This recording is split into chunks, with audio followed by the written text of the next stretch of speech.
Me, bro. Change, And I'm no, Diamond change roles. 4. Change roles. It's terrible. Diamond 4. You're Diamond 4? Yeah. What are you playing? Are you playing the Fury jungle right now? You should be playing. You gotta get on that. It gets banned like every game. Yeah, Okay, then you yeah. gotta be playing But some yes, Gwen. if it's up, I'll play Neferi. Okay. Gwen. Yeah, Because Gwen's good. I'm old, right? Okay. Age So- doesn't matter, bro. You're good. But just grind. saying, I have a lot of games on a Mumu Nudir. So those have been my go-to. Those are not good champions. But they don't seem very They're good not right good now. right now. Are Yeah. you sure? In Diamond, Nah. surely Udyr's I mean, broken. surely in if Diamond. you're good enough. where are you trying Yeah. to climb to? Like, what's the goal? Diamond 3 or? No, I mean, I think I would like to end the year around like Diamond 2 or 1. Okay. So I'm not super ambitious, but that's still pretty good. Fine then. Because I basically didn't play that much for like probably since I quit TL like in 2021. It just burned me out of the game for a bit, but I've gotten back into it this year. Uh-huh. So I'm climbing already. I would But just Good say, job. if you're a jungler, just full clear, gank bot, you get double kill, go full clear again, go hit dragon. If you think you can kill their bot lane, go kill their bot lane. Kill him again. should I, kill him should I again. ignore grubs just to gank bot lane? It's meant you're Well- like attacking like 2 people at once, so like it's pretty good. I smart. always go grubs in And solo solo queue. queue is like the best 'Cause thing you get to more do. experience. Yeah, It it works. works. Yeah. You have to get the grubs in solo queue because you get way more shit. experience. Yeah. And Okay. no one does Drakes in NA solo queue. Like in Korean solo queue, they'll do the Drakes. Correct. But like in NA solo queue, even if they can't win, they'll come fight you. Yeah. And then you'll not only get extra speed from the grubs, you'll get like a free camp from the enemy jungler who's Yeah. triggered. Because like they don't play like tanks in solo queue. They'll Yeah. play like carry junglers like Udyr, for example, or Hector. Udyr's kind of tank, but like they'll play some sort of carry jungle, okay? And then if you get the grubs, you're up in XP. You're up a and level. I think in Diamond 3 they'll get triggered. Like Yeah. like you're in their head mentally, okay? Already. When they see you're up a whole level, like at least when I was in Diamond 3, that's how I was taking it in the jungle. Yeah. So I think Do you have to mute your team because they died to the gank while you're killing grubs? you have to mute your team no Okay. matter what. Like Okay. if you're playing a weak jungler like Neferi or Gwen in the early game, you must mute your team. Okay? It's only useful to not mute your team if you're playing like Rek'Sai. Something like this, okay? Right, because you need like, to actually set for up example, like ganks. you're like when I'm playing Gwen in NA solo queue, they think I'm going to gank or like be useful if I help them. But I'm not gonna be that useful, you know? Like Yeah. I need my items. Yeah. And then you just have to mute them. So- junglers, man. This Yeah, guy. this is delusion. This is a real bad jungle conversation. Jack, don't listen. Well, hold on. I'll get listen. to you in a second. I'll get to you in a second. So one thing I've been doing, I Raptor start a lot of the time. Okay. Right? You go Raptors, Krugs, Red. I never saw Raptors. You never in solo start because I can cycle level 6 with No, fast. no, So go but Raptors, the Krugs. Raptor start, I think in solo queue is bad because something's gonna happen. Someone will be low or inting or someone will be making a fight. And you wanna then- get that free and kill. I want to be in the fight. But if I go to the fight, now I've just lost my Raptors. So I don't like starting Right, Raptors because in they solo. respawn too quickly. Yeah, because Yeah. the enemy jungler's gonna take it. So even if I get a kill, let's say I kill someone. Will you almost not really always work. will you almost always gank pre scuttle crab? Like you'll do your full clear and then go gank lane if it's there, or I mean, I'm not gonna gank if there's nothing in the game. sure, but like you're gonna do 6 camps and then you'll look. I mean, most of the times I'll full clear in solo queue. Yeah. But sometimes, depending on my champ, I'll gank after 3 camps if I want to be funny. Probably pretty rare though. It's pretty rare, yeah. It's Yeah, pretty rare. okay.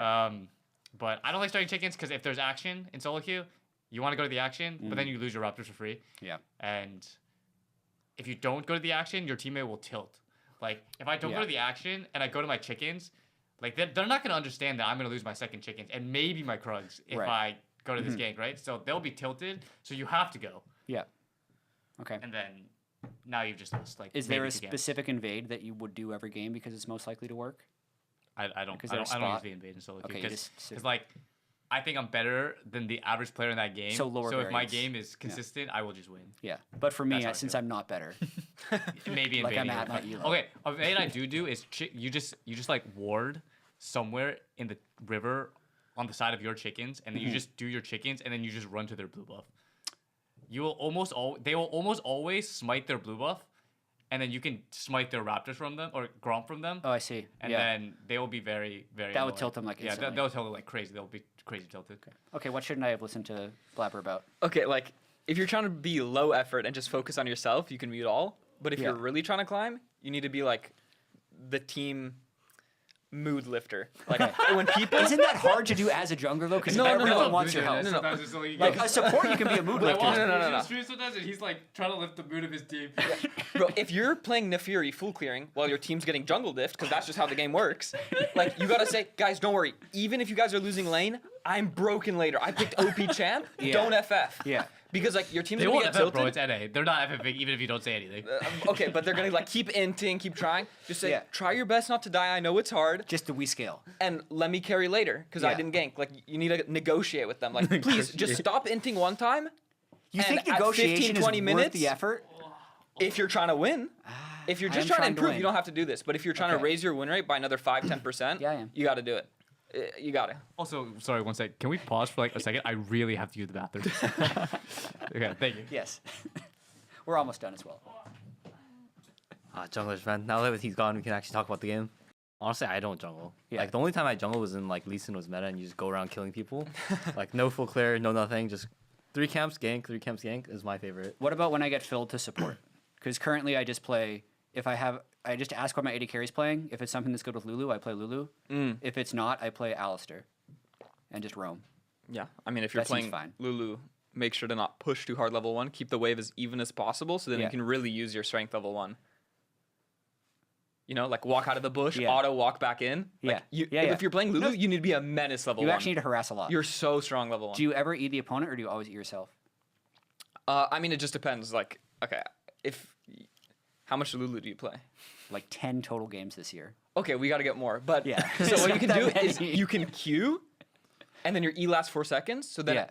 once they're trying to leave, you E when your next Q is 4 seconds from being up, and then you can get another Q. So you like Q, Oh, I don't use your see. E, and then you have an EQ at the end. Yeah. So you have to queue from like decent range, and then you just auto trade. Yeah, and then you can E at the end for your next Q, or just do what's useful. Like if you're in the bush and the ADCs are trading on the upper side of the lane, Yeah. just E your ADC. You know? Yeah, of And, course, like, help because the quick shield is EQ. going to be more important no matter what, because it resists. Yes, because like effectively true damage or Yeah. like true shield. Yeah, exactly. That's kind of how I see it. Yeah, but it just depends. Yeah. Yeah. But you're the pro support, so I'm going to take your advice. Yeah, I mean, just make sure you're owning lane as Lulu. Yeah. Okay. Isn't it Okay. just easier to play Karma if you're like a gold, silver, or it's like silver, gold, diamond, or like player trying to climb? Surely it doesn't scale as well, because Yeah, Lulu but, is just like it's just an easier. I feel like it's just an easier champion It to depends play. on the game. Yeah. I feel like it's just easier to play, and like if you're like a diamond or like platinum player, like if you just play Karma, you just Q, Yeah. Q, R, Q, shield Yeah. your teammates. You just have way less burden on yourself. Yeah. I mean, Like I understand a challenger player like playing like Lulu's just climb. Yeah. If you're like a diamond player, I would recommend Karma. No, wouldn't you? that's true. Lulu has more like early game micro Right. that actually matters. But can't you still win on Lulu without dominating lane? Because you're just going to have Yeah, but shields later. like I don't know, you don't scale like that well Okay. as Lulu in that way. Yeah. Like obviously your polymorph can still be useful later or your Yeah. ult, but it's very comp dependent. Like Karma's just always going to be stable and useful most of the time. Yeah, okay. Yeah, but should he play damage Karma or shield Karma? Honestly, I think both are pretty OP right now. Yeah. If you're playing support to climb, Yeah. you can play. Wait, you're telling me to play Karma over Lulu? I'm saying when I get It's just easier, I feel filled like, to to play support, if what's you're the like a easiest diamond way? player. Lulu Yeah, has I more don't- early micro. No, okay, but Yeah. okay, listen, like the best way to climb. Okay, but he's a jungler. He No, listen. loves Lulu. Oh, yeah, Listen, true. listen. He gets Lulu's boosted. good. He's Yeah, good on yeah. his jungler The perspective best here. way to win games is to not die. And This is Karma, true. you will die much more often than Lulu. That's my opinion. Because on Karma, you're gonna try to play aggressive because that's Yeah. how your champ works. And you don't have as many tools to peel yourself as Lulu. Yep. And Lulu's way better at buffing the jungler. Okay, there we go. There we go. The most important part. Yeah, Lu's got 3 buttons she can use on the jungler. But Karma has so much range. Yeah. You just mantra Q you and have shield to your play teammates. like you actually have to do stuff on Karma, in my opinion. Like Right. I don't know, like you're gonna try to play lane too aggressive. You're gonna die to the level 4 like No, Hecarim no, gank no. after the You're full clear. just But, like, wrong. as a Or jungle- any as a jungle players main- do not play aggressively. Like it's way easier to play passively on Karma. I feel like just like RQ from range. Really? I feel like it's so much easier to play passively on Lulu. Like you only think you have to play aggressively on Lulu because you guys are good players. But when you're See, bad yes, players, yes, this is- you Okay, won't okay. feel the need to play aggressively on Lulu. You'll just sit there and like press Q on them when they walk forward, and then press W or E on your ADC. Nah, then just play Sona or Zillion. If you're, gonna, No. if you're just No, no. behind your ADC, Those are AFK, As a useless. as a Those are jungle, useless. as a if you're jungle gonna main, AFK, just play Sona. as a jungle main, or for all those out there that are just filled to support, like you want the easy. Because I've noticed this other thing that they've done with enchanters now. Yeah. Like Nami, Melio, Lulu, the like hard ability you just put 1 point in. Like, No, you should Okay. Q max Okay, how Melio. about- It's so much fun. Okay, how about this? but no, that's not It what one most shots. people It has do. aimbot. Oh my Okay, God. how about this? How about this?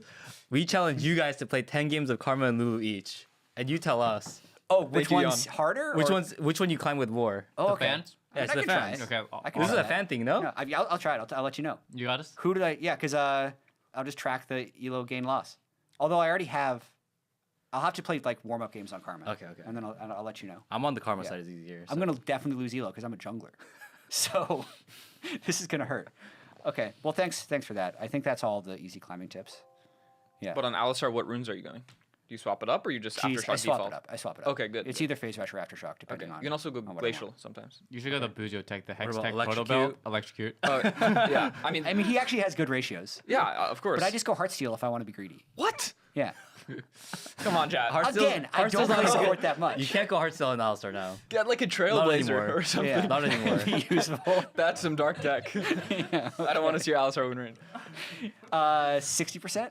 Okay, Yeah, okay. not bad. Nice. I guess I am a better support than jungler, but I think if you based didn't, on the win rates. if you didn't go Heartsteel, Yeah. I think you would have an 80%. Yeah. I think that win rate might be going up.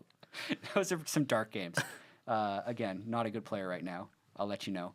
I think that's pretty much it. But there's a little bit of the like gameplay changes. Nefiri, Darius, Yorick, like all these weird junglers that have been making their way in solo queue. I know Darius got super nerfed. Yorick's getting a rework, but like, do you think this stuff is going to be pretty disruptive for the pro scene, or are they too weird and solo queue specific to make its way into pro? Well, I think Nefiri is pretty OP right now. Nefiri's just broken. In general, like I'll see after the nerfs next patch, because I don't think we're able to scrim on that patch for a couple days. Right. But I'll see after the nerfs. But I think right now it's very strong. I mean, Darius, I think is after the monster damage nerfs. It's weak. I mean, it's not weak, but like it's not OP. Okay. Like you kind of have to be OP as a jungler if you have no CC, no real gank, and you just want to like you're just running forward face first basically. You have to be kind of OP, or you have to clear really fast. Like you need to like have something if you have no CC as a jungler. Yeah. And then for Yorick, I haven't read the changes, but I already told my team that I will be spamming it because I mean, look what they did to Fury. They'll probably do the same thing. Yorick is like the new Rumble and Morgana, so like Fair. let's see what happens. Yeah. Awesome. Is there anything else you guys want to talk about? Or do you want to go play solo queue and play 2v2s with each other? Yeah, me and Jan are going to 2v2 after this. Yeah, for sure. Yeah, for sure. That's what we learned. Okay, thanks guys for joining us on Pros. LTA is going to be back soon. April 5th is the start of Split 2, and we'll see you there.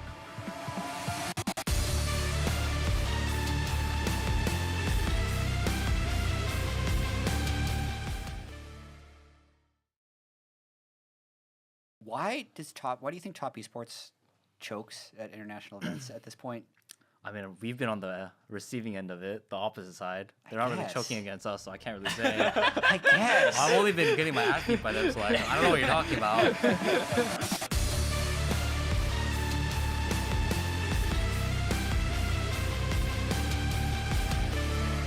Hello and welcome back to Pros. TL has gone to first stand, conquered Europe. It was a great one-day event. So I'm glad we're back for the start of LTA here in Split 2. We got Blabber, Busio, and Jan. But I do want to talk about first stand at first, and then also a little bit about your guys' time in Korea, because you were all there playing at least solo queue and scrimming a bit during first stand. But Jan, what are some of your takeaways from first stand? It was very short. It was like a one-day tournament. I don't know why they flew us off just for one day. It's weird, you know? Yeah, it was strange. Doesn't Good make- job doesn't against really make KC, sense. though. Thank you. That was great. Yeah, Yeah. I don't know why we didn't play against any other regions. very strange. Strange, yeah. Yeah. It is But what it how do is. you feel about it now that you've had a couple, like a week or two to calm down from it? Yeah, like the win against Casey was great. Good 1-0.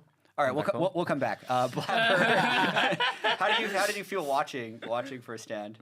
I mean, I think LPL was weaker than I expected. I think CFO were better than I expected.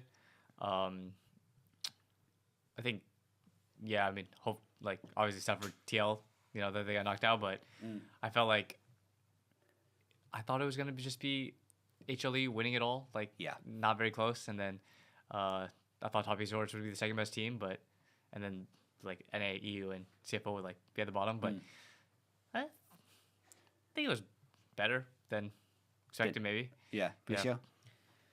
Yeah, I mean, I feel the same because there was only one team from each region. The finals was, you know, LCK versus LEC rather than at like Worlds or tournaments with way more teams. It's usually just LPL, LCK all the way through. So it was exciting to watch, and definitely Top was underwhelming. Yeah. And then CFO. I mean, and listen, KC, I was very happy and then very not happy. Because I think about the way that tournament started, and it was you guys beating KC, and then the next day, as an NA versus EU enthusiast, I see them lose to the Oysters, and I'm like it's set. Like, they're out. There's no way, right? There's no possible way they stay in this tournament. And then somehow KC goes to finals? Was a little ridiculous. Yeah. You don't need to defend yourself or anything. Just like, what? I still haven't recovered from it fully, to be honest. Okay. Oh, no. It was like, 2 weeks ago, was it? Yeah. It's still not a great time, but like, yeah. Sucks. I think it sucks even more because I feel like the quality of the games are so low in terms of like everyone except Hanwha. But I think even Hanwha compared to like, I would say their players, I think their players played well and are like good players, but compared to the previous years, I feel like, except Zeus, I think Zeus is an insane player, to be honest. Right. After even playing against him, like for like, so weirdly enough, I've played against him like 3-4 times now. Okay. He's always just like a complete, insanely mechanically good player. Doesn't make that many mistakes compared to other people. Yeah, but still managed to play really aggressively. Yeah, but I think if any of those teams actually went back to like Worlds like 2023 versus like their old selves, I think it'd be like the 2023 version would probably win. I think is how I feel, mostly because the removal like lane swaps and just completely different meta. And then also Fearless, right? Yeah, Because Fearless and, people like, are going to be just- down a little bit on their champion pool. So have you felt, or did you feel that it was maybe because it was a bit of a strange 1 week tournament? I also heard that like a lot of the first stand teams didn't want to scrim each other because the tournament was so small. Yeah, and then a lot of the so- LCK teams were on break. Yeah, so I did see that Hanwha was screaming C9 in like the lobbies, so it was very funny. So like We did get some first day at scrims, yeah. Yeah. Okay, so nice. I saw that, but like, I feel like with because as soon as we finished, we were like, we only have like a week or two for most regions, and the meta is completely different. I feel Yeah. like the quality was, and even like the first stand tournament, I don't think that's gonna the meta that showed is gonna even show. I don't think even if they changed or didn't change the meta, like if we played on the patch at first stand and then we played on in like 2 months from now, I think Right. the meta is gonna be very different. Right. Because Just I don't because think many people exploration- adjusting to the enforced laning phase is going to have like longer term adaptability. Yeah. So because of how I felt, I was like the quality's a bit lower. I was like kind of upset that we got 5th place. Really sucks.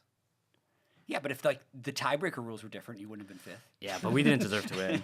Okay, fair We enough. didn't deserve to go into it anyways. Like I'd say we made a lot of mistakes, similar bad mistakes, but we just didn't play our own game. Got it. Yeah. Curiously, because the first 10 teams weren't scrimming each other, but you got to scrim HLE, and you probably scrimmed a bit. Did you two get better scrims by not being in first stand, but being in Korea? You can go first. Okay. I would say we got pretty good scrims like overall this boot camp. Yeah. We got to scrim a couple LCK teams, a couple LPL teams, KC, and I think we scrimmed you guys like once. So we had like a good amount of scrims. Yeah, just overall, it was a good boot camp for us at least. Yeah. Feel stronger coming into next split because of it? Yeah, I think so. Busio? For us, we didn't scrim Hanwha, but we scrimmed some LCK teams, some LPL. Them. I don't think we scrimmed TL. But yeah, overall, it was fine. Yeah. Decent scrims, yeah. More solo queue practice or more scrim practice? What's more effective for boot camps like this where you're there for a couple weeks? I mean, I would say at the start, you want to play solo queue to get warm and adjust while you're jet lagged and a bit rusty. But then after, scrims are more effective. And kind of, Jan, you can maybe shed some light on this. Why do you think top esports chokes at international events at this point? I mean, we've been on the receiving end of it, the opposite side. They're not really guess. choking against us, so I can't really say. I guess. I've only been getting my ass beat by them, so like, I don't know what you're talking about. But if you want me to like, because we know a lot about them since we played them a lot. Yeah. All 5 players are like extremely aggressive type of things, and especially their mid and bot lane is very aggressive, I would say. So it, like matches us similar. But I do think that their top lane jungle is just solid. I think they just lose their mind sometimes because if they had one bad mistake, I think it just snowballs because the way they play is very aggressive, all 5 of them. But if that like chain breaks down, I think the first step of breathing doesn't really help them. and then it's pretty much the first mistake they make in the tournament, at least in their history. They look good until they don't. Like, and then it's just there's no recovery mechanism. I will say they're very like confident driven players in my eyes. Just the way they play, just aggressive. All 5 players straight up fight. Yeah. Do you guys get to scrim top at all? I don't think so. Yeah, Okay. I didn't scrim Yeah. against Top Esports. Okay. Another question I had about this upcoming season, because Fearless is permanent now, is, and I'll start with you, Blabber. Trying to compare if the enforcement of standard lanes for the first 4 minutes of the game, so no early lane swaps, or Fearless, is going to have a larger influence on the game. Like who's good, who's bad, what your strategies are. Like what's gonna change things more, Fearless or no lane swaps? I mean, for sure, like no lane swaps is gonna change it more because like in the first 3 weeks we're playing best of ones. We're not even playing Fearless, at least at the beginning. And I mean, at least until the best of fives, in my opinion, you're not really seeing too many like funny champs. For example, like you might just see like I don't know Sedge Scar one game, then you might see like I don't know Zyra something another game. It's like people are just still playing the meta champs. Even after the first game, they're just different meta champs. Yeah. And it's like for ADCs, like you just end up picking different ADCs that are just meta anyways, right? And it's like I do think like not having lane swaps changes more for like the type of champs that you want to play in the game, and also having stronger laners will help you more now too as well, compared to before where like you can kind of just dodge laning phase or like make the enemy team gamble if you're trying to dodge laning phase or not. So it's less of a mind game in the early game, I would say, and trying to place wards randomly to spot the opponents compared to just like playing like how it used to be played, I guess. Right. Yeah. Busio? Yeah, also for like top laners, they can play more greedy champs and more carry tops because you can't get swapped on. So I think that affects top a lot. I mean, I guess even same for bot. You know, you don't have to be picking something that's useful in a swap. You can just play really hard for lane.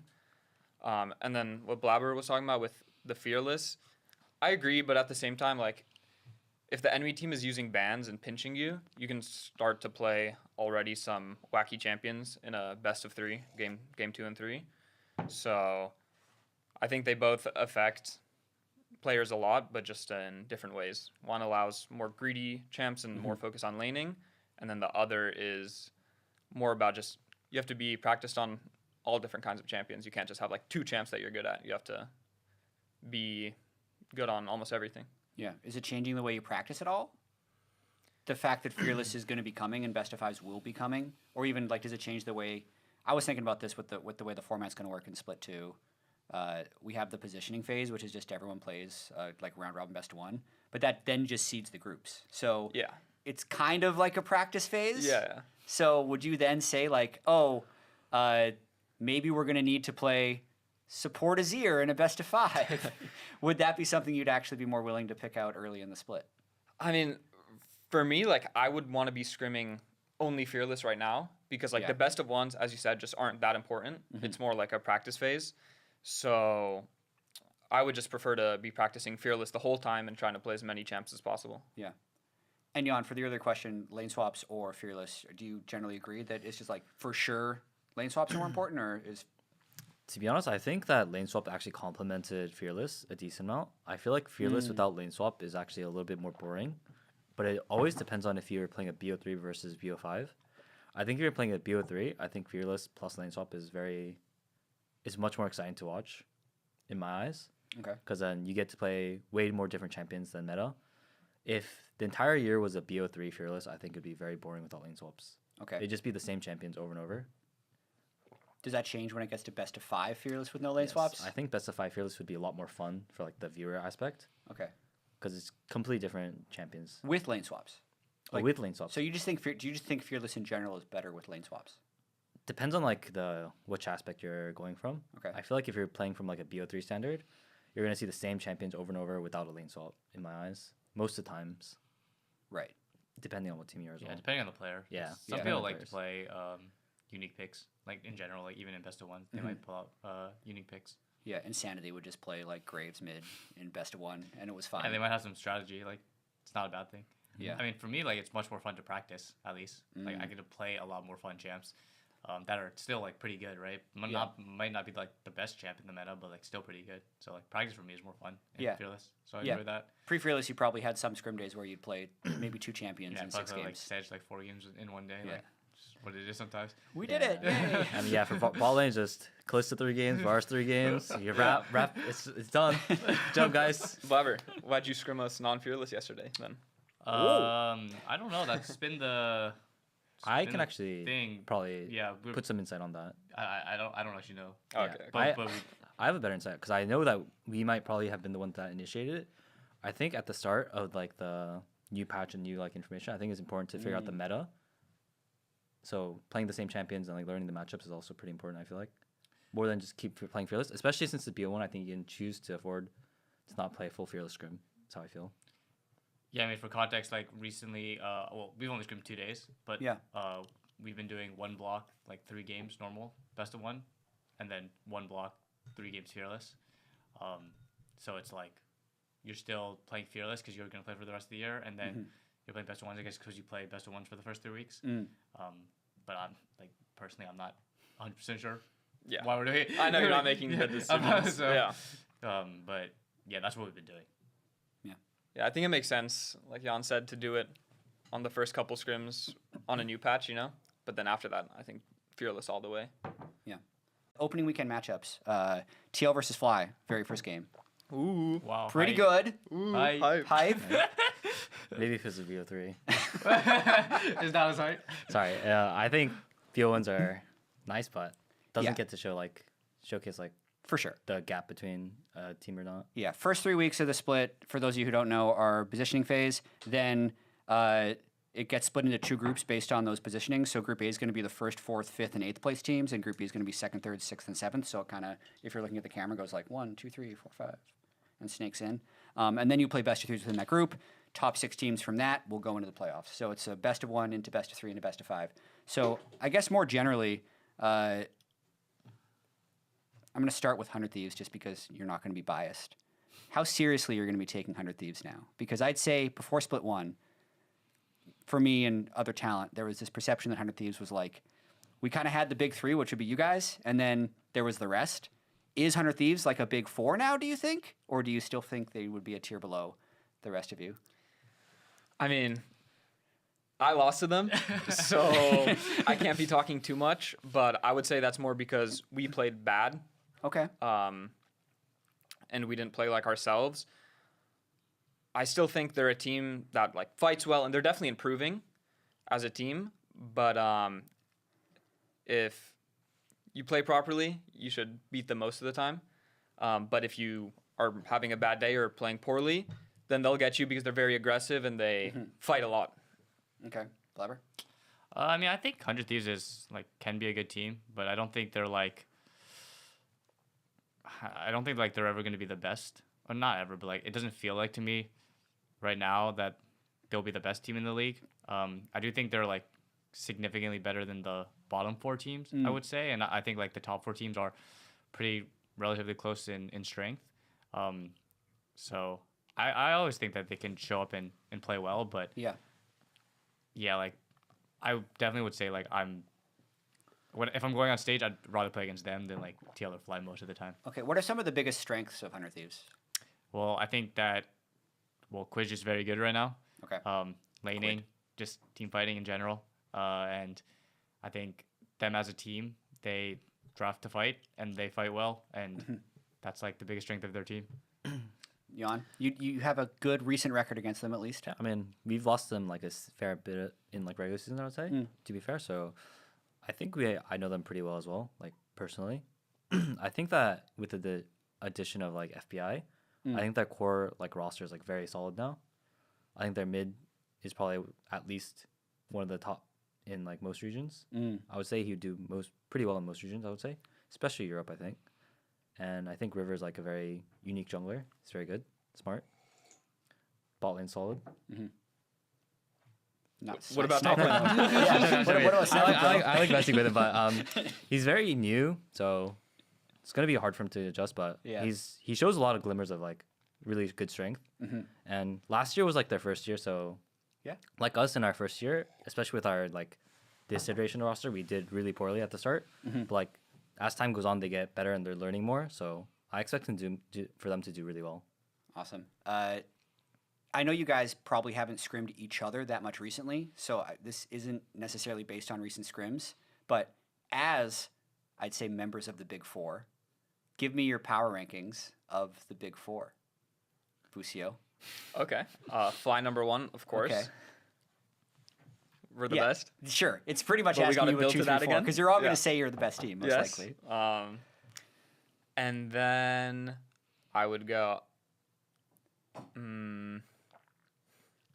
mean, I guess I have to say TL, you know, because they were our representative. Okay. have to? You guess you I have to? guess I have to. You don't have to. Very reluctant. I Yeah. don't have to. You could have reasons not to. Yeah. I mean, you know, Fearless, it's hard. lane swaps. We haven't played yet, you know. So You know the actually crazy? it's I hard. swear I can't remember the last time we scrimmed them. oh yeah, we just don't scrim them at all. Like Because it's you been play they so won't much book on with us. stage. I don't know what's. Do we not book with you? Yeah, I'm not that's the what one who my does the manager booking. tells me, that you don't book with us. Maybe it's because you guys want to do the stream scrims. I have no idea, to be honest. I just can't remember the last Sus. time we scrimmed you guys. There's like manager beef going on here. By the way, there's some manager For beef. sure. Surely you scrimmed this year. We scrimmed Yes, this like, year, yes, occasionally, but very I can't, rarely. I Okay. can't remember the last time like I played against Masu Busio fucking bot lane. We had a block booked against you guys. 2v2? No, just like scrims. But we're playing you guys, so we had to cancel it. So you're the problem. But I mean, no, Oh, that's just normal. You don't scrim the team you're playing, Jack. Actually, Come I have on. a question. Why did Masu like ask me for 2v2s like 2 days ago What? when we played each other? I was like, don't we play each other? But like 2v2 Did you guys is like, forget? that's fine. Oh, it's fine. Okay. Yeah, let's 2v2 tonight. Tonight, Yeah. Cord He's what? Wants to do in-houses? says you guys are bad. No, I'm joking. He doesn't say that. No, I don't usually ever like do any 2v2s, especially with people we play against soon. Okay. Okay. After you play, though. After we play, I'm so down. 2v2s, yeah. So that night. Okay. Saturday Sounds night. That night, Saturday same night. matchup. Yeah, Same yeah. matchup. Yep, Yeah, yep. run it back. Run it back. Stream it. Stream the 2v2s. Stream it? Okay. That'll be fun. Like a sure. salty run back of the game. Yeah. Just play the Just same the laning matchup. You played phase? it on stage both Just laning sides. phase, no jungle. See what happens? No jungle. That's not good for them. Oh shit. T can't save you guys. Anyway, you, No didn't comment? even, you didn't even finish your power rankings. So who Okay. is T? I Steven mean, for like, number 2? I don't really believe in power rankings because, like, I don't know. I haven't seen them play, and what matters more is like final form, not what I'm gonna see the first week. You know. true. So Yeah. I mean, like, I guess if I have to give a list, But like Fly, gut feeling, TL, if you were C9, playing 100 Thieves. C9 or TL week 1, who you have a higher chance of beating? Or 100 Um, Thieves. I mean, I would say 100 Thieves is fourth, Okay. and then between TL and C9, I don't know. Like maybe TL's a little exhausted from their first stand, and they're not yet adjusted while C9's been practicing. But like So ultimately, you're I have saying- no idea. So saying C9 is second. I'm pulling it out of not you. saying anything, Jack. That's my answer. I'm not saying You anything. trying to pull answers out of you? Yeah, your answer is FlyQuest to the top, 100 Thieves at the bottom. Yeah. Yeah, that's Wow. my answer. Thanks. Awesome. You're welcome. Blabber, what do you got? Obviously C9 first. Okay. And then it's hard to say. I mean, I think all three teams have their strengths. I mean, I go Fly second, and then Good choice. good choice. Yeah. Yeah. I go Fly second. I go. I'm putting C9 second too, actually. Probably TL then 100, but Okay. I really do like actually think that the four teams are really close, and I think that anyone can win. And yeah, I think everyone's got good players, and it's gonna be a close season. Okay, very pure. Very nice. Thank you very much. Jan? To be honest, I'm more of the blabbered side. I honestly think in the split one, Yeah. I think any of the four teams probably could have won, but it was just us. I think a lot of it had to do with like, I feel like the other three teams didn't actually play their own game, whether it be because we're in a different region, and I think we had like a quite unfair advantage with our facility. I think it helped a lot at Brazil. Okay. Interesting. Interesting. You guys don't think so? Infrastructure No, difference. No, I think so, of course. Yeah, so I think we had a very like advantage with like Brazil like facility. I think we had Yeah. a very like way easier time. Yeah. Especially not having to go to like a hotel and like ending at like 12. It was very 11. nice. 11? Sorry, my bad. 10 the 11. first night, actually. Yeah, actually, it was 10th the first time. Yeah. But yeah, I think the teams are very like equal in strength, and it was like, I won't say lucky, but like, Yeah. I think it was like a little bit more favor towards us to win because of it. And honestly, I agree with Blabber. Just all three teams, four teams are very equal in strength. And you'd all generally be pretty shocked if any of the other four went to MSI. Because there's just the one team that goes to MSI from the North. I would be very shocked if one of us four did not go to MSI. Yes, I agree. Yeah, that'll be a crazy story. I think something bad would have had to happen to all. Yeah, something bad would have had to happen. Yeah. I can't talk. Jan, did you pay any attention to the conversation around you and APA from the TL content that got pushed out? I mean, yeah. To be honest, it was like from a content perspective, it was a very good like lead out, but Okay. there was like multiple layers to it, and obviously you're not gonna show every layer because Yeah. it's very complicated. But like they missed out content like crucial like pieces of like information because Yeah. like the conversation did come out beforehand, but they're just not showing it. Yeah, well, I just find this. I want to make this discussion a little deeper because split one we have FlyQuest pushing for stream scrims and the idea of more access, and also I think of valid criticism of LCS or LTA content being like sanitized in the past and it just being boring to watch. But then I see something like what happened with the conversation of you and APA, where I'm sure you guys have had fights that are way worse than that. I mean, that was like so light. Like, It's actually- I wasn't even talking to him specifically. It was like talking Yeah. to the coach, like our game plan. Yeah. Because I at the start of as soon as the game one ended, I had like a conversation with the coach of like how I wanted to do it and like exactly what I wanted. Yeah. So then APA obviously wasn't in that conversation. Right. And then also the video is not going to show the conversation. But yeah, it was very out of contexty, but it's very fun to watch as a viewer. It's good for drama. Yeah, It is good for drama. Like that was very light compared to what we've had in like the past. Yeah. It was like we didn't even talk about it. Like it was Yeah, like so exactly. little. That's what I'd imagine. But with like the everyone's arguments like you losing their actually mind have. over it, so it's like funny to me. It's like, okay, nice guys. But that's just the interesting thing because there's actually like a lot of blowback. There's people in the thread being like, "Oh, I can't believe Jan was blah blah blah blah blah blah blah," and just like for No this way. this small thing, does that make you want to share less or like share more? I don't care, to be honest. Yeah. It's free content. Keep doing It's it. free content. It doesn't matter Yeah. to me. I like the access. I'd like it to be turned up even more, but I also understand the backlash of it because even something that is already like a little bit sanitized can get a pretty big reaction from fans. Yeah, I mean, to be honest, as you know me, like I genuinely don't care what fans say most of the time, Right. positive or negative. You just want to play the game. Yeah, like the most important thing is like what happens internally, and like all the information is like not going to be known to the outside people. Yeah. Bucio, what are your thoughts on it? I mean, for the fans, organic content is going to be the most fun to watch. Like previously, when I was a fan, it was always the most fun to watch content from teams or players that was just like them hanging out with the boys, you know? Okay. Like not necessarily something too close to the game, just them hanging out, like talking before games, after games, just like as a group.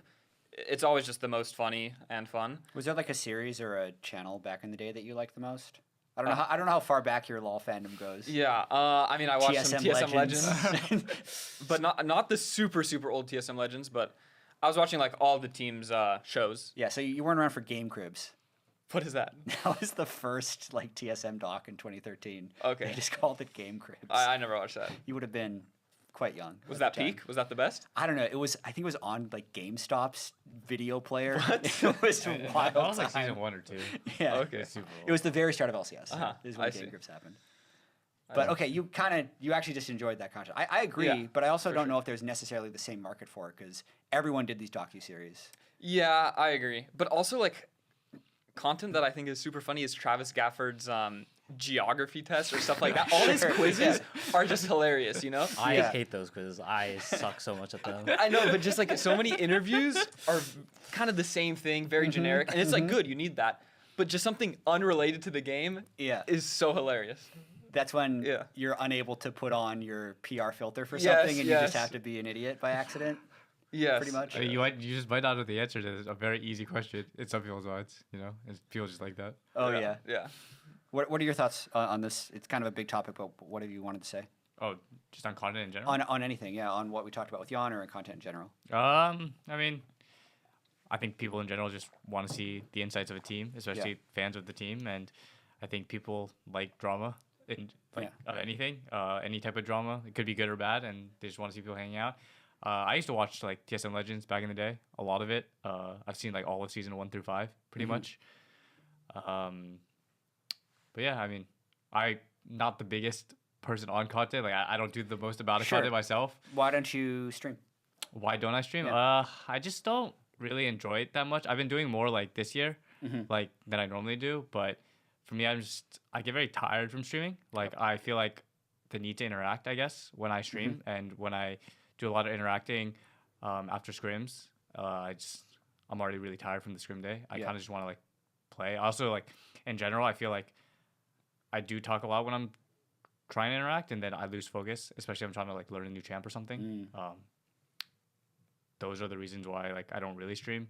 Yeah. But I mean, I think I probably should stream. Like it's good for me. It's good for people to see, like my content in general. But sure, I don't know. It's just not something that I like that much. Busio, you streamed a fair bit in the past, but you're not super consistent anymore. I have like phases. I think maybe last split I was streaming pretty consistently. Like probably for like 2 weeks I streamed almost every day after scrims. And I like it once I'm in the routine of it. But I'm always told it's like very rewarding, but it doesn't feel like that. You know, like my viewers don't really go up that much, and like it's like cool, but it doesn't feel as rewarding as like other people tell me it should be. But my biggest problem is I don't know what to do in queue, because on this server sometimes queue times are ridiculous. Like you get a 20-minuter, and it's just like I feel like I need to entertain these people, but I just don't got juice in me, guys. Yeah, like that's how I feel. I don't know what to do. I mean, I completely agree. That's like the part of me as well. Like I have two parts. The main thing was like I'm just doing nothing in queue, listening to music. Like, what am I supposed to do, man? It's so awkward. Yes.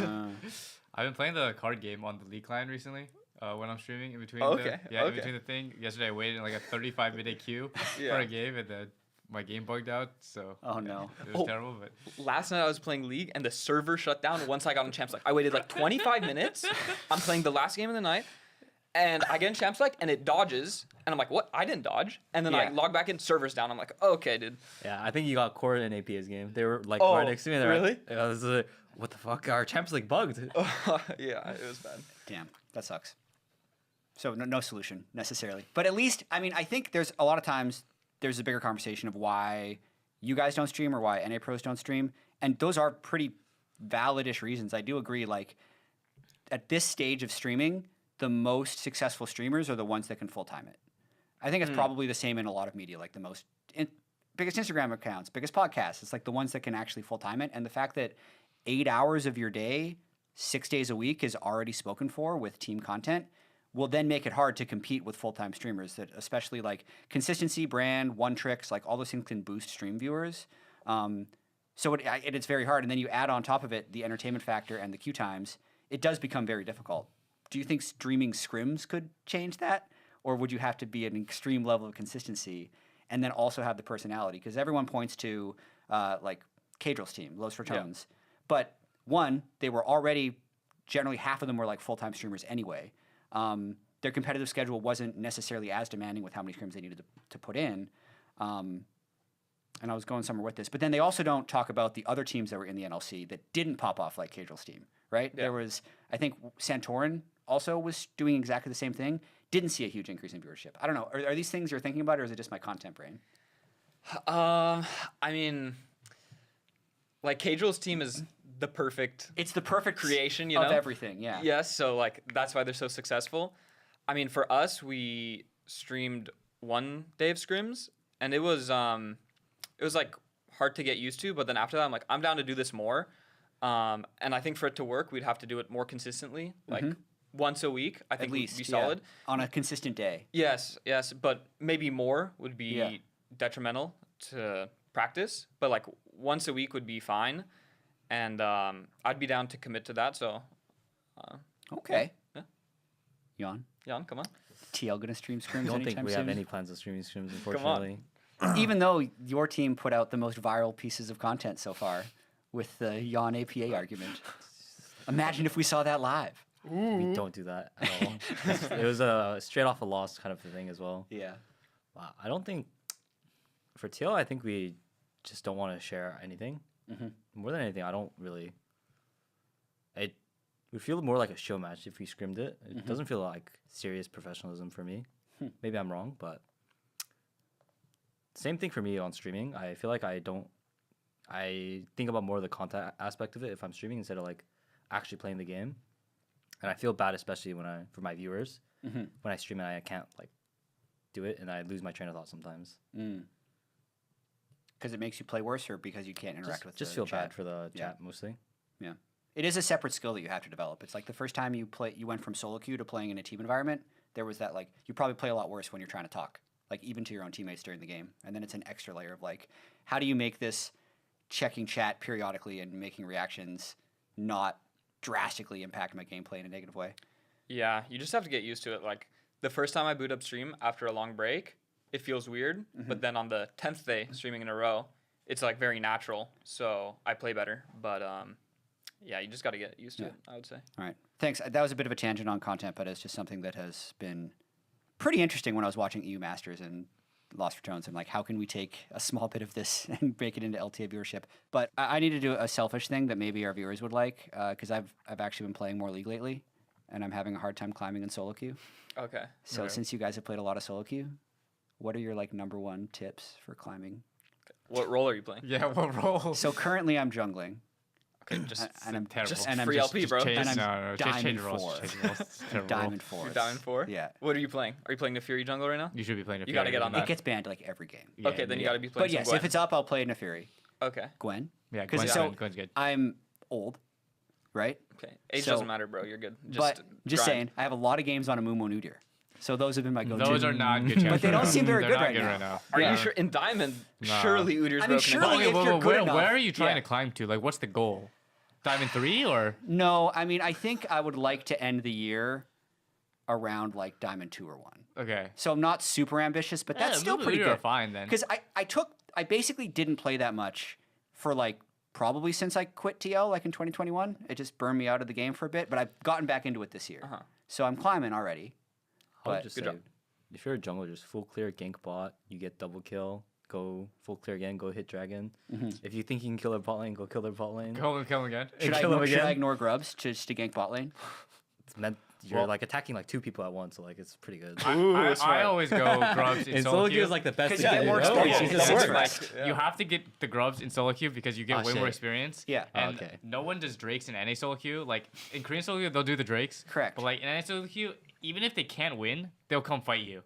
Yeah. And then you'll not only get extra speed from the grubs, you'll get like a free camp from the enemy jungler who's triggered. Because like they don't play like tanks in solo queue. They'll Yeah. play like carry junglers like Udyr, for example, or Hecker. Udyr's kind of tank, but like they'll play some sort of carry jungler, okay? And then if you get the grubs, you're up in XP. You're up a and level. I think in Diamond 3 they'll get triggered. Like Yeah. like you're in their head mentally, okay? Already. When they see you're up a whole level, like at least when I was in Diamond 3, that's how I was taking it in the jungle. Yeah. So I think Do you have to mute your team because they died to the gank while you're killing grubs? you have to mute your team no Okay. matter what. Like Okay. if you're playing a weak jungler like Neferi or Gwen in the early game, you must mute your team. Okay, it's only useful to not mute your team if you're playing like Rek'Sai, something like this. Okay, Right, because you need like, to actually set for up example, like ganks. you're like when I'm playing Gwen in NA solo queue, they think I'm going to gank or like be useful if I help them, but I'm not going to be that useful. You know, like Yeah. I need my items. Yeah. And then you just have to mute them. So- junglers, man.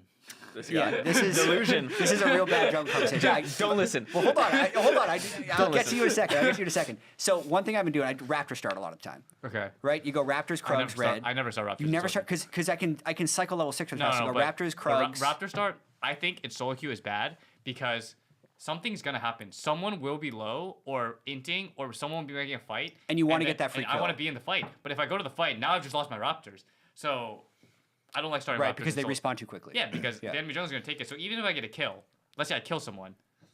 Will you almost not really always worth. almost always gank pre scuttle crab? Like you'll do your full clear and then go ganking lane if it's there, or I mean, I'm not gonna gank if there's nothing to gank. sure, but like you're gonna do 6 camps and then you'll look. I mean, most of the times I'll full clear in solo queue. Yeah. But sometimes, depending on my champ, I'll gank after 3 camps if I want to be funny. Probably pretty rare though. It's pretty rare, yeah. It's Yeah, pretty rare. okay. But I don't like starting chickens because if there's action in solo queue, you want to go to the action, but then you lose your Raptors for free. Yeah. And if you don't go to the action, your teammate will tilt.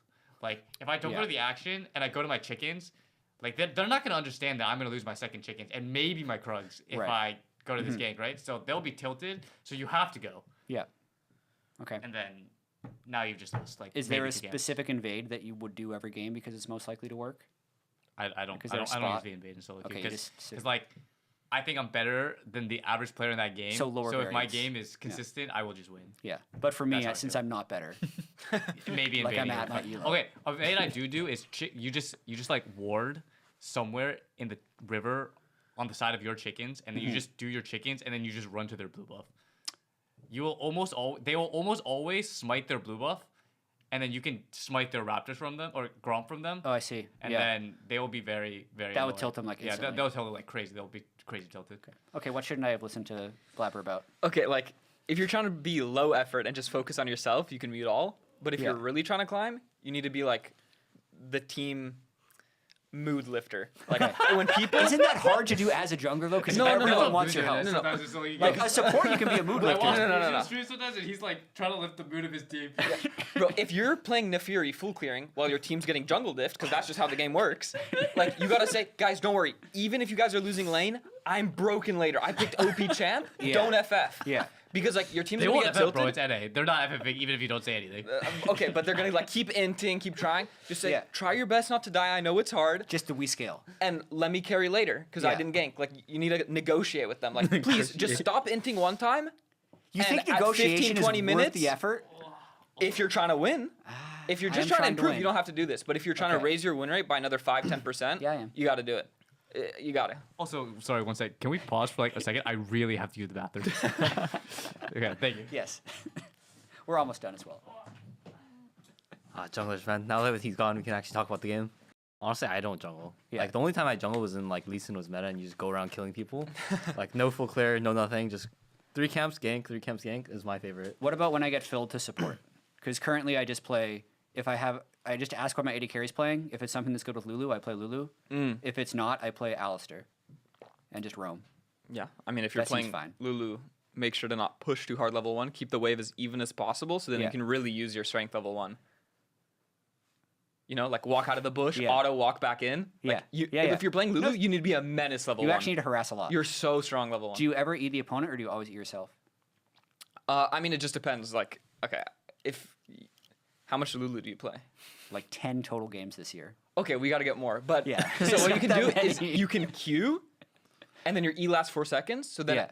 once they're trying to leave, you E when your next queue is 4 seconds from being up, and then you can get another queue. So like queue, Oh, I don't use your see. E, and then you have an EQ at the end. Yeah. So you have to queue from like decent range, and then you just auto trade. Yeah, and then you can E at the end for your next queue, or just do what's useful. Like if you're in the bush and the ADCs are trading on the upper side of the lane, Yeah. just E your ADC. You know? Yeah, of And, course, like, help because the push shield is EQ. going to be more important no matter what, because it resists. Yes, because it's like effectively true damage or Yeah. like true shield. Yeah, exactly. That's kind of how I see it. Yeah, but it just depends. Yeah. Yeah. But you're the pro support, so I'm going to take your advice. Yeah, I mean, just make sure you're owning lane as Lulu.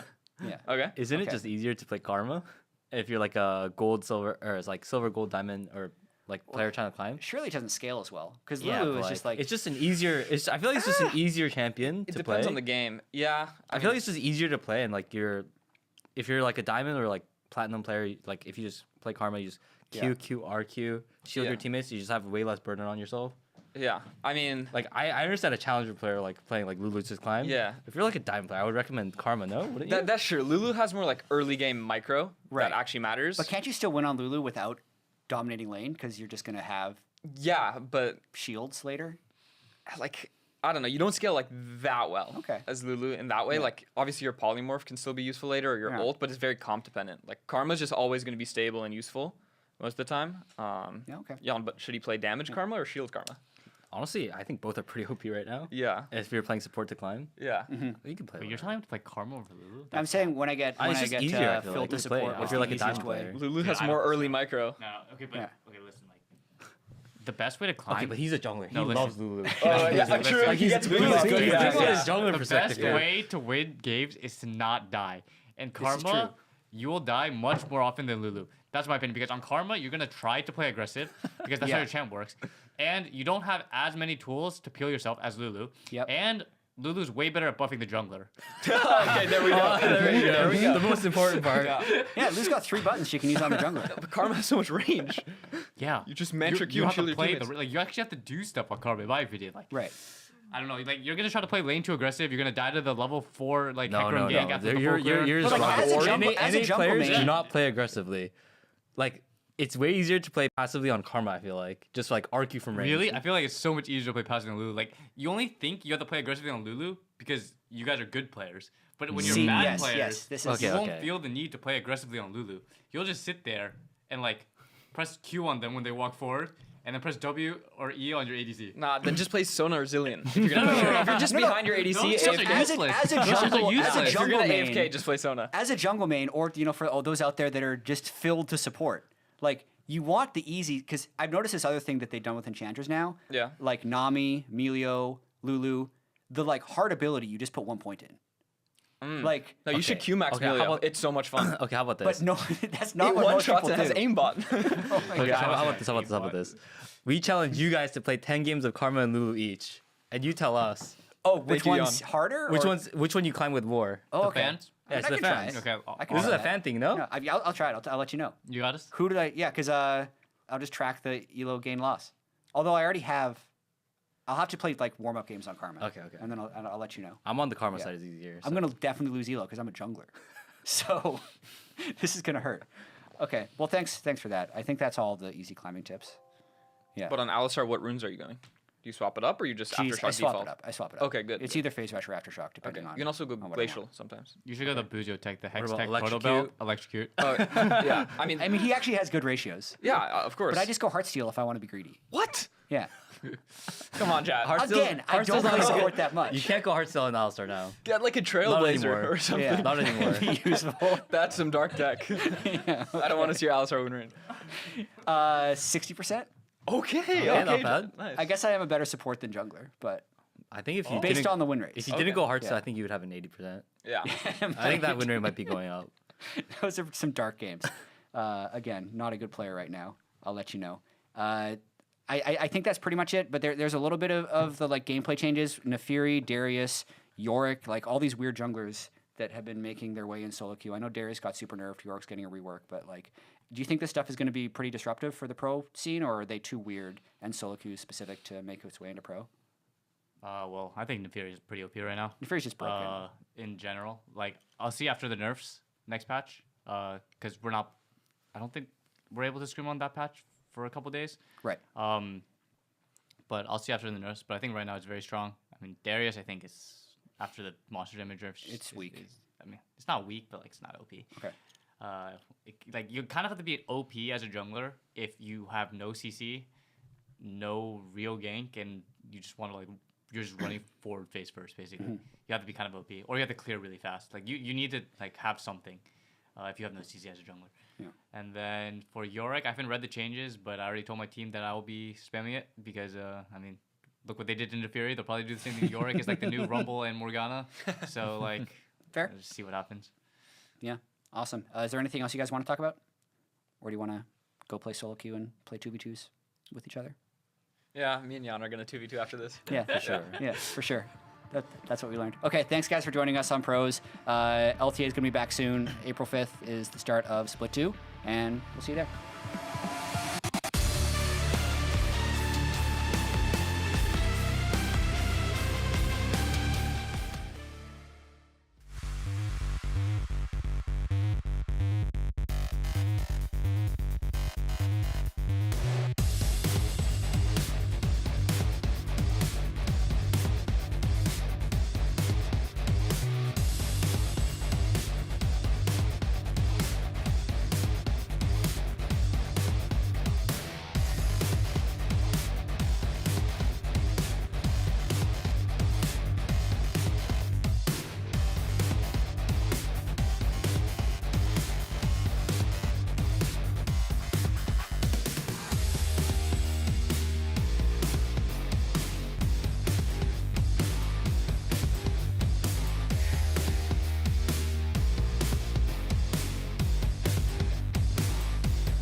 LTA Split 2 kicks off today as our 8 teams return to see what fuels them and who burns brightest. Our first matchup has 2 of our best squads facing off yet again, so let's get right to it. You have quick? Yeah, I give you Gwen. Oh, unlucky. Oh, nice. Got him. Oh, nice. It's fine, we will kill her, I think. My E in 4. I keep going, I'm not stopping. I'm going. Nice. Nice. I'm looking for forward. Look at Flash. I can keep out of sight. I have a good angle. Fight. Gwen no W, Gwen no W. Nice drop. It's low, Let's go. Look at Furia, guys. Look at Here. DCC. No flash, 1 HP. Just in front. Nice. Look here. Okay, looking. Can I look Vi slowly? This should be good. Yeah. I'm just cutting back. I'm looking Rumble. Looking rumble. Rumble, don't fight, right? Stand Rumble again. Rumble. Go. We'll kill all. Look at Vi. Help Vi. Help Ezreal. Yeah, Talia. You will carry. Killing to live. Thank you guys. TP behind. I made it spicy for the viewers, I guess. Kill him. Bro. I don't think the viewers like 1 hour game, you think? I'm okay. Okay. Vi's hitting guys. Vi's dead. Kill back. Vi's dead for free. I'm fighting Liban. Yeah. Okay, I'm watching you. I have Q. We're fighting Riven guys. She's low. Yeah. At least I'm done. I'm pulling Gwen. Kill Gwen. Kill Gwen. Look Gwen. Look Gwen. I'm W. At least no flash. I got him. Gwen dead. Yeah, we got Kill them all. Kill them. Bro, where you guys going? Bye. Drake, Look, they're going. Look at me. I got photo. Nice. Bottom side. Nice guy. Trails is gonna fail. Flash. Gwen die. Go. Nice guys. Yeah, so easy. We can win, no? Yeah. You look great. Raz, where'd it go? Where'd your outfit go, Raz? The editors have too much liberty right here. That's actually what Raz wears in every day. He just has true. to change for the show. Yeah. Look, guys, I had it just a moment ago, but I thought I wanted to make an exclusive for yesterday, but they brought it back, sadly. It is what it is. It is what it is. Welcome back to the LTA, day 2 of Split 2. And it is MasterCard opening weekend. We have some looks at the after party from yesterday, I believe. It was a pretty nice time. Raz, you took a look at this afterwards. Yeah, it was a lot of fun. Huge shout out, by the way, to Shopify Rebellion because they had a boba truck or dealer. And by the way, the lineup was massive. This is actually the lineup, I'm pretty sure. The lineup was huge, so I was like, you know what, I'll wait it out until I can get boba. There's a Pengufai, like the What game kind of bobas you get? Matcha, and it was like, I think it was like a black sugar milk tea thing, but they were like half sugar, so it justified me drinking 2. Two half sugar bobas equals one sugar. So I thought it was a great deal. I saw you can adopt a cat at the FlyQuest booth. I want True. a cat. And I got to pet one of the cats, so Aw. it was pulling on my heartstrings, but I knew I was not responsible enough to take it home. It's a good call. Yeah. It's with you know, 2 Whoa, bobas, baby, Raz. 2 bobas and a cat. Wow. I mean, anyone who thinks that 2 half sugar bobas is like 1 full boba probably shouldn't have a cat. I'm just putting in simple math, personally. The math checks out, Jack. Yeah. We'll see. Okay. So production, they also pulled some Twitch comments that we are going to be judging to see who has the best take. So this was Twitch chat during the games, and I think we're going to be judging them against each other. We haven't seen this before. ATA got paid by FlyQuest. No way, dude. Whoa! That's like a classic. That's, you know, Yeah. it is a little bit savage, but that's pretty classic. You know, it's check your PayPal, paid by Steve, you know, all these kind of things. Busio's Nico much greater than APA's Nico. We're just flaming APA here. They really Yeah. are. Jarvinari was 0-0-0, 10 minutes, game was over there, and Soul Lane Diff. I mean, none of these are necessarily Yeah. super Chad. Yeah, like get It's on all like just low-key poo-poo APA. comments level. Come on, guys, like dig in there. I'm actually not going to pick one. We Yeah. can strive for more creativity in our flame, you know? Yeah. Well, we're going to be, we're asked if these are correct. I would say this one is arguably correct. Yeah. Yeah. I mean, Yeah. that's So probably in that just case- a fact. We'll probably take Amurata that. is the chattest. We'll take that. Yeah, we'll take guys, that one. We're going I'm next. going to We're going challenge you next. guys to have some level of creativity Yeah. in Twitch chat. We're That's going what next. gets We're going it to game If two. you're gonna flame, you have to be Yeah. creative with your flame. Exactly. Yeah. All right, Shopify dig. GG, this was a expletive deleted game, no count. Being so scared of losing, they just bled out and lost. I can't. That was clutch from I Palafox. like this person's name. It's a really nice, Only cool took 15 nice minutes for reference to contracts to Lord of the realize Rings. his okay, this one's actually really funny. This one's actually really funny. I Only like took that 15 one, minutes yeah. for contracts to realize his champ is OP. That one That tells the story of the game. See, that's some creativity Yeah. right there. I you love know? this emote. It's like it's an age-old emote, but every time I see it, I'm like, yeah, you know what? All right. This makes me remember all the news about like Meteos took him 70 minutes to learn Lee Sin or whatever. Yeah. The Lee man. Sin game. Good one. Let's get to game 3 from yesterday. Check it out. Let's check it out. This is the best one of the 4 so far, Yeah. actually. From Dreaming in Digital, solid chatter. All right, win record on Riven, maintained 100T Sniper Flex. I mean, it's true. Keck WC9 will never prosper with Blabber on the team. Wow, rude. I'm Yeah. not voting for him. They should have never should. let FBI go. Yeah, it's still good, just got caught. There's something really pedantic that's tilting me, and I'm not going to say. What is this name, by the way? Sleeping Yams Meow Sniffer? Excuse me? What is this? What is this name? It's longer What than the actual the message. hell? How did that one get through the filters? That guy's the chattest chatter. I do not care. You would like that name. Given the clip we saw at the start. Hey, that's a Maybe that's good one. Raz. No, that is not. Maybe that's Raz Raz. is all the count. Are you Sleeping Yams Meow Sniffer? Please. You did that to Cat. You had the cat hat yesterday. Snap. This guy's the chattest chatter. I don't need to see anymore. I agree. Yeah. Yeah. Okay, unanimous. Final game of the day. Let's see what we got. Ooh, let's see. Now I'm excited. That one woke me up. This Lion support is disgustingly good. Yeah, I don't care if DSG these equals disjointed? What does that mean? Excuse me? Disjointed. Disjointed, but with a G. Disjointed. That one makes me laugh. Because it's so dumb, you know? It's like did you guys see the yawn poster yesterday? No, I didn't. And it was like, you know, it's supposed to be like, oh, yawn, and then like words that start with that. So Yeah. it's like you, but then the O says B after. Yeah. It's like you better be scared or whatever, right? But it doesn't work with the letters at all. No, so I love that. I'm what that going reminds with me Shift 4. That's my Disjointed favorite. gaming. Disjointed. The Agreed. Church of Saint, true. Yeah. He was smurfing, but disjointed. This one just wins, I guess. Yeah. I think it does, actually. Yeah. Surprising. I think Lions was really good in this game as well. He This was. is a quick shout out. Yeah. First game on stage with the team True. here in the North. But okay. But it's not as funny as the word disjointed. Disjointed. Is the chattest chatter just the guy who said disjointed? Yes. Or the guy with the The guy crazy that makes name. me laugh. Yeah. Yeah, I laughed Artist the most disjointed. at that one, even though it was very stupid. Yams meow sniffer. Because I am also very stupid. A peak chatter. Oh my goodness. I'm Raz is just alt gonna account. assume it's your alt account. Yeah. But he gets Every my time I see support. that name in chat now, I just feel like there's Yeah, Raz. VIP Raz. All those We should messages were VIP actually him when from Raz. If I he's just heard chatting from our today, producer. VIP him, please. Okay. I want to check the chat We're moving on. logs We're first. moving on, Raz. We're True, moving on. absolutely true. Meta check-in.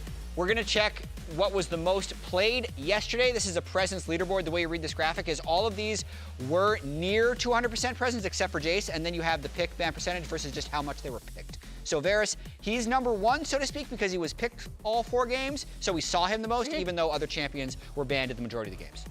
I was interested to see kind of, because we see Nefiri there. So I guess we can start by talking about that champion, because that was the one that we were most interested in coming in.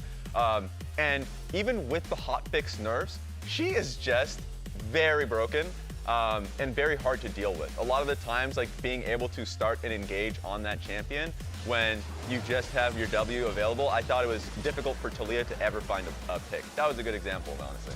Yeah, I mean, I just think, especially at a high level, it clears insanely fast. Yeah. You know, the untargetability with the W is obviously going to be really high in scale with skill level because you can immune important skill shots, you can immune, you know, CC that's coming in on you, and it does have really good dive, which is kind of what the meta is. So I think it's really strong right now. Gwen as well, you know, another champion that got some nerfs, but to me, those were the 2 champions that were kind of running this patch in solo queue. Yeah, I actually still think that Gwen is really strong, despite the fact that she had 100% presence. Every game she was played in, she lost, I believe, in LTA North. So I think it's not the champion. Like the win rate does not affect or It's not her fault. It's not an indicator. I still think she's very, very strong. She's still getting, like LPL was on the same patch, for example. She's still getting permaban over there. Hilariously, the one time it has gone through, Flandre also lost on it to TES. But I also think she can be a flex as well, depending on where she's picked in draft. So I expect to see her presence continue despite the fact that she did not have a successful first day. That was my frustration.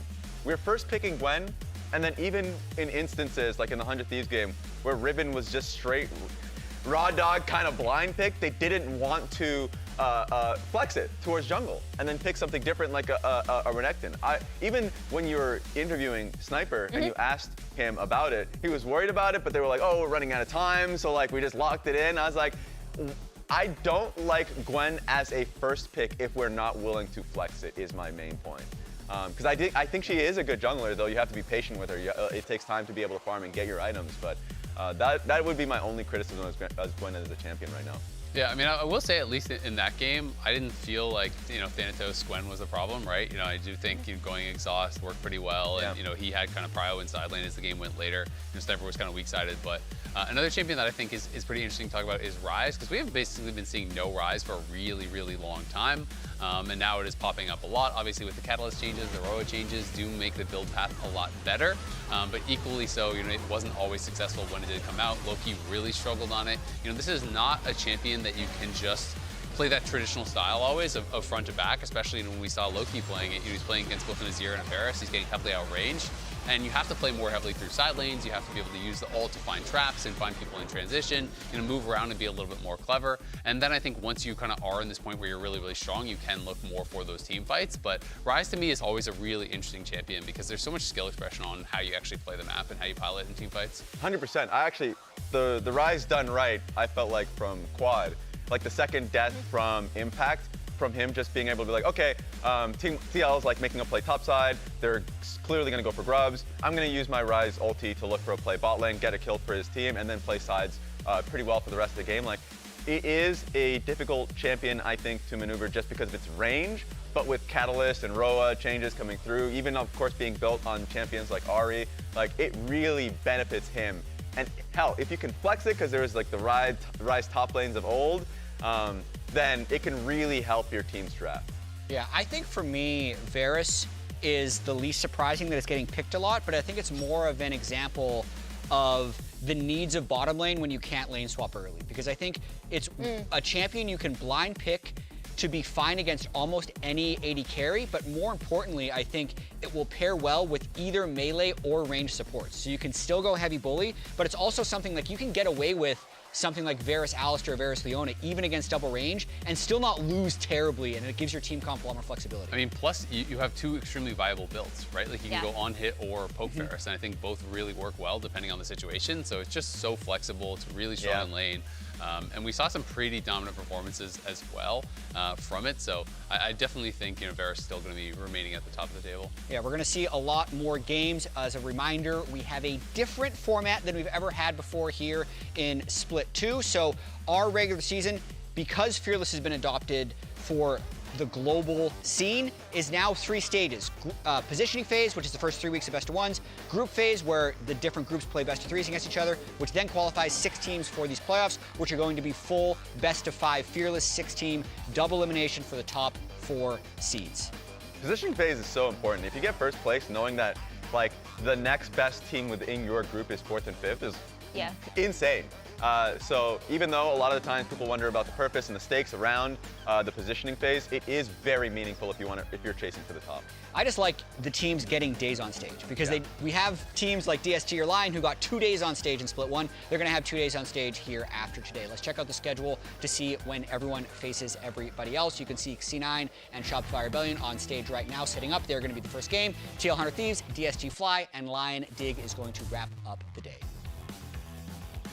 I'm interested definitely in the TL 100 matchup. I think TL for sure is a team that wants to at least have a game. If they come out 1 week 0-2, especially being Split 1 winners, it is crazy. So they do not want that taste in their mouth going into week 2 when they feel like it is definitely like they felt like they were the strongest team in the league. And I'm looking at our first match, actually. I think this is going to be super interesting, right? Because as we see Shopify coming in with Fudge. Let's go, B-Boy.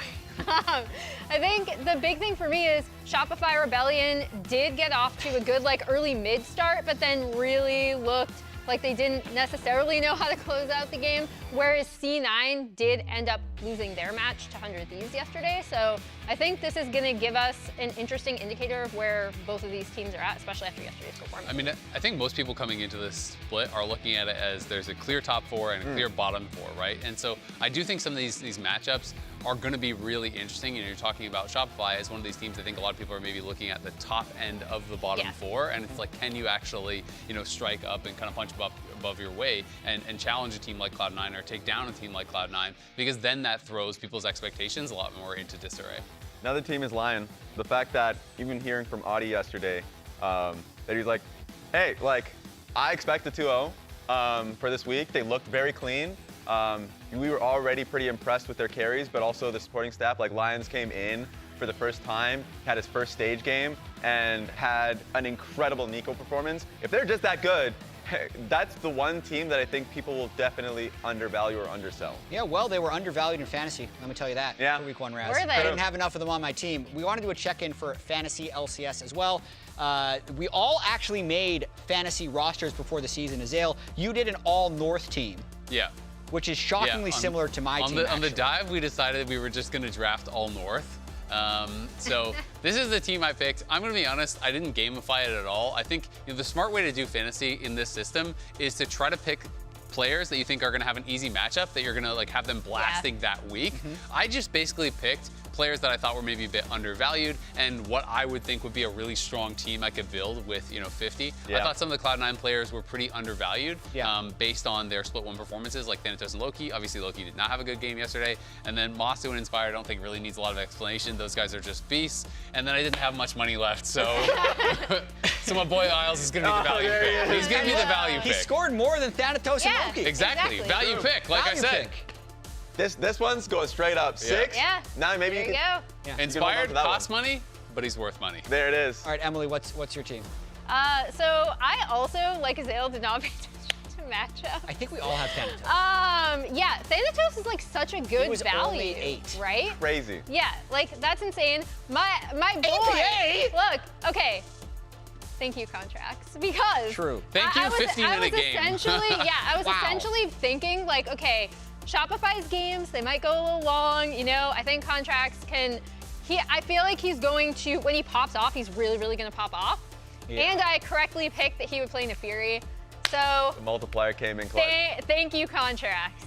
That's actually crazy if you can guess the actual champion. All right, 76 points for Emily, who perfectly spent 50. I was making fun of this. You're not going to like what mine comes up with. Okay, Raz, let's see. Yeah, let's see Raz. Yeah. Shitty one. Okay. Also didn't spend 10 of your dollars. That one was unfortunate. What?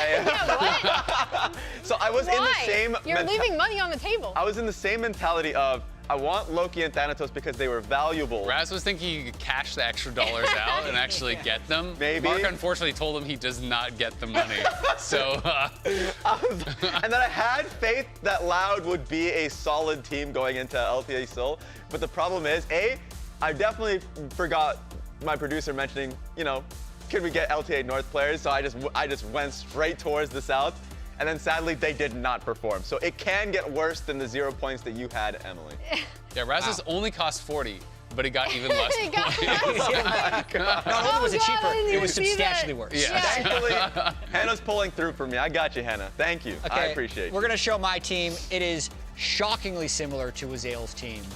4 of the 5 players are the same. The only difference is I picked Blabber for 13, and he took Inspired for 13.5.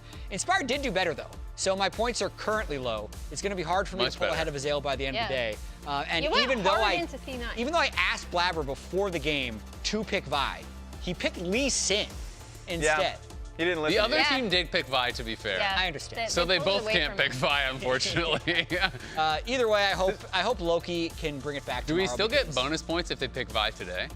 I think you do. Or is it Yeah, only for game one? I think it's for both you days. do. Okay, It's because if they played I in the didn't even weekends, pay you any hit the attention to Because which I ones I didn't picked, so I don't change even remember. anything, yeah. This is the warning that I gave Jad, basically. Triple dipping on a team is full betting that they win games. And if they win today, I'm going to be numbers really are probably excited gonna about the look triple good. dip. We'll see about that. Yeah, we'll see about Okay. that. Just pick one stock all in. Anyway, in case you missed it, LTA Fantasy is back for Split 2. We just talked about it. It's the beta, though. Play along, give us your feedback. The top 100 fantasy managers in each conference will earn a skin at the end of the split. So I'm enjoying it so far, hoping that Blabber picks 5 today. That's my only hope. Okay. And that Loki does a lot better. And also, as we get ready for our first game, Kobe, he is standing by with Blabber to see how he's feeling heading into the day's game. Harry. Hello, I'm here with Blabber before the game.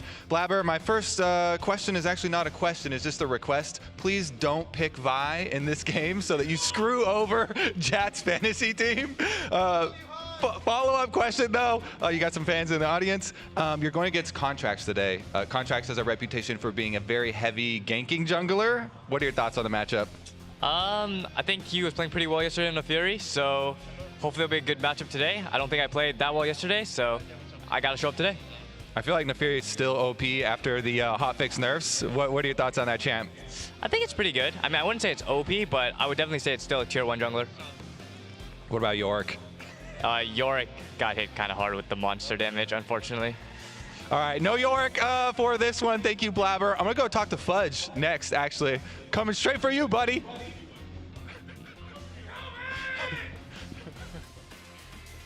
He's good. I think we're going back to him soon. At some point. Yeah, we're going to Yeah. talk about the matchup. C9 versus Shopify is going to be our first game. One of the big stories in the offseason when they put this team together was if Palafox and Contracts could be good together. It didn't necessarily click in Split 1, but now, at least yesterday, they actually performed quite well. I thought Palafox's, I mean, of course, a lot of the highlight was on the Neferi. I think Contracts was having a great game. But Palafox, in a lot of fights, was super impactful. He was blowing a lot of sums on AD. He was making the life of theirs incredibly hard. So, yeah, you talking about the combination, that was what we were hoping for and betting for if Shopify is to succeed, and that's what we got. Even though it was a very long game. Yeah, I mean, I think they Longest still. game of the year. Yeah, they still have some of the same issues as a team, Yeah. but it was really nice to see both Palafox and Contracts have really, really strong performances and also be a part of the game-winning play.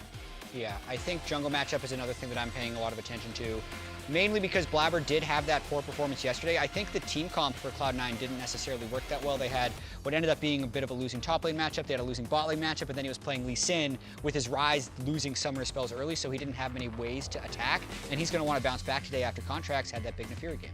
And I also think watching these two junglers go up against each other is always really fun because they know each other so well. Yeah. We've had the rent-free jokes a lot of the time from back when Contracts was on CLG and then NRG. So it's always really exciting to see Blabber versus Contracts specifically because they've both been around so long and because they're so familiar with each other. Yeah, and Kobe's also now caught up with Fudge. So, Kobe, what do you got? Yes, I am here with Fudge, former Cloud9 top laner. How do you feel about going against your old organization? Definitely a lot of ego battles here. It's like subliminal, you know, no one's really saying it out loud, you know, we're all friendly with each other, but in reality it's like a little bit of an ego battle. So I'm very motivated to win, but at the same time we just need to focus on our own game, so I'm just need to focus on playing well myself. Yeah, it's one of those, you know, it's just another game. I don't care, but I kind of do care. I saw the walk coming in today. Honestly, though, there's been a lot of talk about Thanatos lane phase specifically. Lane bully, you know, there's no lane swaps now. What are your thoughts? Does he do anything special?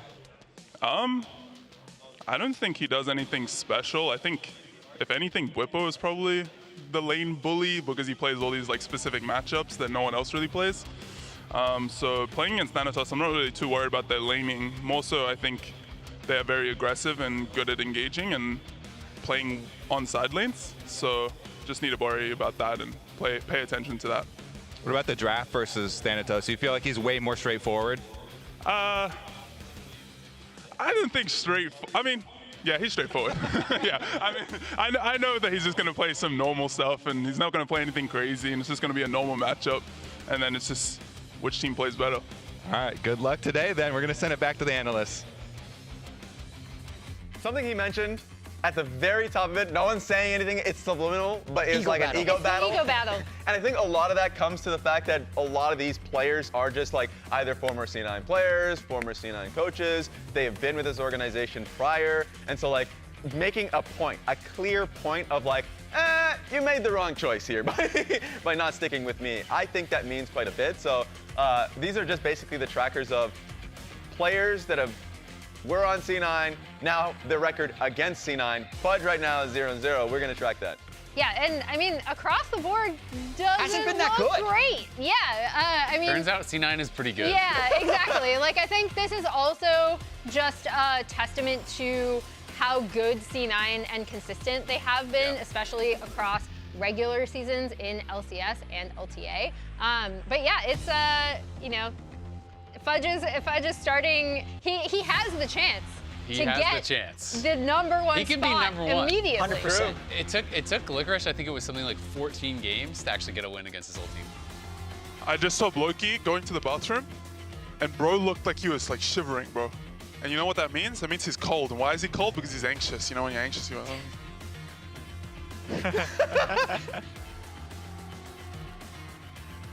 Doesn't look cold to me. Doesn't look cold to me. Okay, honestly, I feel that though because it is freezing in here. Yeah. And I am always like fidgeting, and people are like, "Why are you nervous, Emily?" And I'm like, "I'm not nervous. I'm just cold." I always wear a sweater, by the way. That's the hack being on the cold lounge. hands Why are you are petting your belly? thing Just that say happens. something. Yeah, what is I always wear a sweater. I always wear a sweater, and much like a walrus, a layer of fat that warms me up. Let's check our Before your predictions winter for today. hibernation. Yeah, it's coming soon. Let's pull up the predictions for today. We have everyone Wow. going C9 and no creativity from anyone. Okay, I feel like next Yeah, time what? next time this happens, we need someone to What? play. I thought for sure on the second or fourth match, people were going to be disagreeing with me. Well, to be that's the honest. thing. Team Liquid 'Cause I didn't was look that actually- good. I This was is always debating the both question. these. This is always the question with best of one. You know that it is just one game, so Yeah. you try not to overreact But off Quid that looked game. really good. But Yeah. and TL didn't look that good at all. No. So Yeah. that's kind of why we end up going this way. We'll have to see if it stays true. What are some of the things, like C9 did lose yesterday, so what do they have to improve on to actually pick up the win that we've all predicted? I mean, I think that we just need to see a better game from Loki and maybe a bit more of a cohesive plan. It felt like they kind of went for these individual picks, but didn't necessarily have like a cohesive plan on how they wanted to play it out. When they went Rise Gwen, I thought they were going to commit more heavily to side lanes and split pushing. So maybe just simplify and get Loki in a position where he can actually contribute. Yeah, and just having a read on what draft is great for your team is going to be another conversation entirely. Because like even Team Liquid is like, I was just watching that game and seeing, it's like, okay, Gwen's going topside and they're playing away from the Gwen, and it was like, do you find success on like impact on Gwen? And also if we're putting 0 resources there, he's also just getting completely like ganked permanently, and he's not really doing well in that situation. So I'm like, I think teams are also just feeling out the best of ones and seeing what draft works best for them in the new meta. So that is something that I think 100 Thieves are in a better position for that reason. Speaking of like on the flip side versus C9, Shopify, I think they really, like, they got off to a good early start, and it felt like they did know what their composition kind of wanted to do, especially early. Yeah. But even with that lead, they really weren't able to capitalize on it through mid-game map movements, and it seemed like at times they could have been more aggressive, especially when initiating fights that really, really dragged the mid-game out a lot, and I think C9 should be able to capitalize on Yeah, and I that. think arguably they were in a winning position before Sven got caught at the Baron fight with an amazing River engage in a 4v5. So C9 did play okay yesterday, was actually pretty close to the victory in my opinion. And looking at Shopify a little bit there, only thing I'm interested in is the fact that I like their sequences. There are some really positive sequences. They just need to be more consistent throughout their game. That's about it. All right, we'll see if Shopify can go 2-0 or if Cloud9 can pick up their first win. Let's send it to the stage.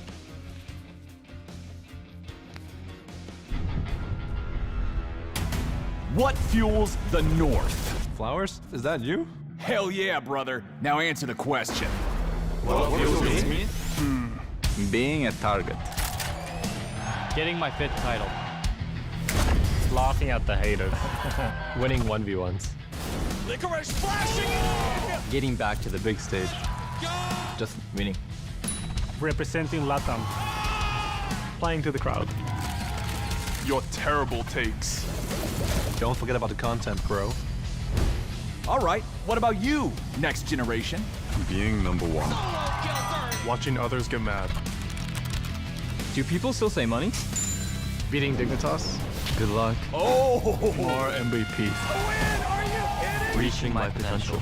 Instantly one pop gone! The shotties. Bro, that's so cringe though, no? What a chat. All right, what else you got? Being the underdog.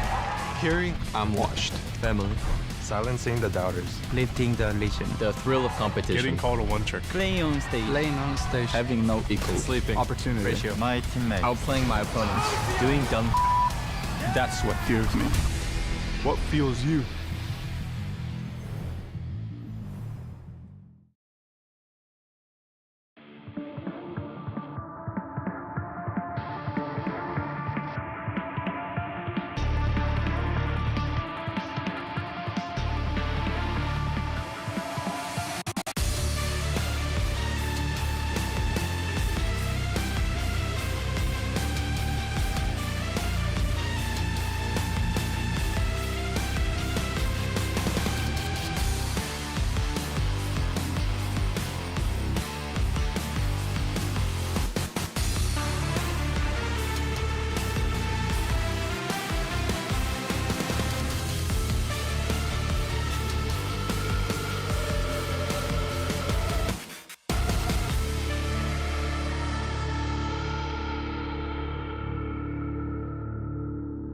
Back to the LTA. It's opening weekend, day 2, split 2, here at the Riot Games Arena. After yesterday's kickoff matches gave us some long haul brawls, we're back today to see who's going to start their split off right. First up, Shopify Rebellion started off on the right foot yesterday, but C9 is looking to keep them humble and bounce back after a tough day 1.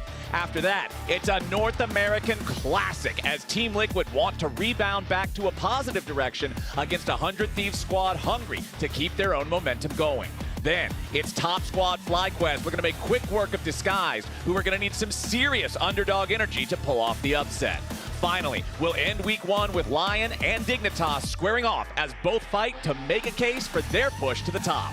I'm Captain Flowers, joined by Azael here for the first couple of games today, and we are about to jump right into it, my friend. C9 going up against Shopify. Yeah, it's going to be a fun one. Shopify, as you said, started off on the right foot yesterday. It was a long game, though.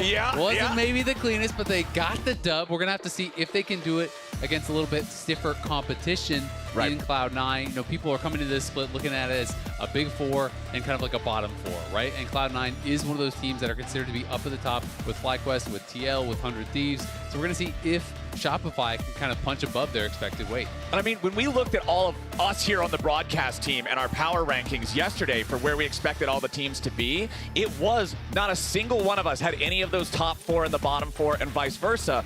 But when you looked at it, overall, Shopify was the team that had the highest average rating between everybody on the talent team, at least, of the bottom 4. So it seems like if there's anybody that might be able to make a push, that would kind of be the dark horse squad. Yesterday, they had a very solid early game, and then the Otacon disaster turned it into a 53-minute battle for the ages. But we'll see how well they can do today, because just like yesterday, Contracts played the first Nefiri ever in North American Professional League of Legends history. Today, he will be back on it again for a second game, locked in first pick of the entire draft. And Vivo is playing the Estral again. We'll see if they do just kind of run back. Very similar composition to what they did yesterday. Aurora would be the same pick as what they picked yesterday. Ari obviously kind of fulfills a similar role, but it is looking like they're probably going to lock this Aurora, and that would be the exact same 3 picks for those 3 roles that they had yesterday. So they are just kind of going with the tried and the true. Cloud9 on the other side, obviously mixing things up quite a bit. Vi Talia as a combo, very, very strong. They did kind of struggle to get Loki involved. He had a pretty rough game on the Rise. Did about the same amount of damage in a 40-minute Rise game as his Lee Sin did, which is very shocking. Thanatos, was kind of playing that split push style too. So this looks more like easy setup, point and click CC. You have great follow-up with the Varus, with the Talia. So, they are kind of simplifying and throwing some bans up towards Fudge to maybe try to get Thanatos a preferential matchup, looking like they're trying to target, some of these kind of safe blind picks. Yep, and I do think, however, despite the fact that Vitalia is one of those proven combos, if I'm playing Nefiri, I am so happy to see both of these champions. You can never get hit by Talia's shove if you're awake and you have your W off cooldown as Nefiri. Also being able to use it to get away from the guaranteed Vi engage. The champion just has a lot of outs against them both. Cassante and Galio banned out. Poppy banned out here in the second half. Shopify with 1 ban left to go. The Galio ban always makes me think of Rumble because that's kind of that top Right. counter pick. But there is also the potential that they're worried about that going mid and then, this Aurora going up towards top lane. So we'll see if it is going to be any shenanigans with the flex. Instead of actually saving the top lane for counter pick here for Thanatos on red side, they are going to use support counter pick on 5 and they're going to blind the Gnar. I don't think that Fudge would really be going towards any of the kind of really big counter picks, things like the Yasuo and the Aurelia are the ones that you most likely think of. Things like Quinn can also be quite good. They are hovering it, but I don't really expect to see it locked in. You kind of have to be a specialist usually on those champions for it to work out. It's very uncommon to really see it slam down. The Mbess is something that much more predictable, much more expected. Fudge will be piloting that one. And again, if I remember right, this is still another one of those champs locked in the same as what they were running yesterday. Shopify pretty happy with that composition. Yeah, 4 out of 4 are the same. So we'll see if it's going to be the Leona. That would make it 5 out of 5, the exact same comp that they did actually play yesterday. And it's lo the and same behold, 5 champions. It's the exact same 5. And I'm not even surprised, once they got this far in, because it's like, well, you need hard engage, right? And what's going to say something he'll be comfortable on is going to be that Leona. I will say their comp is very, very squishy. So, yeah, Nefiri, not the easiest ult target for Vi, but pretty much ult anyone except Leona, and you can potentially 100 to 0 them, right? There is a lot of CC, a lot of follow-up here on the C9 squad. They're going to go with Alistar as the answer to be able to kind of reject some of those Leona engages. And again, between the Gnar, the Vi, as well as this Alistar, if you can find really any of these carries, any of the 4 on the top side, it is going to be very, very rough. So which side of the draft would you prefer here? I like C9s a lot more, honestly. I just think, it's kind of a more stable composition because you have more of that front line, more of the easy ways to engage. Really, for Shopify, you're looking at potentially like a Palafox flank or Seos engage, and kind of that's it.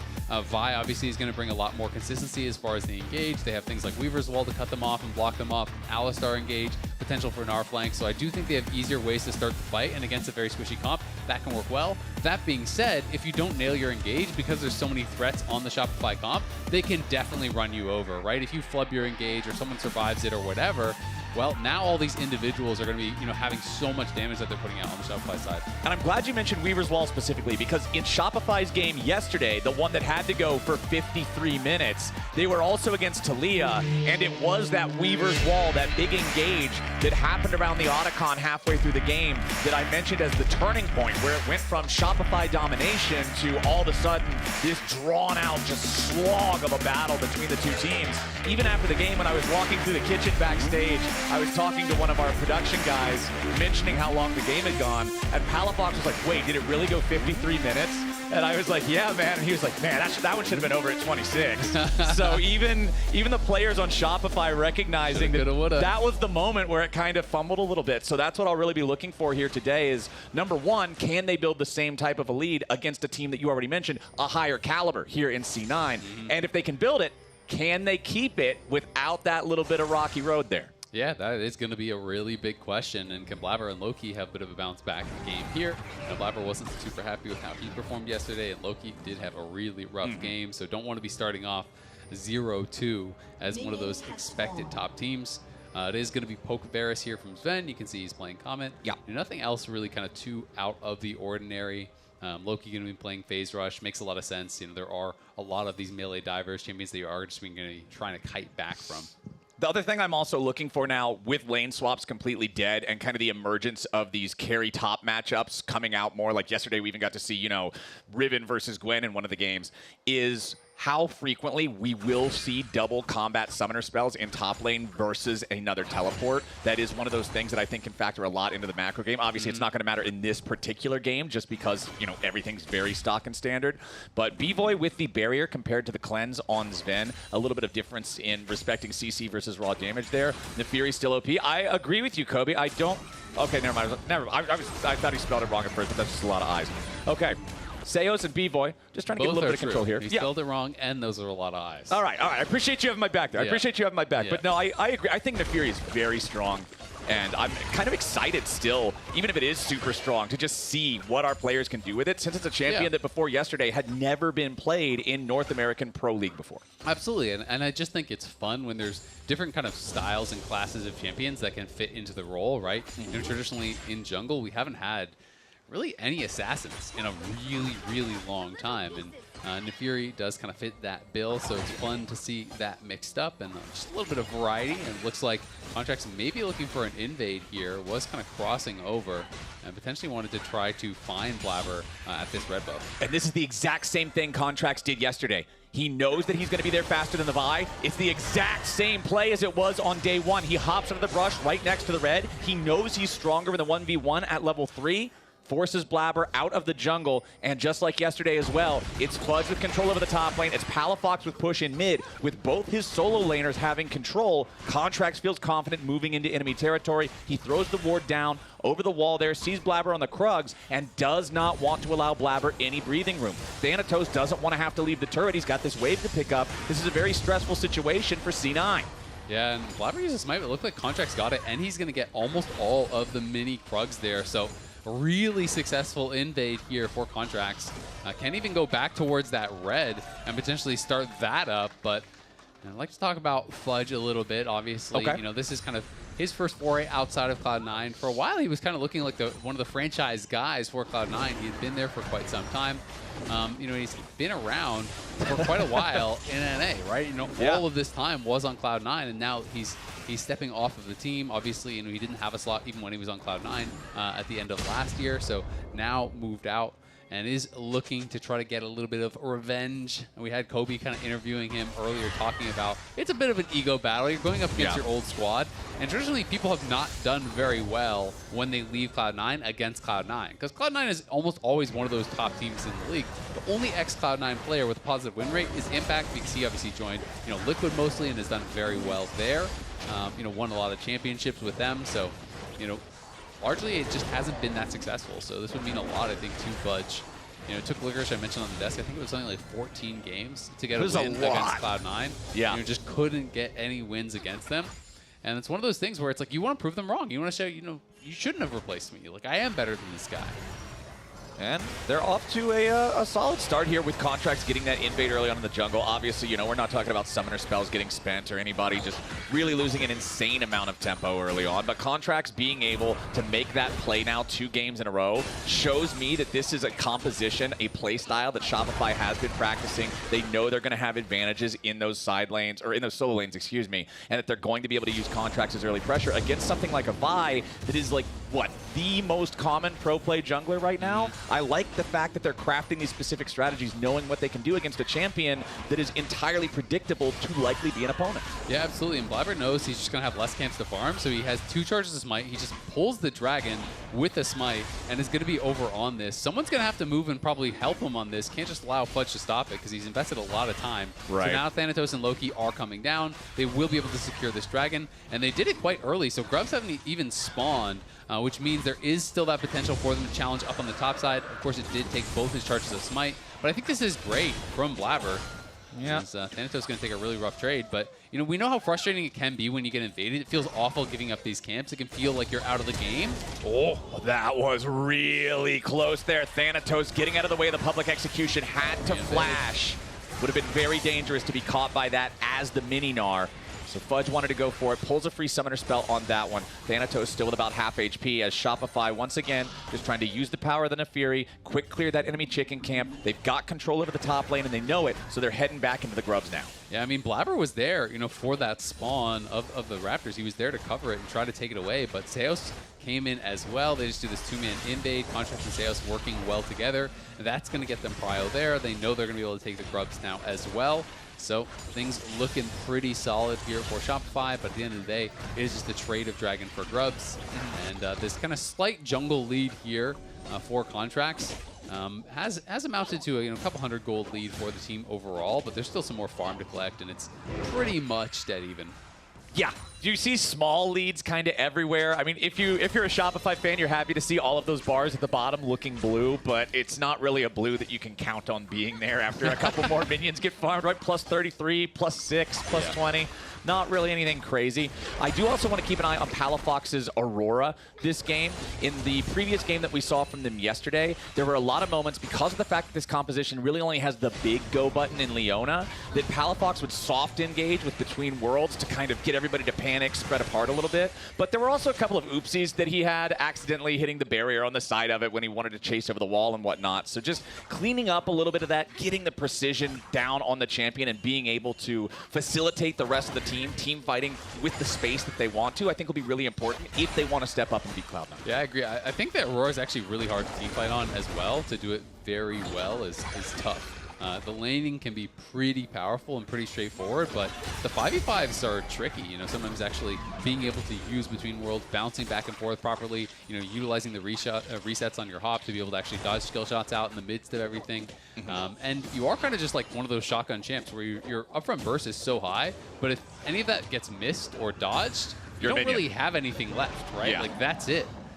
So it is definitely tough on the execution, but especially when you have a lot of dive with you, it can kind of create that chaos, and you can go in, you throw down the Between Worlds, you slow them up, and all of a sudden everyone else dodges in. Nice sidestep. Ooh, yeah, that was a perfect sidestep there from Thanatos, and Fudge, now with the arrival of Blabber, has nowhere to go. It's a fist to the face, and it's C9 on the board first. Really well done there. Just clean sidestep from Thanatos. Not sure if Fudge really would have been able to get out either way.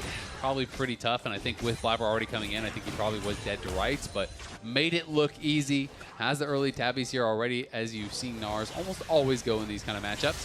Palafox here to support Contracts on yet another Raptor invade, so just continuously stealing away some of these resources, but with Blabber having gotten that kill on the top side, he's not behind in gold at all, and it's C9 now that's enjoying these ever so small advantages. Uh-oh, Contracts is ready to go, though. He finds Blabber at the red yet again. This dog lives in the jungle, and Blabber did not heed the warnings, man. That wolf is on the prowl. Contracts tying up the game in kills. I mean, that was a really good approach from Contracts as well. You can see that there was a ward in this brush, and I think Blabber was saying, if I'm going to get attacked at the red, he's going to wrap through banana brush, and I'm going to have him spotted there. Just kite back towards my side of the jungle, towards my tier 2 tower. But instead, Contracts wraps all the way around the outside and comes from a pretty unexpected angle. So Blabber just didn't see him coming. He gets punished. Plus, since Blabber already used the flash in the top lane to make the first blood play on Fudge, since he didn't have his flash left to use, you can see Contract still has ulti available. He didn't even need it to chase down the Vi. As soon as he finds him at the red, it's already over. And now Vulcan working together with Loki. Palafox in some serious danger. Needs to try to get away from that one. Does manage to create enough distance there. But man, not too happy about the way that one played out. Luckily, still has his flash. Yeah, good chunk there from Vulcan finding the catch. And this is just that pathing I'm talking about. Blabber has the ward on his left side, so he's thinking he can just kite back towards the right. The reason he's kiting back towards that brush is because he's saying that will be the opposite direction someone will be coming through. But this is just really clever. I'm not sure if someone tracked that ward or if this is just like him guessing that would be where the ward would be. By the way, great pathing from Contracts. Okay, C9 ready to turn around to play onto Shopify now as Contracts and Seos wanted to step forward. As soon as they see the backup coming for C9, though, you can see the Hound's pursuit from Contracts. That's the everybody fall back button, and nothing ends up coming from it. We do have the second Drake live on the map now. Second set of grubs about to spawn at the same time. Seos, Palafox, and Contracts making their way down into the bot side river now. The Leona does have level 6. Vulcan, however, with the Unbreakable Will also ready to go here on this Alistar. Palafox heading back down into bottom lane to catch the wave that is crashing into the turret, while the rest of C9 now has the opportunity to move into the bot side river, see if they can overtake control, steal that back from Shopify. And nobody wants to be the one to overcommit. Nobody wants to hit that gas pedal too hard. As Contracts just jumps over the wall, he'll start the Dragon up all by himself. Yeah, Contract's going to be able to solo this up pretty easily. Cloud9, I think, wanted the Dragon, but didn't feel like they were in a position that they would really be able to go for it. We're hoping maybe to get a pick prior and then have that prompt it. With the early Eclipse, Contracts is very, very strong. It's a cheap item, and it's really powerful on that one item completion. So Blabber instead is saying, you know what, let's not mess with it. I'm building towards the Triforce. That's going to take me a while to get there. So just going to go up towards the top side and try to trade the grubs. And as long as they can get all three, then they at least deny any of those grub spawns from their opponents. Exactly. They'll feel perfectly fine about it. They handshook the first one way. They'll handshake the second one the other way. But they're coming. And so if they can get this last one, it's actually pretty big, and they will push them out. So Shopify should be able to get the fourth grub, which means no feat progress for Cloud9 because they don't get the full 3. Plus baby grubbies. Exactly, plus the baby grubs. Easy stuff there for Shopify. Nicely done, well rotated. Fudge versus Thanatos up here in the top lane is almost a, 15 CS lead there for Thanatos over Fudge. Fudge wants to make his entry into the fight, but Seos misses the Solar Flare, flashes away, even though the Zenith Blade still tags him there at the very end. Contracts continue to move forward. Yeah, Palafox is there, goes between worlds. Thanatos is low, not low enough though, still alive for now, 100 HP remaining.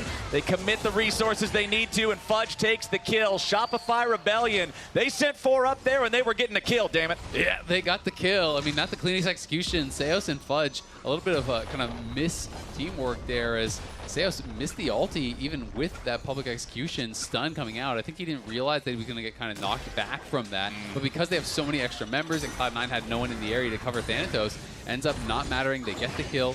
Cloud9 will trade for some plates and some lost minions down in that bot lane. Yep. But at the end of the day, it's another good play here from Shopify. The game, though, still pretty much dead even. It's a Dragon apiece. That couple grub advantage. The gold is exactly the same. And you can see down in the bottom lane, Loki, who is the one that was benefiting from getting the extra turret plate money. He does have his Rod of Ages already stacking. This item getting changed around a little bit. Having the better build path becomes much more appealing to a lot of mid lane champions.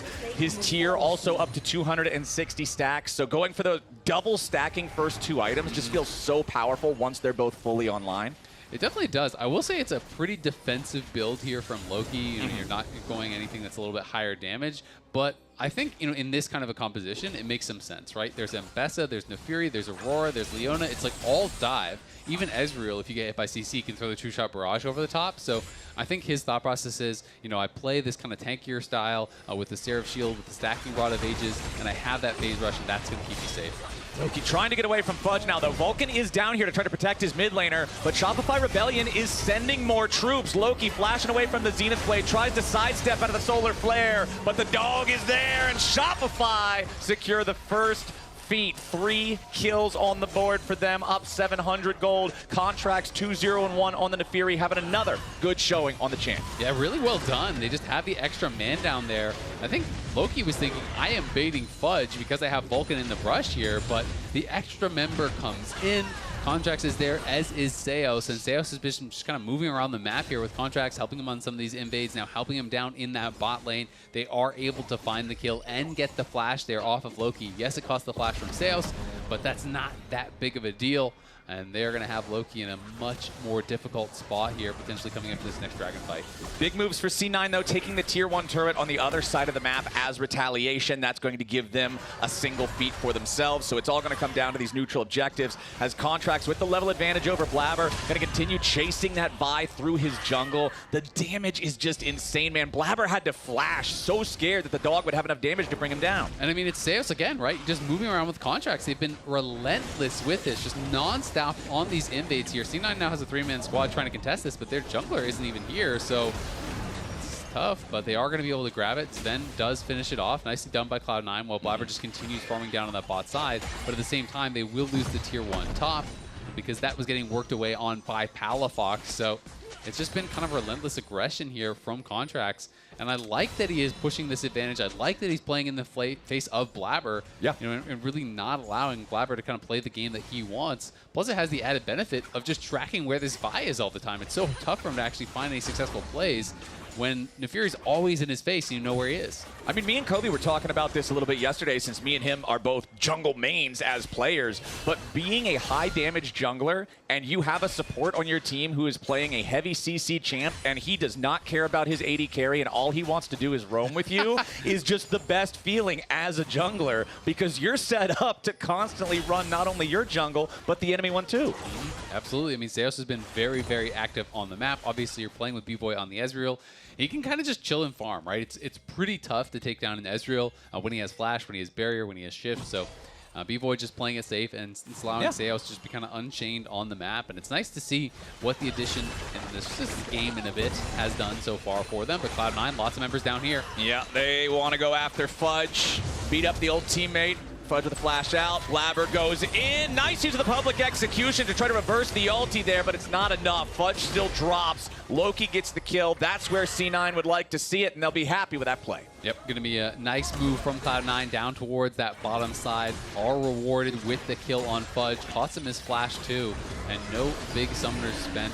Oh, wow. Contracts going all the way in after Sven there. So much burst damage onto the C9 AD carry. Very fortunate that Thanatos is there. Otherwise, guaranteed death at the hands of that Nefiri ulti. But now that that spell is down, C9 feels more confident heading into the Drake themselves. Thanatos is here. There's your Solar Flare. Lands onto a value target in Blabber, but do they have the damage to burn him down? A little bit more is going to be needed. Yes, Contracts gets a killing spree. Meanwhile, Palafox is just running circles around everybody else, and Fudge is ready to factor in. True shot barrage over the top, and B-Boy claims Vulcan.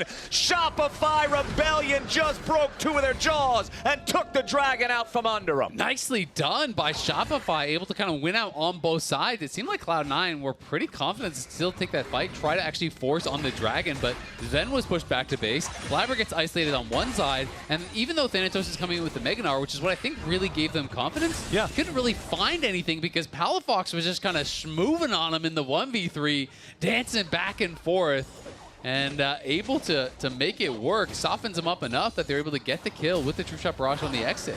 I mean, this is what I was saying I wanted to see at the start of the game. I wanted to see Contracts having another strong carry performance on Nefiri, Palafox creating space in meaningful ways on the Aurora so they can get the fights with this low CC composition. I'm liking what I'm seeing here in the first 18 minutes from Shopify, but Azael, we are getting towards that point of the game that I cautioned against earlier. They've checked the first box. They've had a strong early game. They've gotten out to a nice lead.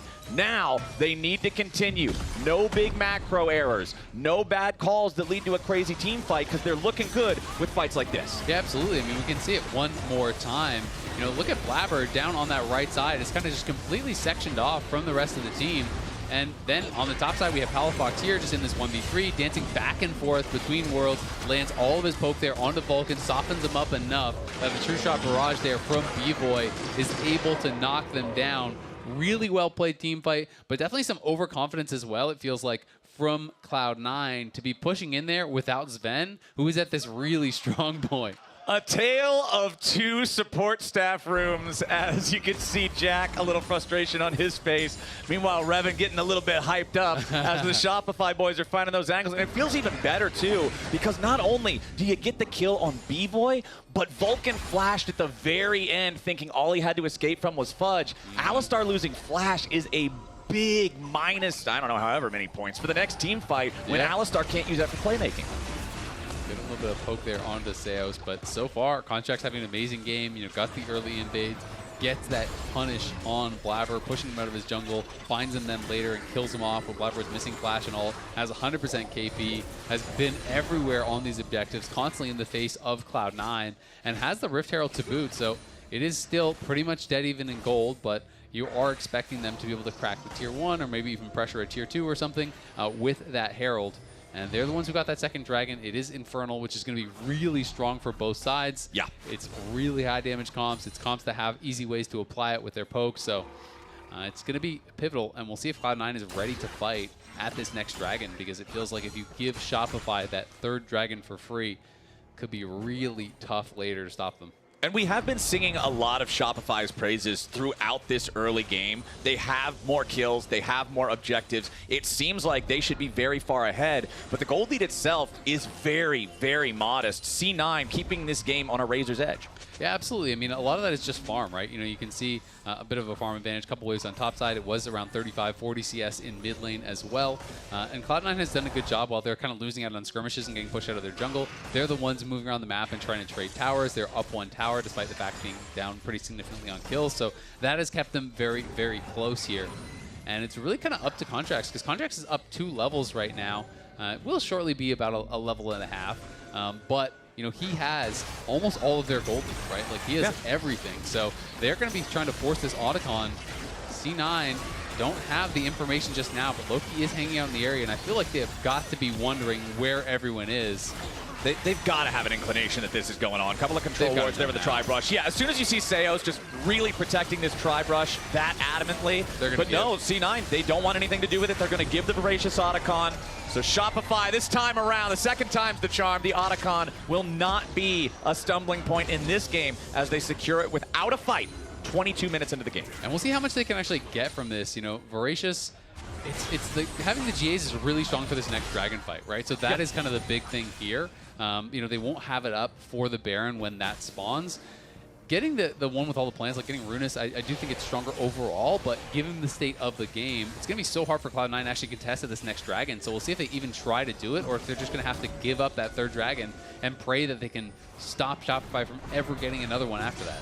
Well, we do have the Rift Herald summoned up at the same time. This is so obnoxious if you're C9. Nice engage coming out from Seos. Blabber has been found. Point blank, Nefiri ulti to lock onto him. A little bit more damage is required. And yes, there it is. Fudge takes him down. But it's a 1-for-1 trade. Seos loses the false life, regenerating back in the base right now. So not a true 1-for-1, but still 4v4 right now as both teams jockey for position. Here in the mid lane, Palafox goes between worlds. Loki's caught out in a little bit of danger now, but a nice use of Seismic Shove into the Unraveled Earth that keeps Shopify at bay. Vulcan re-engaging now into Contracts. He jumps himself back out too. Thanatos wants the engage. Big slam on the Palafox. Knocks him into the wall with the Mega Gnar. Another false life claimed. C9 now with a 4-man push squad here in the mid lane. They'll take down that tier 1 turret and take the gold lead. Yeah, they're going to be able to take down the turret, but they will still lose the Dragon. Blabber getting caught was really rough at the start of that. It looked like he didn't have a good angle on his Vault Breaker, and he kind of bumped into the wall, so he didn't actually get a lot of distance, which allowed Seos to catch him. Yeah, we are going to go all the way back, so I think he was trying to actually queue over the wall, but because he didn't have enough distance, he basically just bumped into it. Had he queued back towards the right, he would have been fine. In this case, he thought he was going to be able to make that wide wall and get all the way out of there. But with him going down, it really made it impossible for them to actually contest this Dragon. C9 actually play out the 4v4, 4v5, excuse me, very, very well. You know, they killed off Seos. We're back to live, though. We're back to fighting. Yeah, Seos still going to be looking, seeing if he can find that big engage. Remember, that is the main trigger pull on Shopify Rebellion. Contracts eating some poke here. Nice double stun from Seos, who is now very low on health, mind you. C9 taking notice of this. Piercing arrow does not hit the Leona, but because of the compromised health bars on Seos and Fudge, Shopify are trying to get away. Loki hops off the Weaver's wall early. Fires a couple of rocks into Contracts, but nothing more to be found. Yeah, gets the flash off Contracts, though, so that's pretty nice, because Contracts does have a hefty bounty on him right now. You know, is very far ahead of the pace of the game. Almost that full 2-level lead has been reclaimed over Blabber, so feeling really good about his spot. But if they could kill him off, again, that's so much of their power. So Contracts without flash could be punishing. We'll see if Cloud9 can capitalize on that later on. As Vulcan going to get chunked out a little bit here from Palafox, but not too worried. Loki's been doing pretty well, I feel like, in this game. You know, he's playing through the side lanes well. He's been pretty impactful in these 5v5 skirmishes also. But always going to have to be very careful about his positioning just because there's so much dive on Shopify's side. He's certainly having a better game than he had on day one, right? The Rise game was really rough. Right now, looking at the clocks on everything, it's a little bit over 3 minutes until we will get what is the Infernal Soul spawning for Shopify. You know that is going to be a fight. You know C9 will not want to give it away. They try to engage. Seos misses the Zenith Blade, though, but Contracts is ready to jump right in onto Loki. They turn the aggro back on over to Blabber, who's down to 100 HP, barely getting away now. The damage over time from the Darkened Daggers, not enough to do him in. Shopify Rebellion, I'm loving the killer instinct we're getting, but it comes up just short. Again, it's just Seos and Contracts. This duo is looking so strong in this game. Thanatos spotted over the wall, has to be careful. And that was critical. I mean, if Blabber dies there, that's Baron. Very, very likely. Loki loses his flash. He has to get out. They just don't have enough damage to actually finish off Contracts, even though he was missing his summoner. So Cloud9 lucky to get out of there. Do want to try to fight and reclaim some vision around that Baron area because they don't have a lot right now. But Contracts is here, and you cannot underestimate him. So Vulcan going to be getting chunked down. Yeah, luckily for him, has the Aftershock to get rid of a little bit of that lasting damage. Contracts, there's not a lot of range on Darkened Daggers. It's nice because you get the 2 casts, the extra little burst of execute damage if you get the second one, but still not a whole lot to work with once he's got some distance. Yeah, but at the very least, he defended the wards, right? They couldn't actually get in and clear out any vision. Now, they were thinking, okay, we know that B-Boy's on a reset timer, most of Shopify's on a reset timer, we're going to move in, we're going to clear out these wards, get some of our own vision. But him being there, it wasn't really that he was threatening Vulcan with a kill, but he defended the pink ward, he pushed him back, and he's clearing out more vision in the area. Contracts has just been controlling this whole zone while his team was on the reset. Now Seos is back, so Cloud9 again are going to be struggling to get vision in this area to be able to even approach in their jungle so they can keep eyes on the Baron. Well, 2 minutes have passed, and we had a near kill on Blabber, but that's it. And we're just that much closer now to the Infernal Soul spawning. It's under 90 seconds. C9 must have an answer for this. They must be ready to respond to Shopify. You already talked about how powerful this Infernal Soul is going to be on a team that has such high damage. Shopify, though, they might just lose Contracts, and that would be huge. Hound's Pursuit to try to drop some of the aggro, jumps back up the wall, but Thanatos is ready and waiting. They find Contracts and C9. That was huge at the biggest possible moment. Thanatos coming in to cut off the escape route with a Mega Gnar into the wall. Watch him fall. Shopify nowhere to run. The car crashes into the ditch right when they needed to avoid it most. C9 with the biggest play of the game so far. Nobody steals Blabber's Raptors 10 times in a row. They catch him at the scene of the crime. That time they were waiting. They sent everything for Contract there, and he still almost looked like he was going to get out, even without the flash. But the Q flash engaged from Blabber. The Weaver's wall comes through. Vulcan is there. Thanatos is over the wall to collect the kill as he's trying to get out. And then everything goes pear-shaped for Shopify. They knew he wanted to reinvade. Look at this. Q flash into the ulti, into the combo, into the seismic shove. Gets into his W, is able to immune that, hops over the wall, and you think, oh no, he really gets out. But then you see Thanatos is there, Sven is there. They're able to finish him off. And now it's just a full-on retreat because Shopify is very segmented. You can see Fudge was not with the team. He was completely separate. And so it became this 5-man collapse on the 3-man squad there. You honestly couldn't even tell that they're winning watching Reaper. No, Reaper is cold, man. There is ice in his veins as now Contracts is in some trouble again. Stuck in the pit, has to use Hound's Pursuit, trying to stay alive. A little bit more damage isn't there. It's secured by Blabber, but the Vi is first to drop. Fudge tries to get away from the unraveled earth. Shopify need to try to exit the pit, and they need to get out with as many men still alive as they can. Loki's ready for the chase as the Weaver's wall goes after Palafox. Seos and Fudge are both already down. It's a 2-for-1 plus a dragon for C9. Contracts at least just trying to get his Krug, wants to provide a little bit of protection for B-Boy if he can, but C9 still wants more. They're not quite going to find it, and Shopify again come up short in the fight. Nice little attempt to predict there from Loki, though. He put the seismic shove where the shift was going to put him, so B-Boy had to shift, then immediately flash as he realized he was shifting into that seismic shove. Cloud9, though, full court press here. They have the Baron buff. They win the fight. That means there's going to be greater rewards to be able to be picked up. It's now already a 3,000 Red Bull Baron power play on it. And we can watch this one more time. This one became very dicey. Blabber tries to look for the turn onto Contracts, but the Dragon is still getting hit. Cloud9 never really stopped damage on it, so it just became a straight up flip. Blabber clearly wanted to turn and go for the fight. Contracts early smote, though, down to about 700. Hard to blame him when you're that low and it's that high of a pressure situation. But some miscommunication on the Cloud9 side allowed Contracts to have a shot. They get the kill on Blabber after they lose it, but then just the higher health bars are really what allows Cloud9 to push through and go for the win. C9 coming back real fast in this game. I feel like the gold lead for so long was very modest for Shopify, right? Talking 500, 1,000, something around there. And then now it's a 5,000 nearly gold lead for C9 after that big catch near the Baron. Vulcan and the rest of the squad now taking over the top side of the Shopify jungle, using the pressure, using the Baron, takes down the tier 2 turret up here in the top lane. And now, Azael, it's not just that Shopify have lost that window at the earliest possible soul. It's now they're the ones feeling the pressure. Like, I don't know if we can beat these guys in an open fight. Yeah, it's tough. I mean, Cloud9 has been playing the map better throughout the game, I think, than Shopify. That's why they were keeping it even, despite being at, a kill deficit. But now that they've started picking up some kills, they got some major objectives, and it is going to be really, really hard because you're looking across at some of these item completions. You're looking across at some of the gold gaps. You look up in top lane, it's 3.5 items to just the 2. You look in mid lane, 3.5 items to just the 2, with some really expensive ones. Fully stacked Roa, Death Cap, Archangels, and a Seekers ready to be used is very tough to deal with from Loki.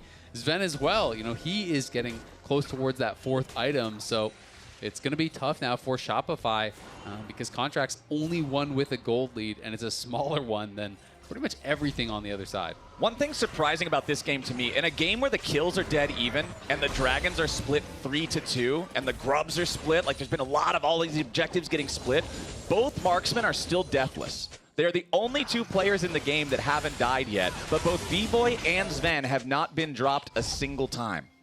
Fight minions. Yep, that's just what you got to do sometimes. Farm it up. If you're not 6 items, are you really ready for the team fight? No, you're not. There's always more. And even when you are 6 items, what if you want to change your items later? Right. It's time to farm. You need to have that 4,000 gold nest eggs in case you need to swap your shoes around or buy a couple elixirs of wrath or whatever they're called. Who knows? Some tariffs could get put in on some of these items. Might cost more in the future. Oh, no, dude. 900 gold elixir of wrath. Exactly, right? You got to save up. Well, Contracts is trying to save Shopify's chances in this game right now. The one man left on their side who still has a gold advantage for himself. You were already talking about the item advantages, but just the raw gold value, plus 2,500 for both solo laners on C9, plus 1,500 in the marksman role. It's almost plus 500 just in supports, man. So everybody else on Shopify really falling behind now. 6,000 gold total lead for C9. We've got 60 seconds till the Drake spawns, 65 until the Baron spawns. It's another one of those interesting map states where both buffs are up at the same time and both are very important. And in that situation, it's almost always the team with the lead that can just wait for their opponents to make a mistake. Yeah, absolutely. It is very heavily in their favor, but something working for Shopify. Death Cap now completed for Palafox. That is a really big buy.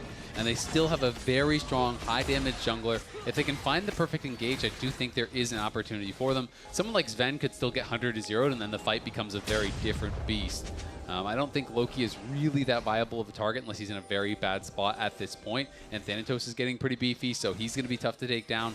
It really does feel like it's kind of Sven or bust.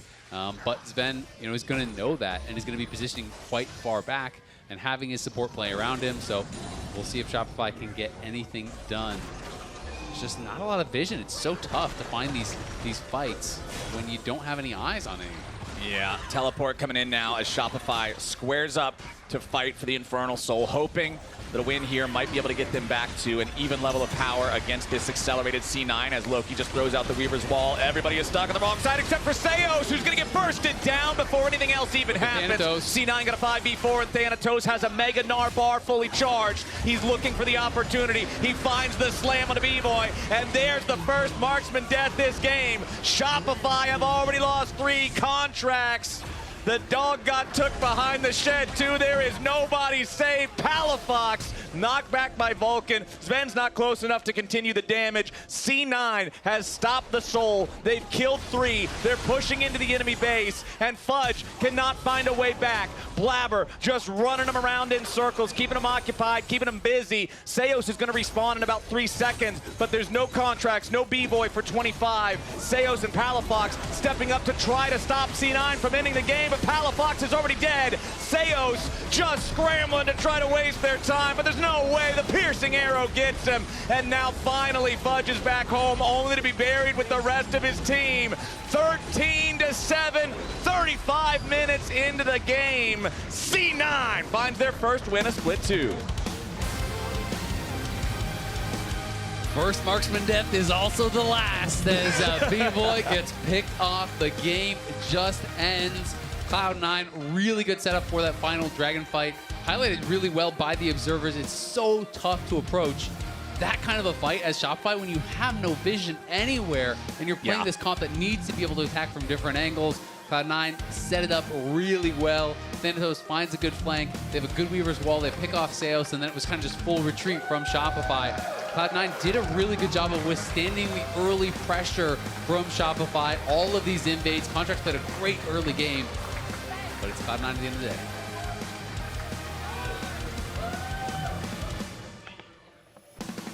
Yeah, I think that Shopify, once again, when they go back, when they look at the VODs from opening weekend, there's a lot to be proud of. There's a lot to be excited about when you look at the way that both of their games started off for the first 20 minutes or so. But yesterday, it was the fight around the Otacon. Today, it was getting caught in that topside river again before the Baron that led to the big turnaround for C9. And it feels like without these fumbles, if Shopify can really shore those up and plan better the way that they want to play around those topside river objective standoffs, that they can really start snowballing some of these early leads into game wins. Yeah, no, I agree. I think it's a promising start here for Shopify.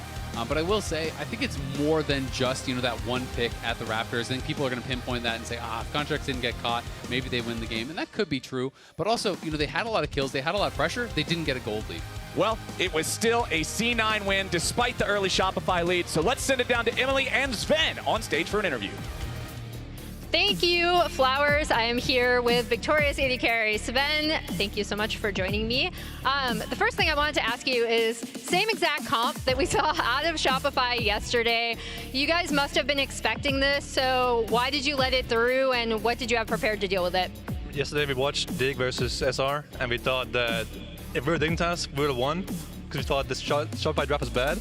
So we're like, okay, let's just go red side, and they'll pick same champs again, and we'll win. But then it didn't really go that way, so maybe the draft wasn't so shit after all. Yeah, they got off to a good early lead, but it did seem like you guys were moving around the map a lot more, despite the fact that they were able to pick up kills, save a few of those early drakes. So what was your communication like while they were getting these leads and trying to keep it close while moving around? I think once we stop misplaying the fight, we should be winning around objectives. We have much better zone control with Varus and Talia. I think they have to go on us, and that's when Alistar becomes really OP and Talia Brocks are really strong. So I feel like once we get a few items and we fight the objectives, we should just win. And then going into overall this season, you guys had a loss yesterday, win today. What was your preparation like going into this week, and what was your off-season like?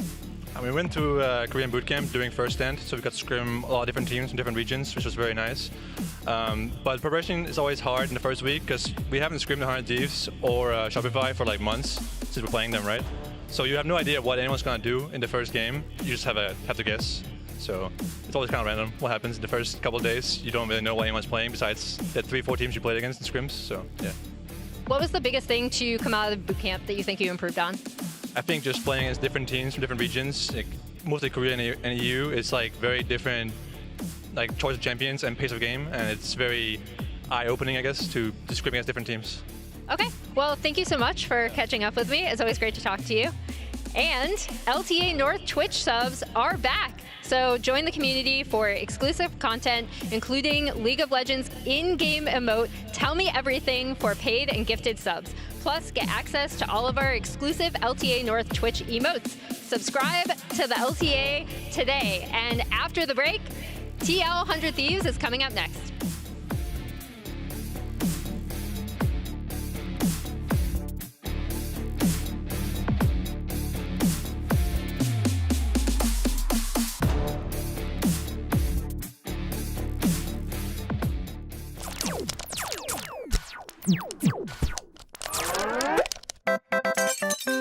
Red Bull gives you wings. Rich in the ground before Dub can even get there. In time to try to knock out as Impact gets bursted. Don't feed. Get fed. Scan the QR code for LTA deals only on Uber Eats.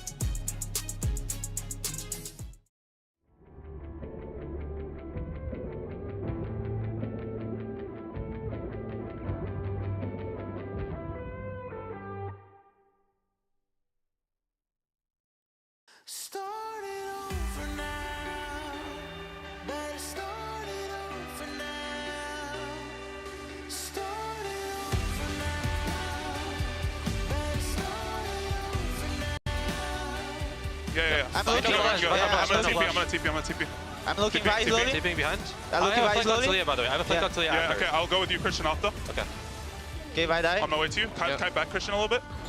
They don't know me, so. Paul's coming slowly. Yeah, I'm healing back to dragging, guys. Okay, nice. I already was push butts. That's all first. Nice, someone go butts. I want to play heavy. Go. I'm flanking, guys. Go nappy. Kill after. Look at Fury. I got him. Keep the fight going, guys. I stop that. Come with 2 seconds. Keep chasing. I will to Leona. Yeah, I'm looking, guys. Splash. Leona. I have good position. Looking. He's the Lulu. He's here. Let's go We can go dash. Want to finish. I'm chasing. I'm chasing. They're stuck, okay? We can keep fighting after. Okay, keep fighting. Isurus. Nappy. Maybe, guys. I'm going to TP mid.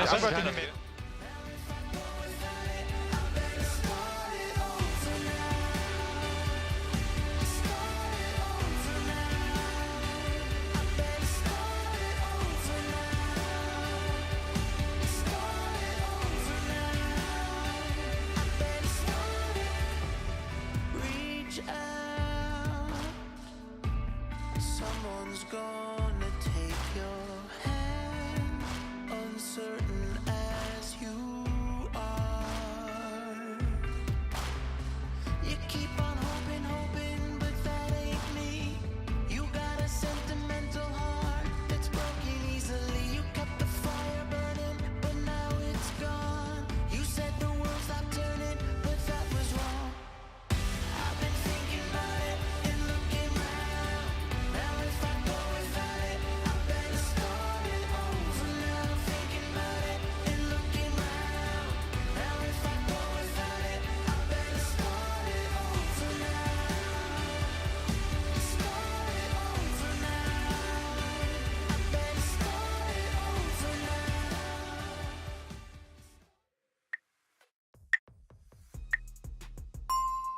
What? I was closer. I need to hit the gym. I think that the Fearless Draft Fearless Tournament is going to expose a lot of fraudulent professional players. Ooh, interesting. Why do you think that? Okay, one tricks are already not really allowed in pro play, so I think it's going to show which pro players cannot expand their champion pool or already currently does not have a wide champion pool. I think that there are fewer of those players than people think out there. I think that a lot of the time you can find an analogous champion. And I think that there's actually a higher burden on coaches than there is at players right now, because what I think we're going to find as a counterpoint is instead of like an individual player getting like banned out and like playing a champion they're not good at, is a whole bunch of drafts that just don't make coherent sense, because you're going to end up with like champions that coaches haven't put together in a jigsaw puzzle well before. So I think that whilst it will test new skills, I don't know whether it's actually going to test individual players' pools as much as it is going to test like whoever controls the draft on the team to be able to make like a coherent recipe as opposed to individual ingredients. I also think that because Fearless doesn't impact game one, that if you are one of these teams that relies on very specific picks, to be able to get a game one victory, you actually get such a huge advantage in best of threes now, because you only have to get one of the next two drafts right to be able to do it. So I think that there will be less upsets than people initially think, but I do hope that it does shake up the meta a lot more than what we currently see. Wouldn't you say that a professional team that can, like, say they get a horrible draft, wouldn't you say a professional team would still be able to play and strategize within the actual game outside of Champion Select? As a professional player, if you're a top tier player, not just a solo queue girly. Yeah. Look, I would love to be able to give you that vote of confidence, but unfortunately, I do think in the current state of League of Legends, because like objectives kick off at like 5 minutes at the moment, 6 minutes, that actually being able to get a good draft is actually, I would say, way too crucial in current League of Legends. I would say I would actually share your opinion. Like 5 years ago, I think so many drafts are playable, but nowadays I think draft is actually a too big a portion of the game. So, pressure on me.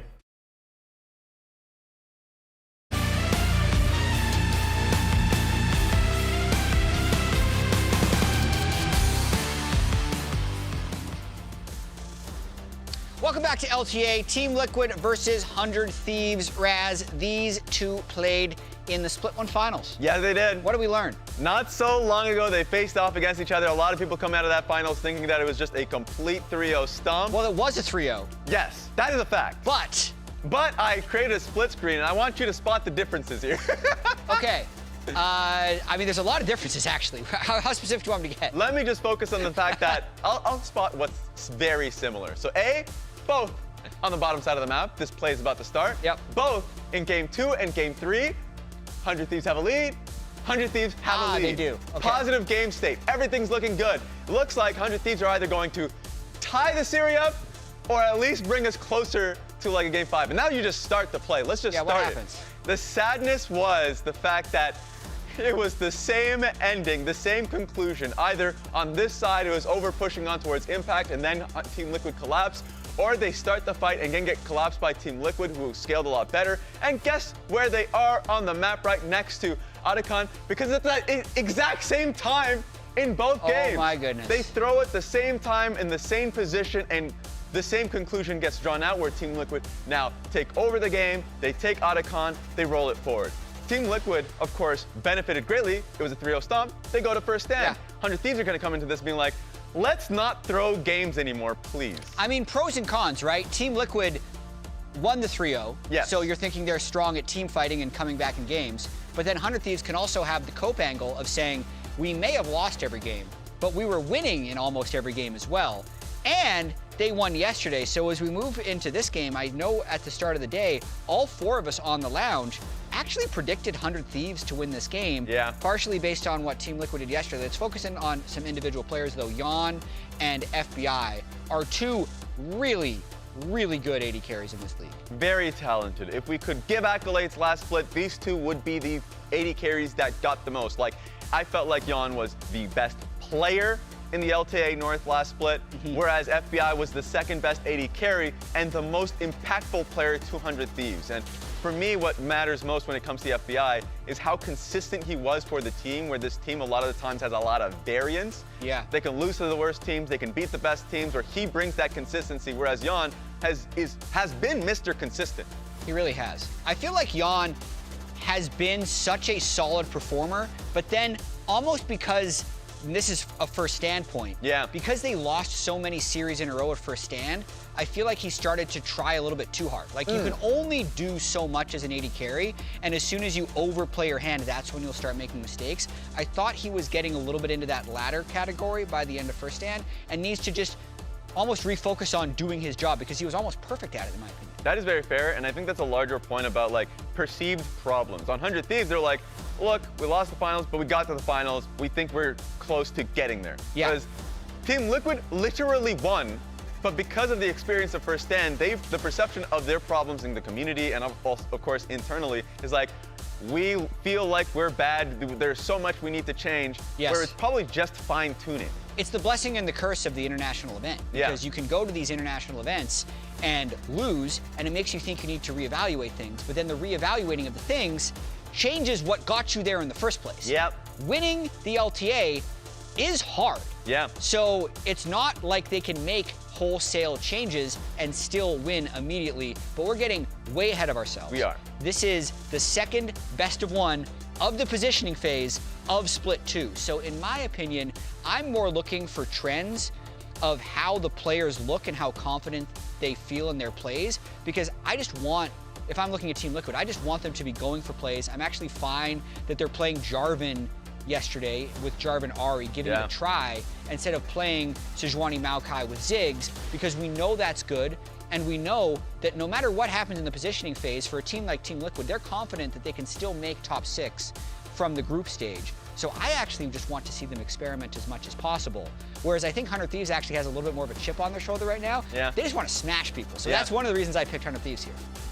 That's a very fair point. And also I think that 100 Thieves as a team, they're not being level 1 lane swaps anymore. They're happy about that. Yes. And also, on top of that, the creativity in their draft, even though the ribbon technically didn't work out, the fact that they have stuff like that in their arsenal, is a big positive for them.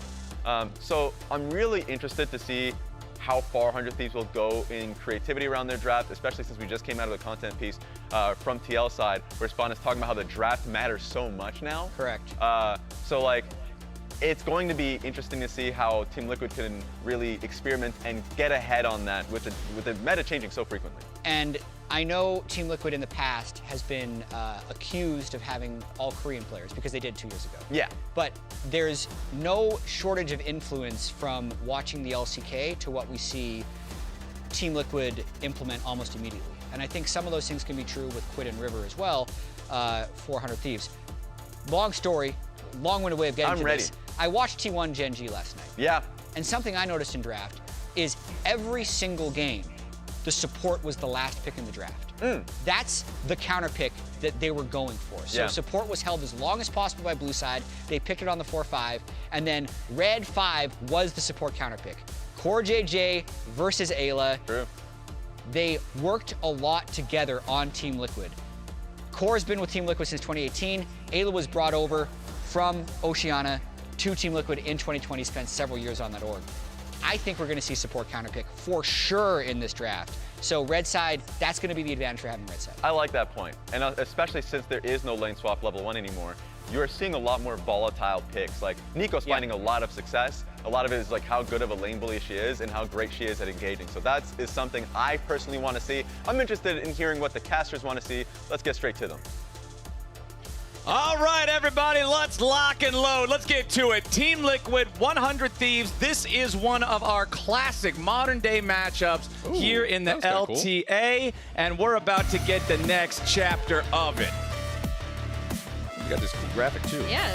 Yeah. Did you see it shoot out of the floor? Yeah, that was actually really cool. That was pretty sick. All right, quick introduction. We still got me and Azael here on the call for this one, but Emily Rand joining us for the Someone TriCast. let me up here. You Emily, know, are you ready? Are you ready? Yes. Let me see your man dog face. Okay. All right, let's get in here. Let's see which one of these two teams has it in them to walk away with the dub here. Vi and Yone banned out by TL. You've got the Rumble banned out by 100 Thieves. I really always like to see Team Liquid respecting an opponent that can really play the Yone to great efficacy like Quid can, especially since it's not an APA-style champion. You got to take that one away. That and the Vi, actually. Vi is one of the premier jungle picks right now that we see let through a lot. But River on that Vi, his teamfight targeting is so good. We saw it just yesterday. So I like that takeaway as well. I actually think they're all really good bans. I mean, I do think APA probably his best champion right now is Talia. I think the best carry for Impact is Rumble. So, you know, they're not only meta picks, but I do think there's some headshots as far as the player proficiency as well. It's also interesting to see Gwen banned out on the blue side, which means they don't want to lock that in for Impact again. I also, Azael, you and I were talking about this, how we both think Gwen is strong and her win rate on LTA North day 1 does not reflect how strong she can be. As we see Varus, the premier AD pick, goes with a lot of, like a large variety of types of lanes. 6 out of 6 games so far in LTA North. It is not getting banned, but it is always getting picked. Like you said, it plays in a lot of different lanes, but it also has on hit, it has poke, it has a lot of different styles, different rune setups. It's kind of fit every single situation you could ever really want in it.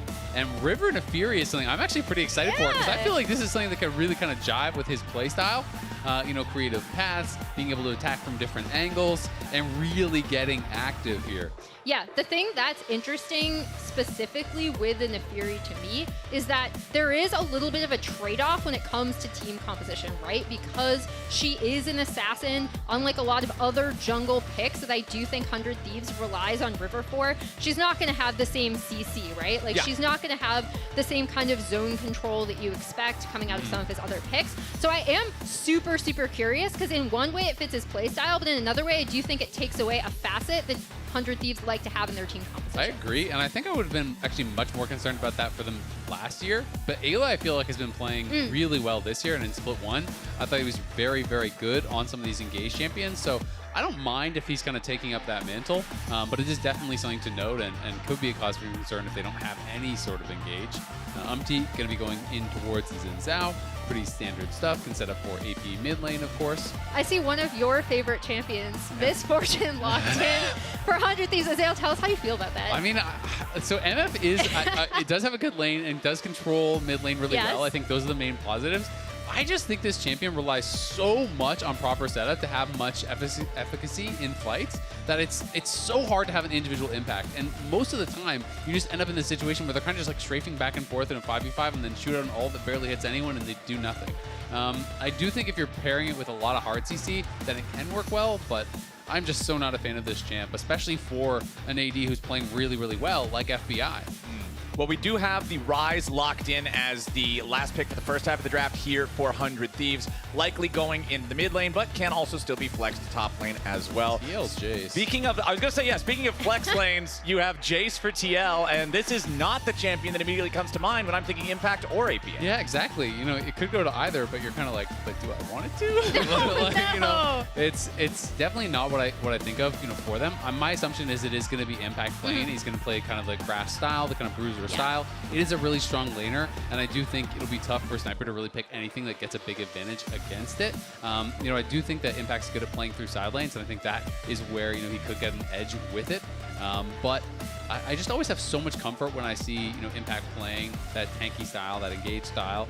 So we'll have to see how they want to round out this composition, because right now, obviously, it's triple physical. They need an AP mid laner, and then they're going to need engage from core. So you already kind of know what they would be looking for. I'm a little surprised to see the Renata ban, honestly, because there's 0 engage on the TL side. So I feel like they probably would not have been looking towards a Renata anyway, as they need like a Leona or like an Alistar or something like that to round out the composition.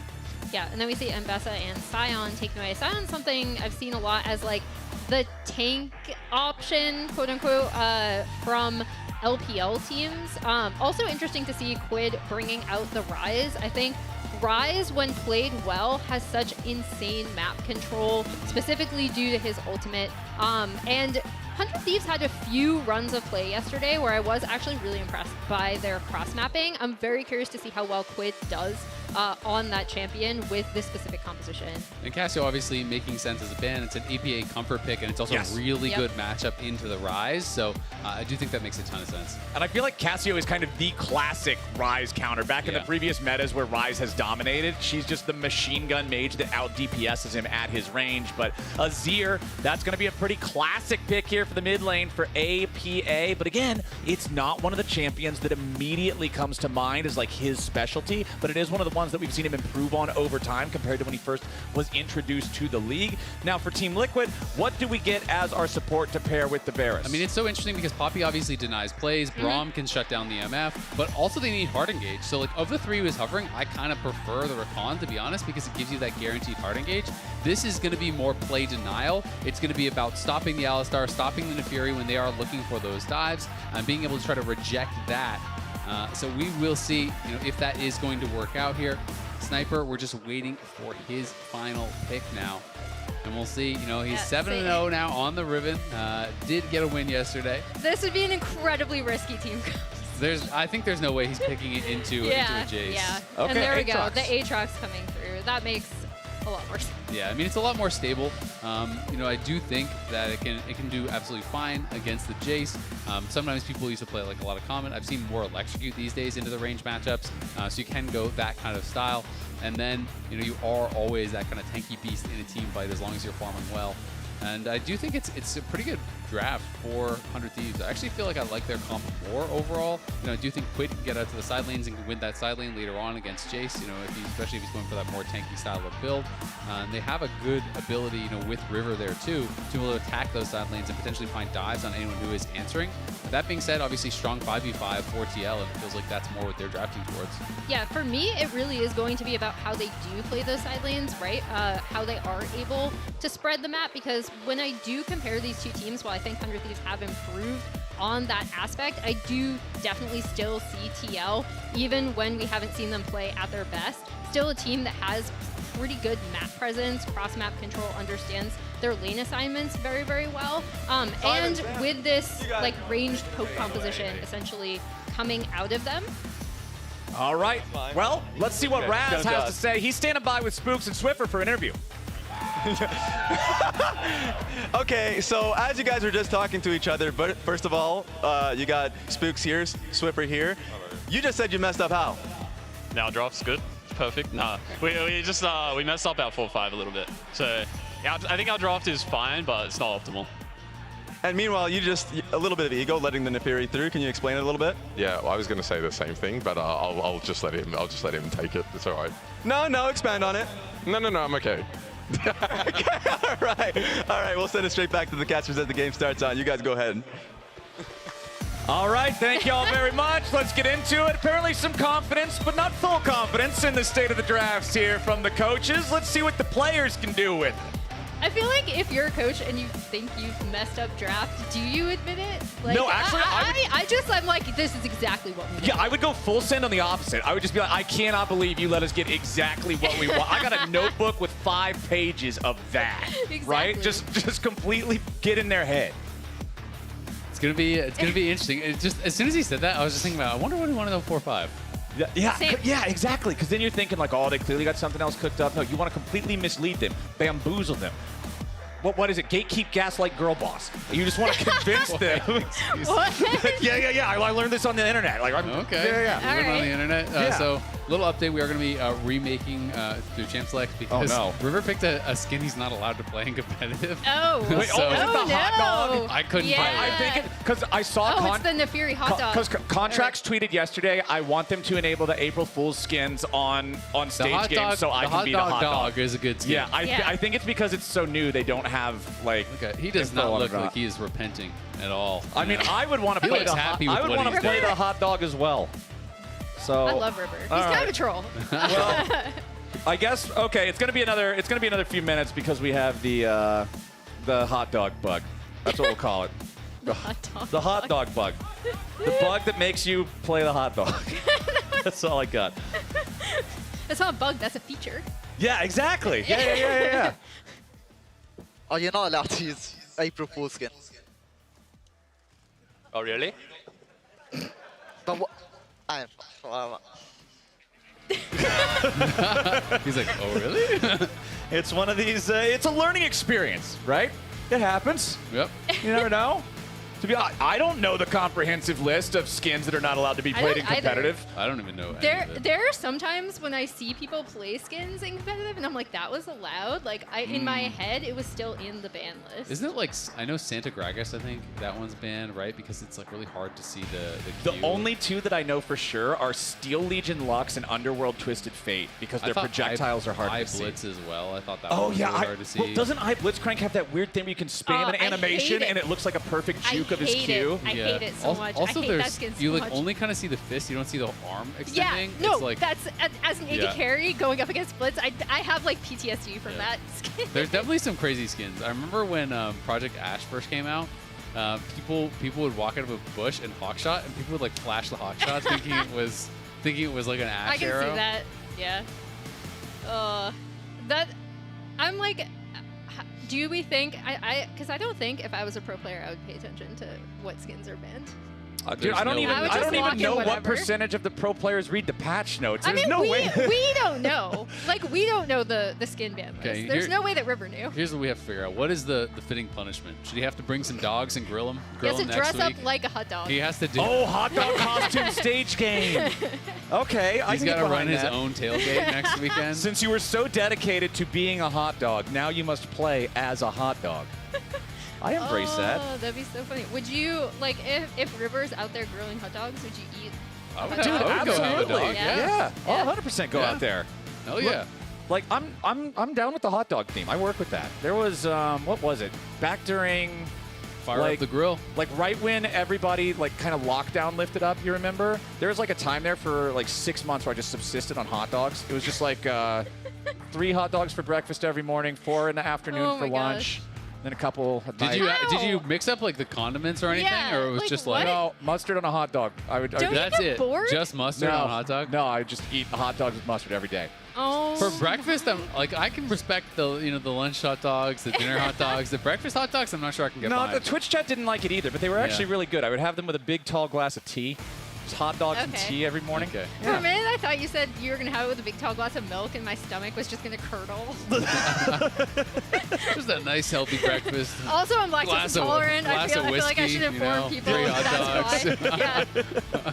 Hey, there's nothing wrong with hot dogs. If any of the pro players want to do a hot dog cookout in a parking lot, I am down for that. I will be. I will be do a first in line. cook-off against them? Oh, We yeah. can taste the dogs and see who makes the superior I dog. would absolutely do a cook-off with any LCS pro. Well, you actually know how to I'm very cook. confident in my cooking skills versus pro gamers.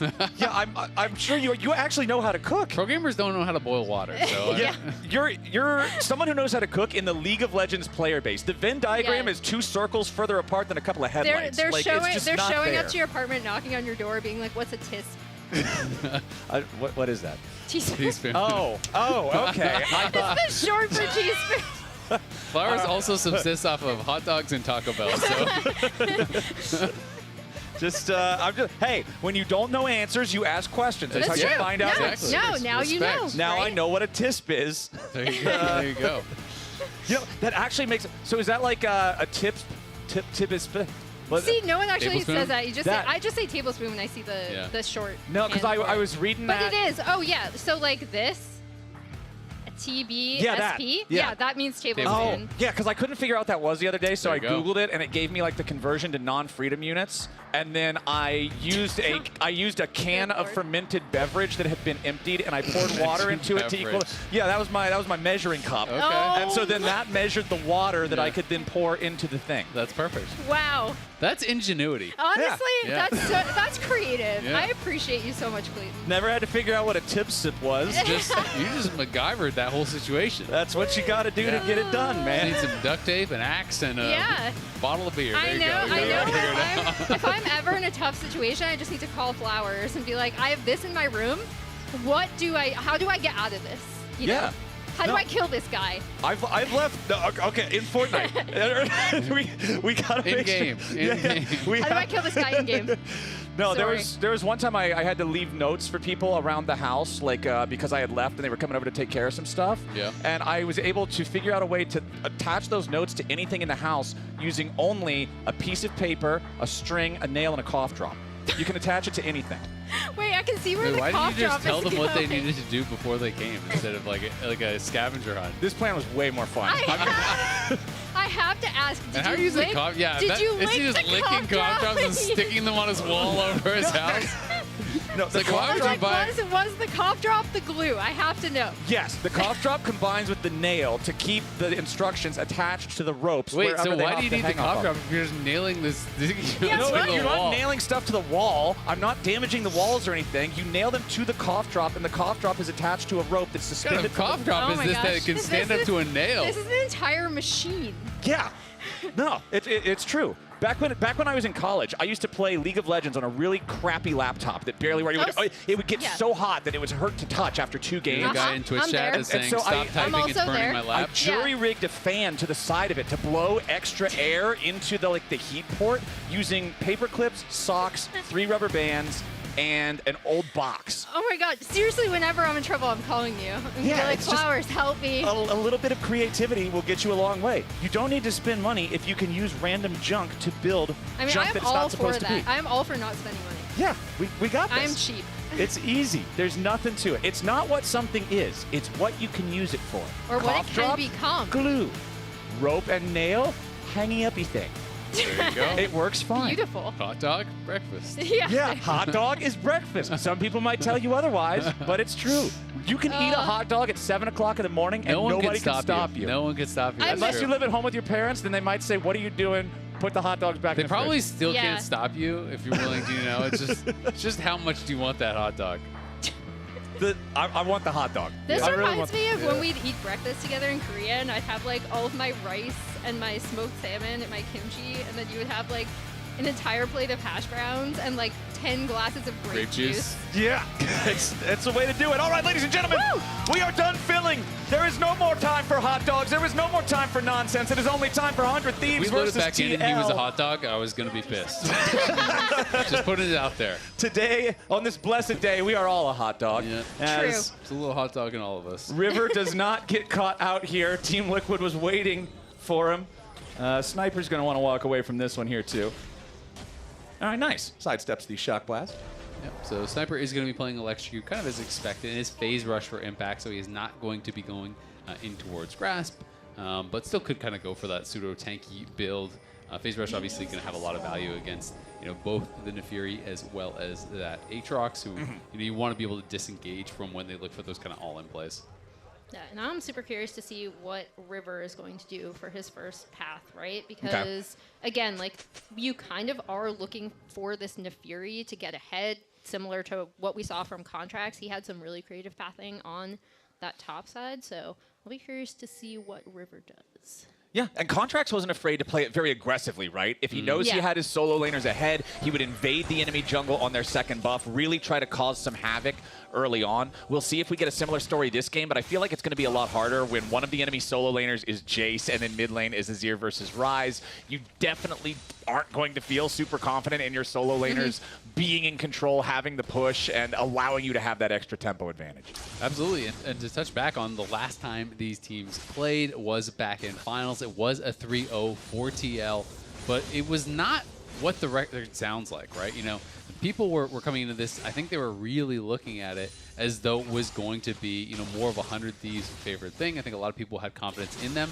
You look at the gold graphs, there was 100 Thieves advantages, especially Game 2 and Game 3, pretty significant advantages that they then weren't able to close out on. So despite the fact that they got swept, they actually were in winning positions in most of these games. And when you look at the actual predictions, people were kind of predicting a lot. I guess this was in quarterfinals, semifinals, and finals. People were predicting quite a bit, against 100 Thieves earlier on. But then once they got to the finals, I think it was pretty split, right? We had both Emily and Jat predicting that 100 Thieves would win. I was thinking they were going to win, but they didn't quite take it home. And we'll see if they can kind of build upon that from Split 1, because definitely Split 1, I think they looked a lot stronger than they did all last year. Yeah, and I think there are, especially in terms of their map play, has been the biggest improvements that I've seen out of 100 Thieves, while interestingly enough also keeping that kind of very skirmish and fight-heavy style that they like. Just coming out of their game against C9 yesterday, they did have a 0.91 combined kills per minute coming out of that game. They were, at one point last split, the bloodiest team in the entire world, which I always think is really, really fun. And I know that's a fun stat. Yeah, and Golden Glue and their entire coaching staff have talked about how this is an identity they don't want to lose, even as they work on these core concepts like map play, like cross-map trading. It's worth touching in on that top lane going very bad for Sniper. He's already used his potion. It's 23 CS to 13. Obviously, there are additional ways being pushed in to actually pick up here. But Impact hasn't even had to use his potions. He's in a great spot. And this is definitely one of the picks that I would have been critical of Impact on. So, if he can start having these good performances, hey, maybe he can kind of change that narrative and really change the way that they can draft and play.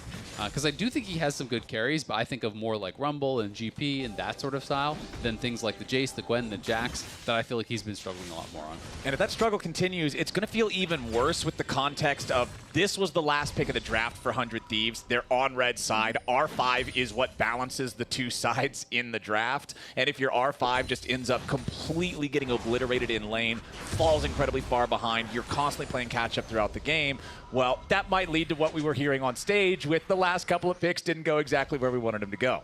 Well, especially when we're talking about Nefiri, right? And a champion that you really do kind of want to give early map pressure so she can kind of farm up, run havoc, be that assassin type carry that she can be. Because otherwise, like I said in draft, the risk with picking something like this in your jungle specifically is that you're just not giving a lot more to the team composition outside of raw damage in team fights.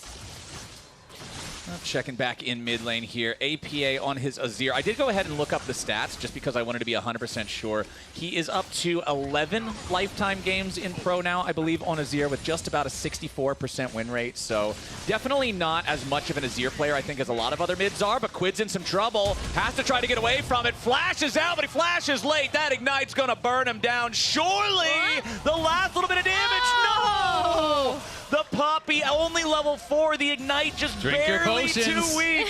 Drink your potions, ladies and gentlemen. Breakfast, lunch, and dinner. Quid hangs on by a sliver of hell. Flowers eating hot dogs, Quid's eating potions. Hot dog potion. I was gonna say potions are just as important as hot dogs. Even more so. Yeah, I do love that out of Core though, right? Because I do think Core, again, we talked about the role of this Poppy in this team composition, but also disrupting Quid's lane, making it difficult for him to get any sort of laning advantages, have any sort of priority from the get-go, I think is a really good look from TL. It is, but at the end of the day, Quid survives. You get the flash ignite off of Core, and you get the flash off of APA for just your flash, so that is really good for Quid. It was a great look, and I thought he was dead to rights also, but did not end up going that way. Now here to challenge at the Grubs. Core, remember, down summoners. Ayla has both of his, so could be a little more difficult for TL to actually get in here, and I think Umti's realizing that his top lane got pushed in by the 100 Thieves bot lane, and are going to be able to push him back. So nicely done there from River to win the Smite battle for that second grub. River does not have any charges remaining on his Smite, but his team still has control over this top side River, so should be able to secure all 3 of the grubs. Core still hanging around seeing if maybe he could get a cheeky steal on this one, but it's not going to happen. 3 for 3 on the first set of grubs for 100 Thieves. But TL is actually looking for an invade on the red buff. You know, I saw them moving up into that jungle, so River's going to have to be very aware of where they could be. We can actually see, you know, there was kind of little effects that were going off there on the red buff, so we know they're there. Jan gets away from the bullet time. Kind of what you were talking about earlier with Misfortune, Isaac. If you don't have the setup, you fire it off. Yeah, you get some good damage, you know, dust them with the bullets a little bit, but then they still just walk out of it. It will at least, I believe, get the barrier out of the Varus, so that might be something that they can capitalize on later, as River now going to find Umpty at his chicken camp. Umpty has already stolen away the red. River will smite the big chicken, but still lose all of the extra little baby chickens there. Jumps over the wall. APA could be in some danger. Quid trying to get in there as APA with a good shovel to make some distance, but it ain't gonna matter. Quid is first on the board. River is low. They try to take him down. Umpty needs one more hit, but he won't get it. And Sniper puts a sword through his chest. It's 100 Thieves 2-0. And that goes so wrong for TL, right? Like, you were doing such a good job of kind of trying to keep this Nefiri from snowballing, right? Like, even though they were able to get onto the grubs, you were able to disrupt mid, but that is really crucial for 100 Thieves, especially that last kill going over to Sniper, who was, as you pointed out, Isaac, struggling in lane. Yeah, and I mean, look at the W here on this Azir. Ult is going to be able to immune it as River goes over the wall, so he stays in on him, able to get that extra damage out. Umpty just has to use this kind of ulti as a disengage. He didn't have the mark on him, so he knocks River back, but then he tries to go in for the kill. He gets the Eclipse Shield. He's able to actually survive there at the end, and that is very big. They get the 2 kills. They lose no one. They take the grubs. He was doing bot side scuttle, and FBI loving it. And actually, he didn't have Eclipse Shield. Yeah, it's not the Eclipse Shield. It's the shield in the second cast of the ulti. Once you get the reset, the first cast obviously not giving the shield, but the second one giving the dog that extra survivability after she first dives in. It's something that if you're not used to playing against Nefiri a lot, because the champion is only recently reworked, because it's banned so often, it can catch you off guard when you're not expecting that last little bit of burst, and it makes it so Umpty doesn't have enough to trade anything back. 100 Thieves now up to a 1,000 gold lead here 9 minutes into the game. They got the first 3 grubs. Nobody has made a move on a dragon yet, and it looks like it'll be River starting up this first one. Yeah, they're giving looks to it, and again, this is really, really nice from 100 Thieves. Another thing that I'll be looking at from them in terms of like how they use the MF is rotating her around the map to create map pressure as the game goes on. But again, like, the thing that I think 100 Thieves have improved the most on from last year is their turn on to objectives, right? Like, it's not just they're fighting, it's they're always seem to be getting something after they win a fight. And we see that right there from them as they're able to get onto the Drake after getting mid-prio.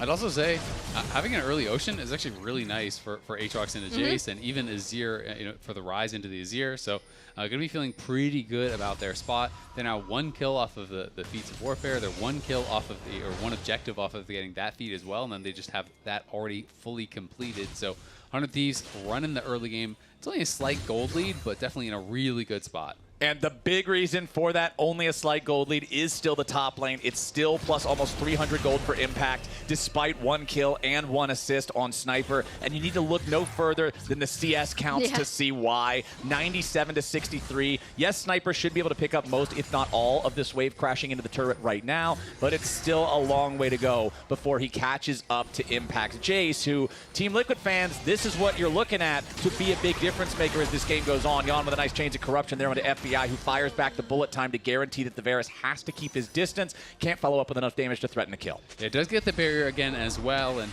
as you say, just kind of keeping him back, clearing out the wave, so FBI going to be pretty happy about that. It's really about the one-item power spike for MF. That's when you kind of just have full control over mid lane, especially against a pick like this Poke Varus. Once you have the BT, you just can't really be threatened anymore, and that's where it's so hard to maintain that prio through mid, and then MF always has first move towards the sides for objectives, which is so beneficial. Speaking of objectives, one grub of the second set has already been claimed by Umpty and TL, and they want to commit everybody up here to deal with the entirety of this objective set. Impact is walking down towards bottom lane, but he has a teleport to join if he needs it. FBI is down to about 40% HP, stuck over in mid lane, as Ayla and River try to make their entry into the grub pit, now engaging on APA. Sniper spreads his wings for the World Ender, and 100 Thieves has made their entry. Nice disengage coming out from Core JJ to keep 100 Thieves back. Now Impact's got to be careful, because River's diving onto him here with a Hound's Pursuit. The Rise ulti, the Realm Warp, cutting off Impact's escape. The grub should still be claimed by TL. That will be the case. All three of the second set going their way, but it will come at the cost of Impact, who is sacrificed to make that space. Feat of Warfare claimed by 100 Thieves.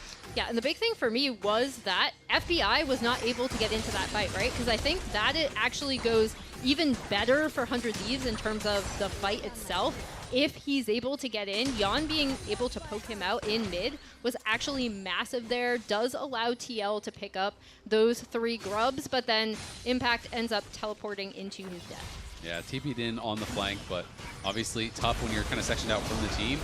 Nice attempt at the engage from Ayla. Does trade his flash out with APA, gets that, but then the double knockback here ends up kind of working against Impact in a lot of ways, because Impact arrives and they're all around him. River doesn't hesitate whatsoever, just fully commits in onto him. The Rise ult comes in to help. Sniper is flanking, so there's no real way out there for Impact. Does trade flashes with Quid, so at the very least gets that, but at the end of the day, he is going to get knocked down. And it's a kill for FBI, who already had that slight gold lead and who is very close to cashing out his Cull. So when he does that, we can expect BT already done. Cull about to cash out. He's going to be in a really good spot. River jumping in after Umpty, unafraid to take these scraps. Does have that Eclipse that you were talking about earlier, Isaac. Seems to be the item of choice first for Nefiri in the jungle. Such a powerful item for these small skirmishes, these quick bursts and trades. And now River with his bottom lane right next to him, taking the blast cone over the wall. They see Core there again, but he's not close enough to the Krug pit to really get blasted, as now Impact's in some danger. It's a 4v1 and there's nothing to it besides that. Quid's taking the kill yet again. 2-0-2, 100% kill participation here on the mid lane Rise. I love stuff like this from 100 Thieves, because we've talked about how teams seem to be... Nice bullet time over the wall to back up what Ayla's putting down, and Quid's got enough damage to guarantee they send it all the way. 100 Thieves, right when it looks like they've got enough, they're backing off. They get another one. Beautifully played with the Wombo combo, Alistar and MF. Yeah, there are a lot of reasons why teams are afraid to go for dives right now, right? Or more afraid to go for dives. Not 100 Thieves. You could see the setup going in as they were all rotating down, setting up for that dive onto Impact. And then to your point, Clayton, like, I love that they still push for that extra kill. They realize they have the setup. That's something that this team has never lost. That minion just decided it doesn't want to die. He's just staying with the tower. I don't want to go, sir. Look at that thing. I don't want to go. He's just staying right there. He's trying to stay camouflaged. Maybe if I stand here long enough, they won't notice that I'm AWOL.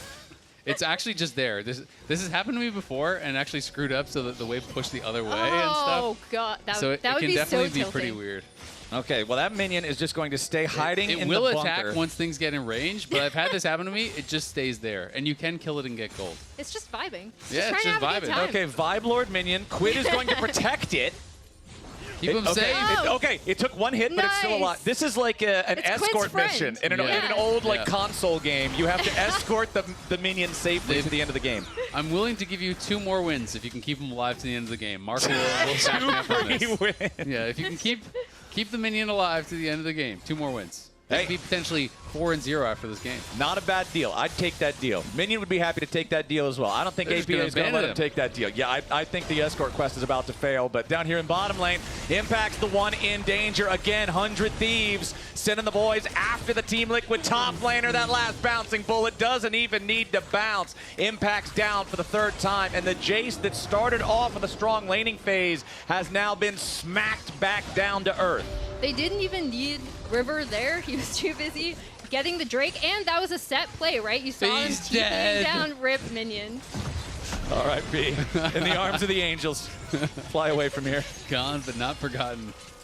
Oh, I was about to start singing. That would have been really bad.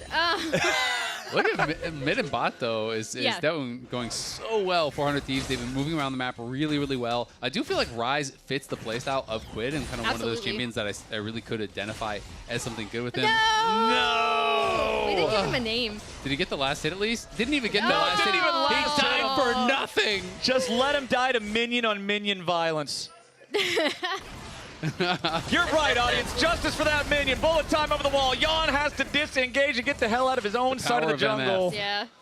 Made them not walk somewhere for a second. Yes, but I mean, hey, he's had some good results of the bullet time here so far, but now Sniper, emboldened by recent events, ready to go after Impact here in the 1v1. Would have had the advantage there in that, unfortunately for him. APA is ready to back up his top laner. Now 100 Thieves with control over the top side River, knowing that there are 2 Team Liquid players in the bottom lane. They also know this Rift Herald is theirs. Yeah, I was going to say that pulls APA bot. Aatrox is easily able to get out and then gives them pressure on the top side. They're able to take this Rift Herald. These are the exact type cross-map plays that 100 Thieves have been a lot more thoughtful about. Yeah, they're doing it really, really well. You know, you just move Ryze out to the side lane, MF, full control over mid lane as soon as the BT is completed, and now they're looking to even threaten on Yon. Yeah, you wanted to see a little bit more from the engage from Ayla if you were on the side of 100 Thieves with Core JJ doing a good job stopping that from accomplishing what they wanted to do with the use of the steadfast presence. Ayla just pops Unbreakable Will and disengages it. Honestly, you know, unless you have Flash, you're not really going to be able to get by Core unless he makes a pretty big mistake. So it's tough. At the end of the day, they just kind of trade ultimates. Varus ult for the ult there from Ayla, but he's just putting on that pressure, making sure there's no chance they can defend. TL did trade back a tier 1 on bot side. But again, it is 100 Thieves moving the game forward. They knock down all of the outers now at this point. A 3K gold lead, a 2 dragon lead, and they are looking really, really strong. And that does open up so much space, right? For this Ryze to get in, for the Nefiri to get in, potentially catch someone out. Making the map dark for TL is great for 100 Thieves, especially with this composition where they are theoretically looking to pick someone off before a 5v5 starts. And you can see, look at the inventory of Quid stacking up on both those items with the engage. Core JJ and APA were sitting in that bot side brush for so long, and it pays off as they get the kill on Sniper. Now River and Ayla trying to get away, but it doesn't matter. Another kill follows through, and River dies despite Nefiri's evasiveness. Chains of Corruption fly out, but hit no target. Team Liquid feeling real happy about picking up those 2 kills. They want to try to secure the tier 2 turret in the bot lane right after, but the first wave is cleared out by the bullet time. The rest of TL waiting over the wall, hoping somebody from 100 Thieves walks a little too close. Yeah, we'll see. I mean, FBI did use it. It was just 1 cannon, though, that he ulted there, so not going to have it for this wave. Looks like he will be able to clear this out pretty quickly, though, and does have Ayla behind him. Nice couple picks, though, from TL. Core lays a trap with APA. They get the 100-0 there onto Sniper, and then they're able to just use that pressure to chase after River. He knows he can't turn and fight because they lost their top laner already. It's just a great setup here out of the bush. They saw Sniper. Core was in the tri-brush, so he spotted him actually on the Gromp and just walks over here and decides, you know what, we're going to wait. We're going to lay a trap. We have eyes on him. And just really nicely played. Slam him into the wall, 100-0. They get the ulti knockup, plus the Azir damage from that ult, and it's just an easy kill. Yeah, and follows up here by further chasing them. And again, this TL composition does have range. They do have a lot of poke.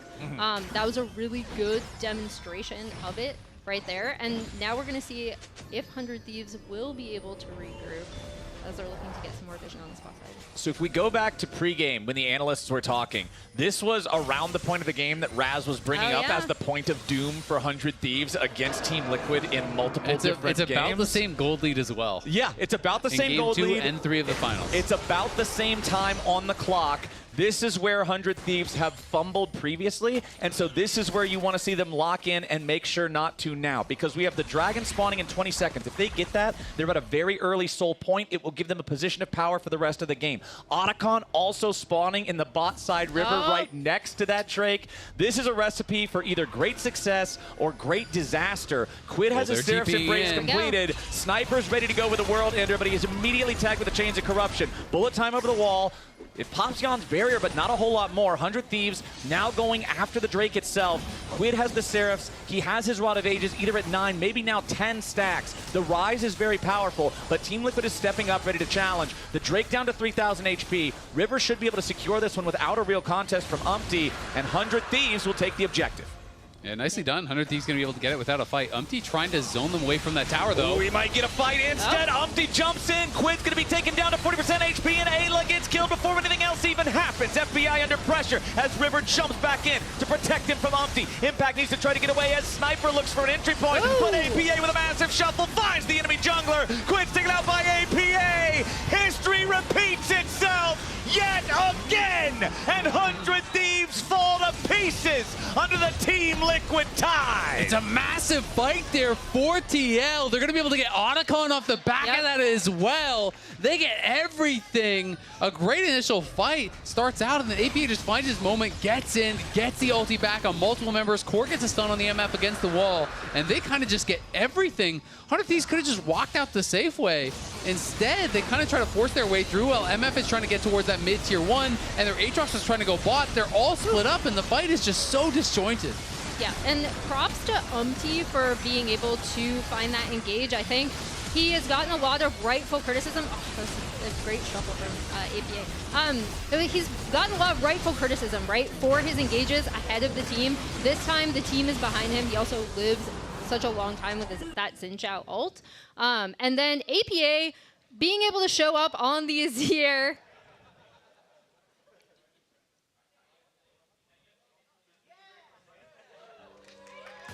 He's looking hype. He's looking hype about it. And honestly, I like the fact that Liquid wanted to go in for that. I have no idea why 100 Thieves was hanging around, because when you look at the ultis, remember that both Bullet Time and World Ender were used in the initial play to chase TL away and didn't get anything other than Yon's barrier. I don't know how you're going to win a team fight without those two big ults. I don't think that they were even trying to fight. I think they just took really greedy paths, because MF had moved back behind the mid-tier 1 to try to clear out that wave. Aatrox had already gone down bottom, and it just seemed like the other three were not respecting the fact that TL could still be there. Well, now Impact gonna have to respect the fact that River is on the prowl. A little bit more damage will be required to get this kill, but shouldn't have a problem getting there. 200 gold, of course. The bounty now for the false lives, so it feels a lot better. But yeah, that was the throw right there. And Team Liquid now still firmly in the driver's seat despite losing Impact's bonus life. Yeah, and they have complete control over this top side. Are going to be sieging onto this top tier 2. And again, with this composition, with the range that they have, they can mow down turrets so quickly, and 100 Thieves have to come into them now. All right, 100 Thieves. Let's see if they can now scramble to play defense in the wake of the mistake of 20 minutes. I mean, I think that 100 Thieves are just going to try to just not fight. Unless they get a freebie in the sideline or something like that, they're just going to try to wave clear, right? They're just going to keep aggressively wave clearing. If it does get tough, they can use the ulti. Hold on, Ayla's jumped in. The fight is broken out, but it's Ayla who's in danger as Umpty stops the damage from the Bullet Time thanks to the Crescent Guard, and APA gets the kill on Ayla with the damage over time. Yon goes on a rampage, and Sniper is down. That was quite a caster curse, Azale. You thought 100 Thieves were not going to fight. I mean, they have GAs. There's literally no reason. You can just ult the wave and stand at your tower, and there's nothing that TL can do in that spot. Instead, they try to take this fight, and I'm not really sure why. Ayla ends up giving over a freebie. They're now going to lose the tier 2 tower, and they lose their top laner as well. Instead of really giving up nothing, which is what I think they had to give up, instead, it's going to be even more of a gold lead, about another 2,000 gold, because the tier 2 towers are worth so much, plus you get those 2 kills, plus the bonus gold from this Otacon that you get on every single kill. And now they put themselves in a really tough spot, because really, I think they could have just waited out the GAs and played for Soul, but it feels like 100 Thieves get really frazzled when there is a mistake. You know, it's like they make this one mistake, and then they're trying to, make up for it, and that's causing them to make the next mistake. I don't even know if it's frazzled, but I do think they constantly are looking for fights without necessarily realizing that they might not. Like this too is 100 Thieves, right? Like this is the other side where we're talking about the things they've improved on in terms of getting objectives after fights, cross-map trading, stuff like that. Here we see the other vintage 100 Thieves, right? Where they are picking fights in a position where they really shouldn't be. Well, now the clock is definitely ticking against them as they are going to need to stop making these poor fight choices. Otherwise, Team Liquid will get to the point where there's just no way for 100 Thieves to withstand the lead. A 4K gold lead from what was a massive lead for 100 Thieves earlier. What, 3,000? That's a 7,000 total gold swing from 4 minutes ago. Even just where the gold is, right? You know, we had seen Quid at this big advantage, FBI at this big advantage. Now they are both behind. The Azir is getting so strong. And now you get to this point where Ryze is kind of forced to group and take these fights. You can't play through side lanes as much. And you're going to get heavily outranged by both the Varus and the Azir. And Yon has been kind of a hero on every champion, but Varus in specific, you know, over 67% kill participation. He's involved in everything. He has a really good win rate on it and has been so good. And really, when Yon gets ahead, TL does very, very good things. I know with his at 14 stats, it's like when he's up, their win percentage is incredibly high, and when he's not, they kind of just don't win. So, so goes Yon, so goes the game often for TL. Well, Yon, despite the fact that he only just recently came into a gold lead, is still 4-0-3, 7 out of 9 kill participation here in this game. Team Liquid just securing themselves what would have been the soul if 100 Thieves got it, and it was secured no contest because the Thieves do not feel confident walking up to take a fight in open ground. Team Liquid now the ones with the confidence to move into enemy territory, place down the wards, sweep out enemy vision, make this map very dark and very scary, because for the next 4 minutes, the only thing either team really has to care about is Baron. Yeah, and they have such good vision set up on the bot side too. Prior to Ryze coming down to get that bot wave, they'd also set up their waves so they were pushing in. This is where, from positions like this, TL look the best in my opinion. They do have a really strong understanding of lane assignments. They do have a really strong understanding of how to set the map in their favor when they're ahead, especially again with a composition like this with so much range. And Yon on something as comfortable as the Varus. So if you're 100 Thieves, what's the plan here? What's the bandage to stop the bleeding and get this back to a point where you're feeling more confident in it? Because ever since the initial slip up, it hasn't really felt like that footing has stopped slipping away. I mean, it's tough. I feel like they have to get some sort of pick, like here. Okay, they want to go after Yon, but he's fast enough on the escape. He flashes out of Ayla and Quid's attempt. They wanted to use the Realm Warp to make the pincer attack, but Yon was ready. Yeah, and that didn't end up working out, but that is the type of play. They spot it, though. Okay, Quid can just walk away from it. That thing has to channel for quite a while. APA flashing forward to guarantee that he catches FBI. Now Yon's right behind him, ready to follow it up. One more shot gets it done. A one-for-one trade that was APA has to fall. Impact jumping into the back line, going after Quid as Team Liquid need to find a bit more damage. Quid sidestepping away from the accelerated shock blast, and Impact jumping right back into the sky. Sniper dies, more damage onto River. Goodbye, 100 Thieves. Double kill of it to Core JJ. It's a 4-for-2. Team Liquid. APA with another huge shuffle here, finding multiple members in the mid lane, has the flash predict on their flashes, is in there, sweeps them back, and that is a huge win for TL. Thankfully for 100 Thieves, they did at least kill off APA and Yon, so it's not such an easy Baron take immediately after, but TL's looking like they just want to try it regardless here. This is kind of risky, though.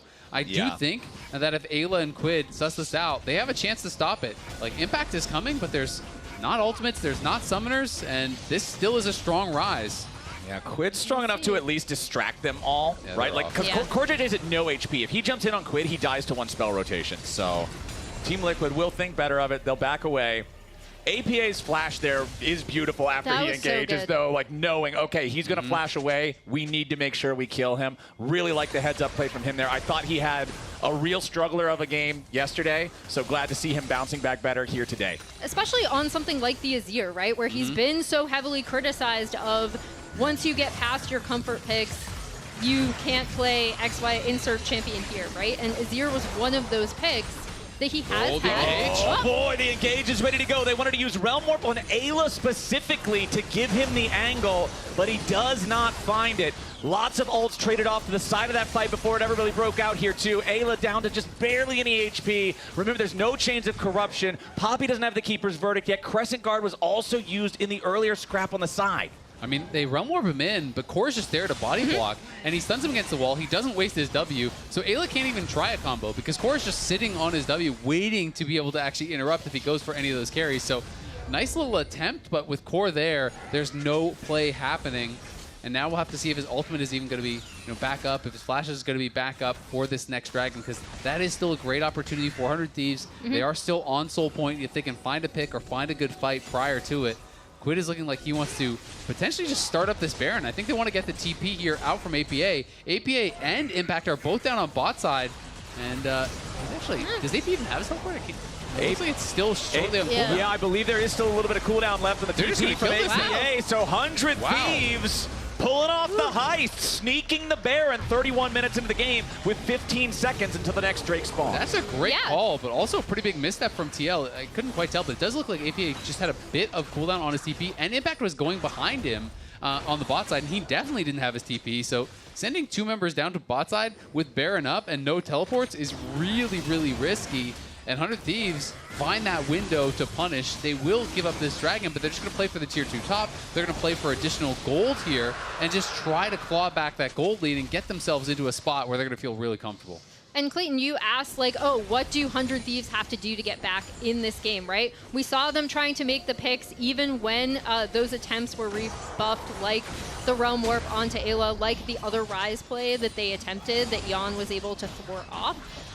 This Baron is another great example of them recognizing they can sneak in, potentially get this, burn this down so quickly when 2 TL members are on the bot side of the map and can't contest. Yeah, it feels like the soul point status of 100 Thieves there isn't so much being used as a win condition, it's more of an insurance policy. You're just saying, okay, we've got all these early, so you guys can't get a soul. We're going to take the Baron instead, try to catch up in terms of gold, but APA with another nice 2-man shuffle. FBI at half HP as Core JJ tackles in for the point-blank keeper's verdict, and APA's killed FBI. The battle of letters goes the way of Team Liquid as Quid has to flash away in the chains of corruption, instead find River. Yawn grabs the kill, and Sniper's not long for this world. Another spear through the heart or a bullet to the head. It's Impact guaranteeing it's done as Team Liquid have cleaned up all 4 of them.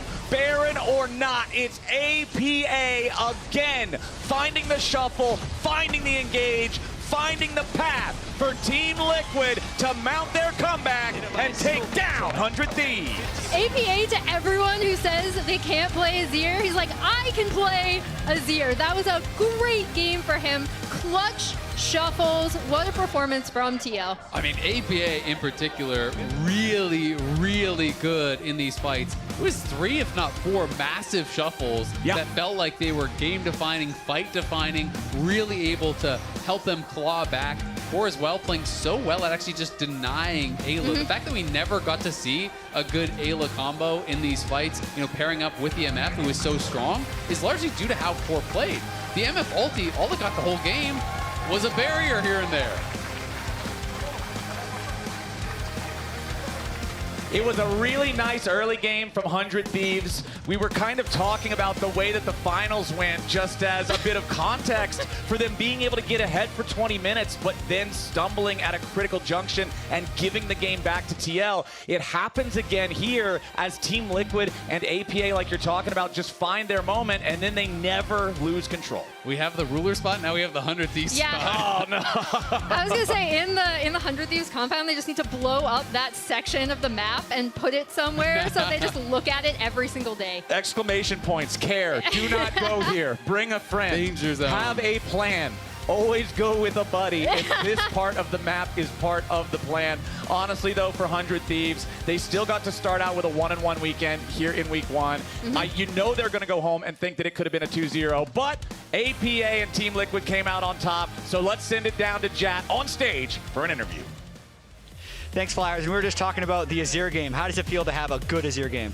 Honestly, I think it's probably my first good Azir game, and I'm just really proud of the game itself. I mean, walk me through some of those fights, because the game was not in a good state for Team Liquid, but you actually, specifically the Dragon play around the bot side where you found that big engage, what were you looking for? I think a lot of problems I've had in the past with Azir was either I would go in too early or go in too late with Azir ulti, and then I've just watched like a tremendous lot of like VODs from like really good pros, Chovy, Faker, like all their good Azirs, and then just like inspiration from them, and then like I guess that fight shows it. I remember talking to some Team Liquid guys last year about you adding Azir to your champion pool during Split 1. Does it feel like it's clicked now, or is there still more games to be played? I mean, this game could be a fluke, but it's a good sign. That's cool to hear. Difficult game yesterday, difficult time at first stand. What have you and the team been working on the most to better prepare yourselves for the rest of Split 2? I think we're just rebuilding our team fundamentals currently. I think like when we got back from first stand, our team fundamentals are really, really bad. And then over the course of like the last 2-3 weeks, we've just been focusing mostly on team fundamentals, and I think we've been slowly improving that. And yourself, you've had a lot of success since joining the LCS. You mentioned you're always in finals. What are some of your individual goals for this split? I mean, just always to be the best mid laner. How close are you? Are you there? I'm top half right now. Okay. Thank you very much, APA. Enjoy the win, and I'm going to see you next week. That's it from here. Don't miss any LTA action when you get your favorite foods delivered on Uber Eats for less gold. Scan the QR code on screen, click the link in chat, or the Uber Eats button on lovelyesports.com to access the championship shop featuring exclusive deals and 50% off on Uber Eats. As we had a break, let's take a look at our comms replay connected by AT&T and voted on by chat.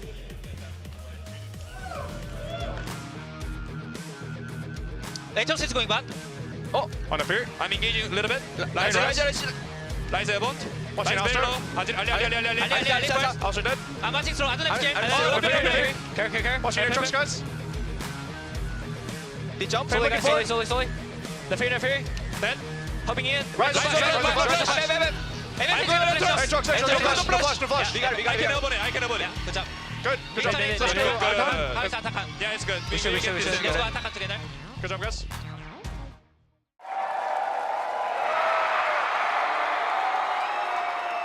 Red Bull gives you wings.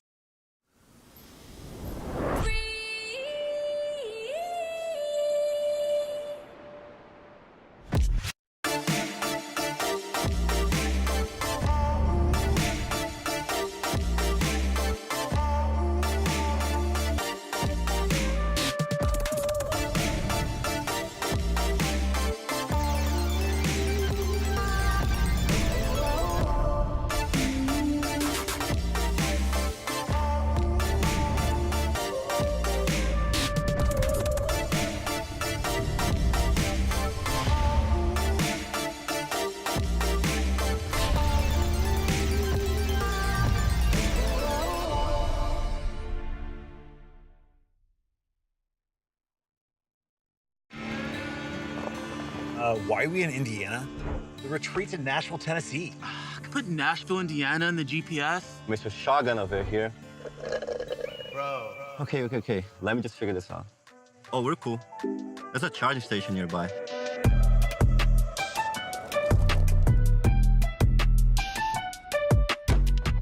Who puts in Nashville and Indiana anyway? Yeah. Plans change, but the Kia EV9 is great for road trips and so much more.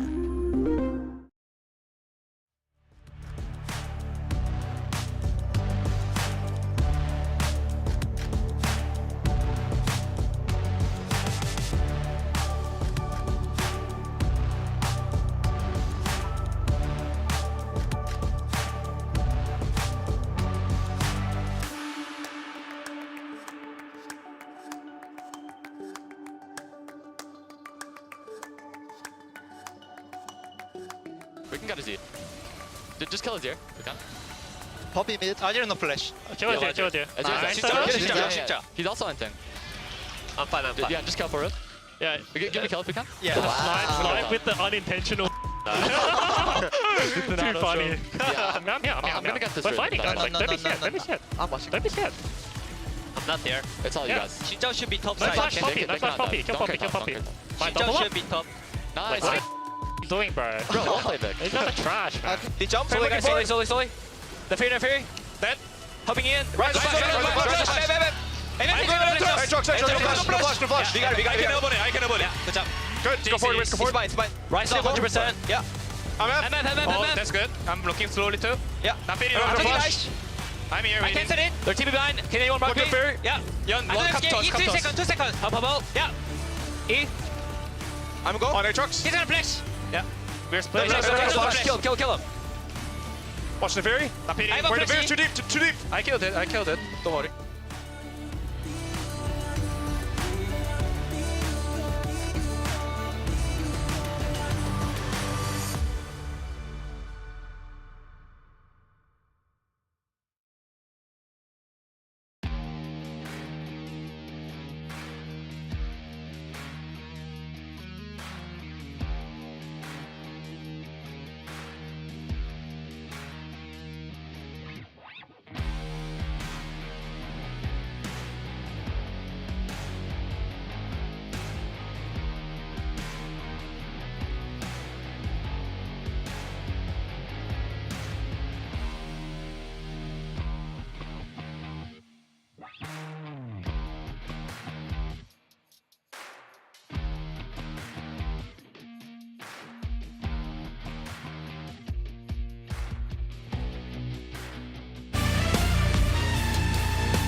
What fuels me? So the most important person in my life is my partner. You know, we've been together for 6 years. She's always supported me through my best years, through my worst years, and she definitely is a source of a lot of the strength I have to pull through and continue trying to be better. And then I would say my teammates. For me, I've always been someone that looks to draw strength from other people, kind of building trust with each other and then getting to repay someone's trust in me by performing well is something that I've always considered to be super important. Whippo and Surdy in a 1v1 right now. Whippo's low on health, and Surdy just has the damage. Whippo looks like he's accepting it. He hits all those six! Demacian Justice, first blood! It's why I try to always perform well for my fans as well, because a lot of the people that support me, they go out of their way to make sure that they're always there to watch my games, they always cheer me on. A big part of what fuels me is repaying them on those days and making sure I perform well so they have something to cheer for. What fuels you? A big voice. Yes. Big brand, big presence in game. He also plays next. That's true. FlyQuest versus DSG. We're going to talk about DSG first, though, because the feeling after they lost that game to Lyon was very negative. Yeah. Because they lost pretty badly in the later stages. But the early game was decent for them. So I don't want to overreact off of just one game and see if they can build on what they were able to do well yesterday. Yeah, I think for DSG, it was really positive to see because we got to see so little of them last split.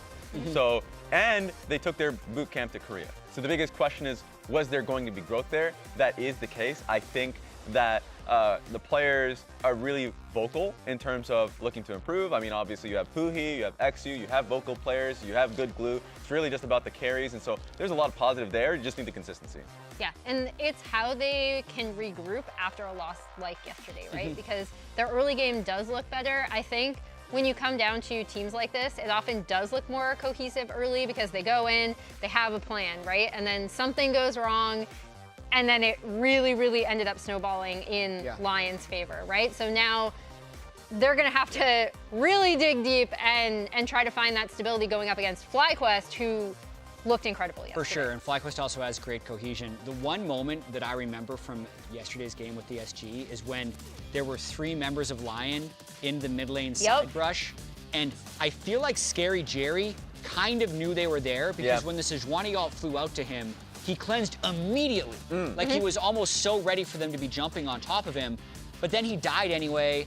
They teleported in Castle for having nothing to do. They lost bot turret. They lost like 2,000 gold off that play. They only had a 1,500 gold lead at 15 minutes. So that was, I think, the moment that broke them yesterday, and I just hope they can bounce back from that. That is my biggest worry. And we'll talk about FlyQuest very quickly because, like, for me, my biggest worry with DSG is, like, for teams like this, when you make a mistake, the most crucial thing is to shrug it off and talk about the next play and be able to regroup, right? And I think a lot of the times they will find themselves with the low sample size we have in this split and last split of, like, make a mistake, then come back in the mat, make another mistake, and so it turns into, like, a whole lemming situation. Whereas FlyQuest is the opposite. They make a mistake in a game, and you fully trust that they will regroup for the next fight. That's what I love about them as a team. And looking specifically at this squad, I thought Busio had incredible engages on Nico. I thought that quad on his rise really found angles again and again that made Impact's life really difficult. So yes, FlyQuest will find those moments, but they're also a great team at being able to recover from mistakes once it's made. And they're also really good at capitalizing on mistakes their opponents make, right? Because there were parts of that very early game that did look a lot closer than the game ended up being, because every time TL chose a fight that might not have been advantageous for them, FlyQuest immediately punished them, right? And this team specifically is so good at that. They're really, really flexible as well in terms of like what team compositions they can run. So DSG definitely have a tall task ahead of them. They do. For this game. One thing I'm really excited to continue to track with FlyQuest throughout the rest of the split is how they approach draft, with the fact that there's not as many lane swaps. Because Bwipo's always been someone who knows specific weird counter picks. And you won't be able to run away from them nearly as easily as you could in the lane swap era, where he was still pulling those picks out, but they were more tailored towards being able to swap with them and exist in the game. But then the same thing will transfer over to Busio, where I've seen so many support counter picks around the world, and Busio, when he came into the scene as a former mid laner, played all kinds of stuff in the bot lane. So really, I want to see FlyQuest build up their laning strength this year, because I think they've succeeded so much off of their coordination and team fighting, and if they can add in just exceptional laning with counter picks, I think it can take them to the next level. Never forget Bucio's year. Back in his debut. I've forgotten it. I think the cool thing about Bucio and like watching him improve as a player as well is, again, I remember talking to him and like teasing him a bit, right? He was a really good sport after his Pike game, where initially his KDA did not look great, right? Yeah. But he was still moving around the map. He was still making plays. He was getting down vision. He was kind of being a vanguard for the rest of the team. Unironically, he was. And that kind of map awareness is something that I feel like the younger players on FlyQuest have learned so much better, and you've seen it improve under kind of the instruction of Inspired and Bwipo, you'd have to assume. Yeah, and so even to the point that you had made a little earlier about Bwipo's strength in top lane and his versatility with picks and all these things, even just hearing Fudge in the earlier interview being like, no, I'm more scared. Like, it's more about Bwipo. Bwipo's the one that I'm scared most of because of his matchups that he has there. So there's that. And also, gonna put this out there, saw the DSG boys yesterday at the after You party. talked to XU yesterday. Yes. How's he doing? He's doing great. Now, I asked him, because at that point, my memory is bad. I'm an old man at this point. I asked him who he was facing the next day. He said FlyQuest. I gave him a face. He was like, don't give me that face. What was the face? It was like a, you're losing this game face. I was like, really? I was like, And he was like, don't give us this face. Have confidence. I was like, all right. Now, I didn't predict with confidence, but the main takeaway for me is that they were at least in high spirits. They lost. It was a tough game yesterday, but the players came out of that, I felt like, high spirits, good confidence, all of that, even though I did not necessarily contribute to that, giving them confidence. In spite of my own actions. In spite of my attempt to make them depressed, they rebuffed me. I do think that points to something that Kuki said yesterday in the quick interview I did with him on stage, right? Where he was like, and I was like, you know, what is your boot camp like? Like, what is the vibe on the team been like? And he's like, I don't know, we're just like a bunch of funny guys. Like, we're having a really good time playing together. And I do think if you do have that type of team environment, yes, again, this is a monumental task ahead of them. But I do think that if you have that type of team environment, it does take a bit of the sting out of the losses if you can look at your loss and be like, here's where everything went wrong. We go again tomorrow. Yeah, it's going to be a task. And we have seen banana peel games before, blue shell games before. You can call them what you want. But FlyQuest, I feel like last split has had moments where they haven't taken their opponent seriously and have slipped and fell. DSG could be that moment. They're an extremely confident team that borders on overconfidence frequently. Yes. Because the confidence is part of what makes them good and part of what allows them to experiment and draft. But by no means does that mean they're consistently the best #1 team in the regular season or even able to consistently win splits. They peaked last year in Summer Split by beating Team Liquid in finals, but they didn't even make finals of Split 1 after having such an impressive Worlds run in 2024. So you never completely know what you're going to get from FlyQuest. It's an interesting thing when you're doing best-of-1 game-by-game predictions because based on the percentages, yes, of course we're going to pick FlyQuest because of their reputation as a team. And I always have a really good feeling that, oh yeah, I know they're good, but I definitely don't know they're going to win this best-of-1. Yeah. Because they're a good yet highly variant team. I kind of love that about them, though. Like, I remember when they were pulling out the, what was it, Nautilus top Nila comp game.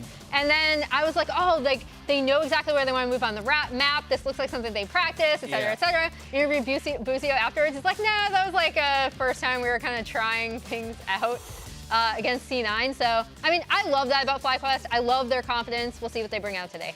All right, Casters, take it away. Dubs a dub.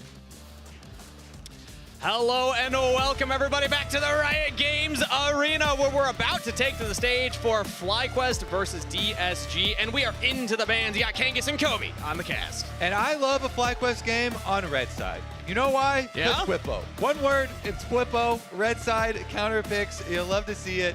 So looking forward to this one here. because Castle has actually been probably the best player for Disguise over the course of this team's history. So really want to see how FlyQuest and Whippo approach attacking him in draft. But their history has been so short-lived. We have not seen a lot of this team on stage, so we're really going to be tracking how they develop, how they improve, and how the team comes together, because so far they haven't been able to get that dub. That is an incredible sign, by the way. Holy, it's got moving parts and I've never seen that before They got in my magnet life. behind that thing? That's magic. That's some good arts and crafts. I'm scared. Actually, it's just science. Oh, really? AKA magic, true. I saw Thor. It's the same thing. All right, couple bands already here. So now it's first pick for DSG. What's it going to be? Big Prio, and it's the Vi locked in. Interesting.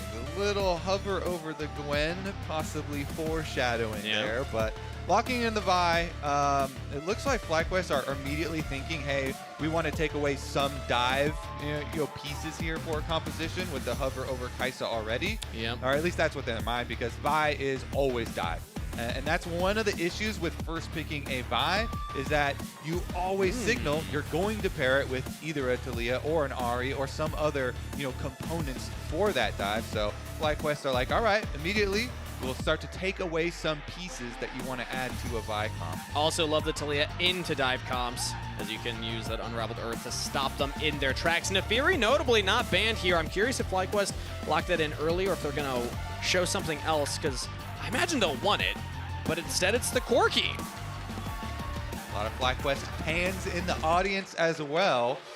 The team has definitely put in the work here, have their eyes towards the top of the LCS and want to make a big run in Split 2, but they locked in their Corki down there, as you say, for Masu. He wanted something with a jump whenever you're facing a Vi. That's why we're deciding between the Ezreal and the Corki. I do like the Corki as far as the burst damage that the Corki has, and lots of aggressive looks. Notably, that was a loaf, not a piece of toast, but good art either way. Which could turn into many pieces of toast. True, it could. I like how you think. Azir's locked in here for Abadaga, and Draven as the hover. We'll see what they actually go for. Scary Jerry had been playing a lot of Varus. We saw that yesterday, but not to success. Instead, it's going to be the Ezreal this time around. I gotta say, the hovers are always way cooler than what they actually lock in. We're getting Master Yi hovers. We're getting all kinds of good stuff there. But yeah, as you say, Ezreal just follows it here. So that makes you think we're probably going to get like some roaming support here to roam around and make some plays with him there. Which notably, Huhi did have a pretty good game yesterday on the Rakan. So I do like that idea. If you can give Huhi the ability to make plays, especially choose which plays and where he wants to make them, I think that can be a recipe for success for DSG. All right, so Xin Zhao locked in here. Ultimate is so useful, being that fighter in the middle of the scrap. Let's take a look at the top lane though, because that has been our highlight. That was the first thing we mentioned coming into this matchup. How are FlyQuest going to utilize their red side? They have a couple of extra bans here to throw out. First, they're going to take away the support engage options that we've been prophesizing here that are going to be paired, possible pairings with the Ezreal. But it is going to have to be eventually Castle and Disguise blind picking their top lane. I would assume that FlyQuest are going to still leave their this side counter pick for Whippo. So that made me think maybe Disguise would ban out some Whippo champions, some counter picks, but they aren't going to go for that. They're just going to answer a lot of these support bans, and there's a huge priority on Leona now with the Braum ban and the Alistar ban as well. And the problem with trying to ban out somebody like Whippo is there's just too many things to account for. I think at a certain point you just have to accept he will have that counter pick if FlyQuest want to give it to him. Are they going to ban the Leona or just like leave it up here and hope for something themselves too? I guess Pantheon. It's Rel and Leona, the two primo supports still left up here for the engage options. And the tough thing is, with the Ezreal AD carry, we're highlighting the fact that if you pick a support, you kind of want to roam when you have an Ez bot. So I don't think they can do a hard punish if Leon is locked in for FlyQuest. Let's see what FlyQuest want to do. Oh, it's the Rel for FlyQuest instead. Yeah, the Rel side, as we mentioned, the Rel and the Leona. And so you assume here for Disguised, pick up their Leona and a blind pick for Castle. Maybe like Gnar or something available to him. Pretty safe. Whipple's always got something though. Okay, the Poppy here to stuff the Rel. much better. Very good into both Rel and Xin Zhao. Even can be decent into the Corki, so all right, they go with the support Poppy and then round it out with Jace on top side. The Castle Classic, one of his favorite champions. True. But look at the pivot here from the hard dive to now more of a back style. And we have a Yorick locked in for FlyQuest. We can always count on Whippo for the fun picks here. Yorick, very recently just got the look at that chuckle. We'll call it a mini rework, you know, an overhaul. Not really a rework, but rebalancing and overhaul, which initially made him so OP in jungle because, you know, surprise, surprise, they tuned up the minions to do a ton of damage to jungle monsters. Yep. So they had to scale that back with a hotfix. Yeah. So with the hotfix, buffing up a little bit more of the top lane while completely taking down the jungle role. And that's actually perfect for Whippo here, who very clearly has put in the time already practicing the new Yorick. Yeah. So the hotfix actually should be good for the top lane side. Exactly. It feels like that is where it's skewed towards. Morning Mist, especially the E ability, shredding your resistances now, as well as giving you more movement speed. It's hard to get away from the Yorick, and once he gets on you, he does a lot more damage than before. But I'm also hearing that this is Huhi's first ever professional Poppy game that we are seeing on stage. So that's going to be exciting to watch. That's kind of cool, kind of interesting since he's played for so long too. True. Multiple roles as well. Multiple metas. But yeah, adds the Poppy to it. He's definitely played way more out there support champions than that as well. So adding the Poppy to the list. First Poppy, first Yorick since 2019 in North America, and we have Disguised taking on FlyQuest for day 2 of our opening week for Split 2. This guy's still looking to pick up their first dub as an organization. FlyQuest looking to cement themselves as one of the undefeated teams after week 1 and maintain a spot at the top of the standings here. DSG take on FlyQuest. Let's get it. All right. Yorick top here for Whippo with the grass build, even versus the range of Jace. We'll see how often he does get to proc his grass, because Castle is going phase rush here, and one of the changes that you mentioned, the armor shred that was added to the miss for Yorick, is definitely going to help out a lot with his damage. They also buffed the speed boost that it gives from 20% up to 30%. So Yorick has an easier time getting on you, and so Castle is opting for the phase rush option here Get away. for Jace. Yeah. Exactly, you can get away, you can deal with jungle ganks as well, helps out a lot versus stuff like Xin Zhao, who does rely on the slows as well, and sticking in range to be able to get his knockup from his 3 talent strike. One of the, probably the most annoying thing, actually there's a lot of annoying things about Yorick, but I personally hate the cage. Make a list, the cage that he puts up, as long as you're quick at targeting it though, and trying to auto yourself out. Personally, I think the most annoying thing is when he uses ult and then leaves it and like lets the ult push a wave and he just goes somewhere else. It's like the return of Zeke's. The split push is definitely kind of the core of the champion. We'll see, because a lot of the goals of these changes to Yorick were the designers actually mentioned that it was to buff up a lot of the early game and like fighting outside of, you know, split pushing and outside of lane. So we'll see if Whippo's able to kind of showcase that, because one of the biggest things is like using your Q on champions is actually good now. You know, you don't have to just use it to make graves, because now it'll make a grave if you hit a champion with it too. So definitely, I think a beneficial change to the champion just to make you feel better about playing it and actually using your Q on champions.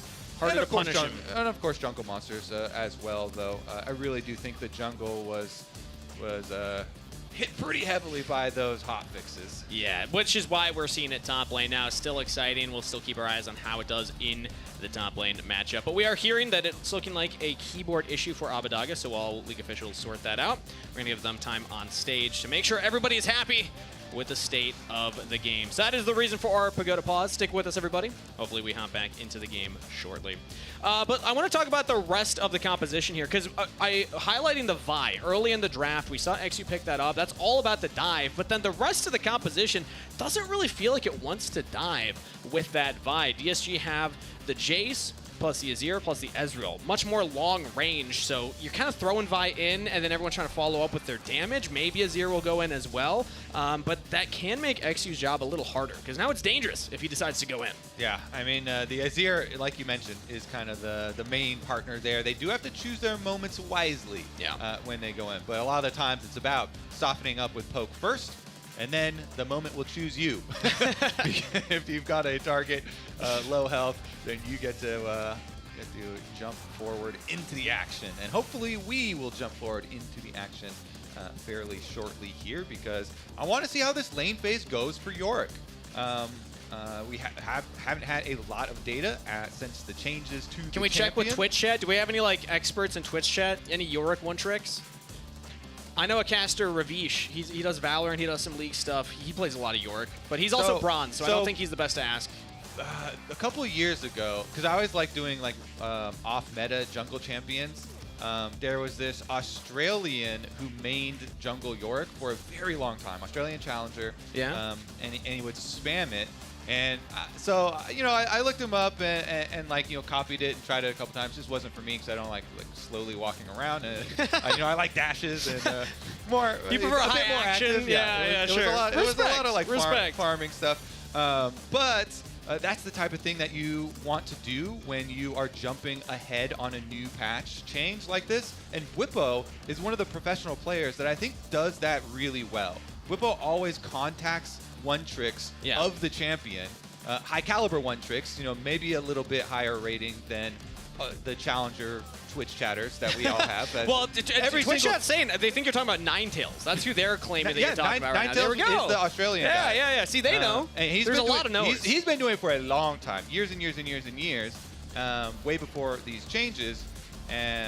So yeah, he's very familiar with it. But I think, like I was saying, Whipple is very good about reaching out to those one tricks to learn, you know, the little nuances, the little mechanics that really come from people who spend a lot of time and have like fallen in love with these champions. Yeah, and that's the beautiful thing about champions like Yorick is the people that dedicate themselves to it, a bit psychopathic, but we love them for it because these champions are so low the priority, especially when it comes to pro play. I'm also seeing there's apparently a lot of fellow bronze Yorick players in chat right now. One saying that really? they're I thought all of our chat were challengers. I thought so too. Maybe it's Reddit. Crazy. Maybe Reddit is the challengers and Twitch chat is the they're the being modest, honestly. I think they're all just being modest. Bronze in Season 2. Now they're challengers. Yeah. Okay. So we have a poll, and 52% of Twitch chat are self-described Yorick experts. 52%? 52. That's over half. That's impressive. Well done, Twitch chat. I did not expect that. Let's pull the audience here at the arena. Raise your hand and make some noise if you're a Yorick expert. Yeah, I see 1, 2, 3, 4, 5. Only 5 of like 100 people. Well, 100% of us can raise our hands to be more informed on Yorick after Whippo plays it, and we get to learn from Whippo. True. Do you think Whippo's even an expert? Because Whippo pulls stuff out all the time. I feel like he's probably put like 5 games in this, and is like, I can run. Like I said, I think he's probably done his research, though. You know, contacts the one tricks and get the nifty tips. Okay, well, let's poll the Twitch chat experts again. I don't know if our mods can hear me right now. I think they can. Let's poll. What's the first item here, build? buddy. What's the first item that they're going to build for top lane Yorick into the Jace? I'm not going to give any hints. I have an idea already, and I'm just going to wait and save. Oh, okay, so apparently I have to list items. Kobe, let's list items. I'm going to go Eclipse. Do you think he goes Eclipse first item? You also have to have what is your reward going to be? You're starting like 7 different polls here, buddy. What happens if I win? That's why I need to know. Kobe, the beauty of being a broadcaster is I can just say stuff. I don't have to really think that far ahead about it. So that's a moderator's problem. I'm going to say my answer. Nobody in chat can steal my answer. Okay. Well, that's going to go on the poll. So they have to list them on the poll. So they will directly steal your Okay, then everyone should steal Okay. Mine's going to be Trinity Force. Trinity Force first. Okay, Trinity Force, Eclipse. We'll see if we can get a more comprehensive list. But good news, Kobe. I'm hearing that the pause is about to end. So maybe we'll get the poll in chat. That's better news. Best news I've had all day. I know. Beautiful. And here we go, everybody. Back to opening weekend. Back into the game. All right, Whippo. Let's see that Triforce.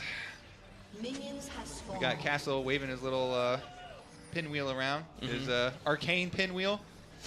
Well, right now it's Doran's shield, so that doesn't build into Triforce. I know that. Oh, what? Yeah, so no early Doran information. doesn't make Triforces? Could you imagine if it actually did? Doran's Triforce. Let's add it to the game. Custom item. It'll be a starting item. Only for Yorick. It'll have a sheen effect, but we have to balance it. So the sheen effect is only going to proc like 10 damage. Oh. It'll be Doran's Triforce. Yeah. It's like how the Doran's ring gives you extra auto attack damage to minions, but like you barely feel it. Yeah, exactly. We'll have a nice little there. little chain proc. Meanwhile, in the bottom lane, Huhi's first copy, as you said, is going to be on display, and they've got a ward in that brush on the bottom side for the easier trading. Saw Busio go for his little shield proc there on Rel on the way out. As early level 2 hit by Quad here. Can't really get a lot of damage onto Abbedagge, but opposite jungle starts. I want to track that right now because we will see XU pathing topside towards that Yorick. So getting a Yorick behind, I don't know exactly. Again, I'm not a Twitch chat expert here, but I don't know exactly how much that's going to impact the matchup, but I imagine it will make it more difficult if the range of a Jace is able to keep poking you down if you can get that gold lead. Yeah, I mean, he's like we said too, he's gone for the grasp, so we're going to be counting how many of these grasp procs he can actually get off on Jace, since it is the phase rush. Jace, very mobile here for Castle, and should be able to pick and choose his moments. So far, he has been getting chunked out early, dodges that one. So nice shock blast sidestep. But jungles are about the same clear. Inspired heading towards the bot side as his opposing bot lane has shoved in. And now going for an early reset from Scary Jerry, actually. On Busio, okay, this was a great tweet. On Busio's life, we're going undefeated. That was Masu tweeting that one out earlier. He's making a bet on somebody else's life. Are you allowed to do that? Yeah, I mean, people usually do that when they really mean it. Oh, more so than their own. Okay. So yeah, exactly. It's like you really, really mean it. He means it so much that he's willing to bet his bot lane partner in exchange. So honestly, they showed up pretty good against Team Liquids. That does give me confidence. We saw Huhi go for a little drive-by in the mid lane right there as Scary Jerry went for the early reset for that tier. Nice window. Doesn't get much for it as Quad doesn't have to burn a summoner spell though.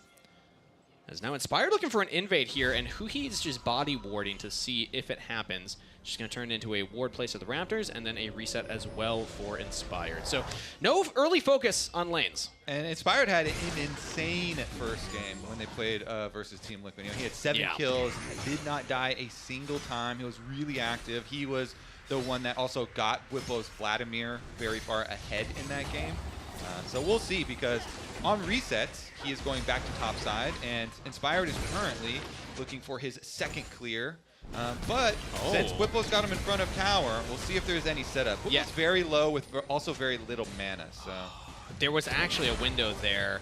Inspired decides to back off and doesn't commit for it.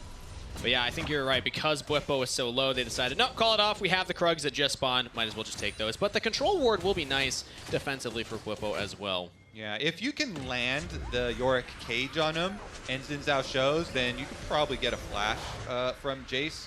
But it's pretty hard to land with the phase rush Jace and getting all pushed in. Now they're going to just swap it up as well, because you already saw their bottom lane recalling and heading out there. Masu's going to hit that top lane wave first, so they're going to be able to get the push in. We're 1 minute away from the Grub spawn, all ready for the preparation of that Grub fight. Busio here claiming the most important brush of the early game. That is my favorite brush, the little curved brush in front of the Grub spawn. That thing has taken so many lives. Yep.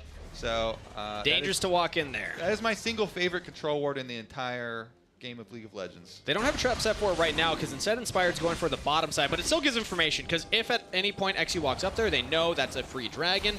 Although, because they don't have their own jungle support, they do need to play respectfully here. Masu takes some damage. Huki's going in as well. Just some quick trades. No hard commits, and it looks like it will just be a dragon picked up for some health bar trade topside. Masu is getting chunked out, though. Well done from Huhi and Scary Jerry to take advantage of this 2v2 topside. And now we get to see the moment of truth. Inspired, since he finished Dragon so early, he's going to head up and cross through mid. Wait. It looks like Abbedagge didn't take too much damage in that trade. That was kind of critical, since Inspired was crossing, as we mentioned. And so now everybody is going to even up the numbers towards top half of the map. But Masu being at 50% and that kind of damage trade might be That is an tough. issue. He's got a bit of sustain, one more biscuit in inventory. Also, it's scary for Busio or for Inspired to walk in alone because Huhi and XU are grouped up. Yeah, already they've left this side for the side of FlyQuest. And you see Quad heading down bottom side. Ooh. Level 6, but low on mana again. He's going to have to get another wave in here. Unless Castle looks for a reset or something, I don't think Quad's going to find anything. So it will just be a trade of objectives. But now Quad's actually walking around. Castle's walked up. Unraveled Earth goes out, and that's the flash out of the Jace. Okay, now they can just finish the dive too. Oh, yeah. Inspired came down too, so this is looking rough. Could be first blood for FlyQuest. Let's see how Castle wants to play this. No flash, no way out. Who's tanking up? It's Quad to start it, but it's Bwippo with the first blood. All right, well, the York gets the first blood with the flash Q to finish it. Yeah. So, we're going to get an extra highlight here on the new Yorick. Meanwhile, on the top side, the extra pressure from DSG trading back on Busio. Okay, getting some damage in. He's tanking up the turret right now. It has ramped, though. And now Scary Jerry takes it up. Busio gets the kill. Oh, that's not what DSG wanted with that dive. Busio gets the kill, and he forces a bunch of flashes as well. Most fearsome rel here. Busio under tower. DSG, it's falling to pieces pretty early on. Meanwhile, you looked at the FlyQuest dive on bottom side. It was so methodical. Quad comes down, they burn the flash as the minion wave is in front of tower. It hasn't even entered tower yet, so they don't waste any time. He burns flash very calmly, forcing it from Jace, and then the minion wave does crash, and they finish the dive in 2 parts. But here's another look. Huhi goes in, and they do have the Ezreal damage, but they didn't have any XU damage during that. So look how many tower shots they took, and really good flash ignite from Busio too. Yeah, and there was just that one extra auto. That was very, very close as we see the reaction coming through right now. Gimme. I'll carry, don't worry. He's locked in. I thought we were going to hear from Busio, but Busio's like, I'm going to carry now. Yeah, let's see who can get more kills. He does have those symbiotic souls, those recall boots that can be very fearsome. So he's making plays already by himself under tower, but with the symbiotic souls, maybe starts to get to make some plays across the map as well. I've been a big fan of that build as a support main myself. You just rush those right away, especially if you're a champion that has a high impact if you show up somewhere that you're not expected. You would be a support that leaves your AD carry all the time. You know what? Right? That's how it goes in my elo, let me tell you. To be honest, me too. If I get autofilled down there, I am leaving. It's more fun. You get to look at more of the map, you know? Exactly. You get to be like a mini jungler, or sometimes even a better jungler. All right, top side though, we're gonna have XU go for a lane gank here.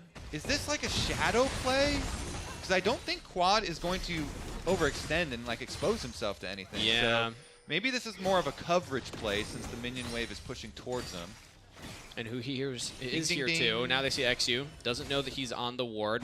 Quad can walk up, and now XU should have that information, or at least a guess of it. Dragon Hunt's spawning for a minute though, so it's not like they're losing anything for making a play up here. I don't mind that look from XU. That's actually a good window to go for something like that, whether it was a proactive or a defensive play. Now you can reset, position on the bottom side, take those camps, and then Dragon will be spawning at right about the ideal time. But Inspired's here a little earlier, so we can go for those Raptors potentially as Masu looks to trade on Scary Jerry. Yeah, doesn't get too much there. They both trade, but Inspired wraps back around, and they've got very good existing vision here for FlyQuest around the dragon, but they rotate here up to the top side now. Yeah. Scryer's Bloom is ready. They could proc it over this grub pit here, try and sweep out that last little ward, but nobody goes to pop the plant. Yeah, interesting to see the priority here from FlyQuest. They would rather deny the grubs than go for their dragon stacking. Because if they can get all 3 of those, that's ideal. But if XU can even smite 1 away, that is 4 grubs for DSG. Azir's the only one with a full item completion now after that. Finished up with the Nashor's Tooth here, so Abadaga has the full item completed, ready for these grubs to melt them down. I actually like this setup for DSG. They just need one of these. They can walk away, and Huhi knocks away the enemy support, so less engage options. They could look for a 5th grub. I don't think they want to commit for the 6th. Quad jump straight into Scary Jerry, gets stunned into his own wall. Re-engage from Disguise, and now Busio finds it. Inspired's in there. It's actually Corky getting fed. Matsu with a double kill. Abbedagge cannot answer back yet. One more hit, though, does find one. So 2 for 2 trade. It's Scary Jerry with a tentative arcane shift forward, poking around. But yeah, Abbedagge cleans it up. Okay. Gets the grub as well for themselves. Full 6 here for DSG. Wow, not bad look from DSG. The fact that they were willing to hold their ground and then say, bet, come into the grub pit. We are ready to answer you. That was a fantastic engage from Huhi to kick things off there. Oh my, that's a lot of damage, Bwipo. Oh, he's gonna go under the turret. No, not gonna commit for it though. Just gets away there. Castle had enough speed to get out of the cage under tower, and that does save his life. The extra mobility here has been critical. Meanwhile, see about the aftermath here. Since top lane is completely open right now, you know, Quad is pushing all the way up to tower, so did Castle have his teleport ready? He just finished his Eclipse. Looks like he's walking. Yeah, he's got the TP right now, but he is choosing to walk topside instead. I was looking at Bwipo's upgrade order, because again, the changes to York, important to highlight here, you get up to 30% shred once you max out that E. He's got 3 points in it right now since he's already maxed out the Q.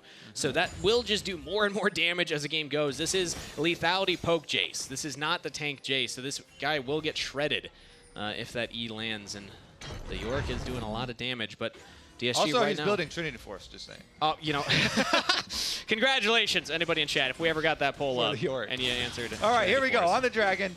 Huhi, this time around, let's see if he can get the jungler with his Poppy ult. Doesn't look like anyone else is coming, though, so not even going to be a steal attempt for XU. XU used his smite on the Raptors, though, right now. Yeah, Huhi just knocked Inspired away, who's going to have to run back in. XU just walks up to the Dragon and says, thank you, auto attack takes it, no smite needed, and Busio looked for the engage, could not find it. DSG get away with the Dragon. We have to get the comms listening. So I was like, okay, this is definitely going to be Poppy ejection into stealing the Dragon. But XU went over and did Raptors, and even smited the Raptors. And Hui's like, yo, I got the Drake here for you, buddy. That is, it is another case of the jungler being the support being the bigger jungler, I guess. You know, sometimes it's better to be lucky than good. You know, just get that last auto attack on the Dragon. That's all you need. You do secure it as Quad and Castle trading against each other. Castle gets that one and runs away. But because of that now, that's 6 grubs plus the Dragon for DSG. And they're ahead in the neutral objective. They just picked up the neutral objective, feat of strength race there. Yeah, they're going to get this tower, too. That's going to be feat of strength for Disguise. Well done to a very young roster. They did not have a lot of stage games, and right now they have an early game lead versus FlyQuest, one of the top teams that we have high expectations for in this league.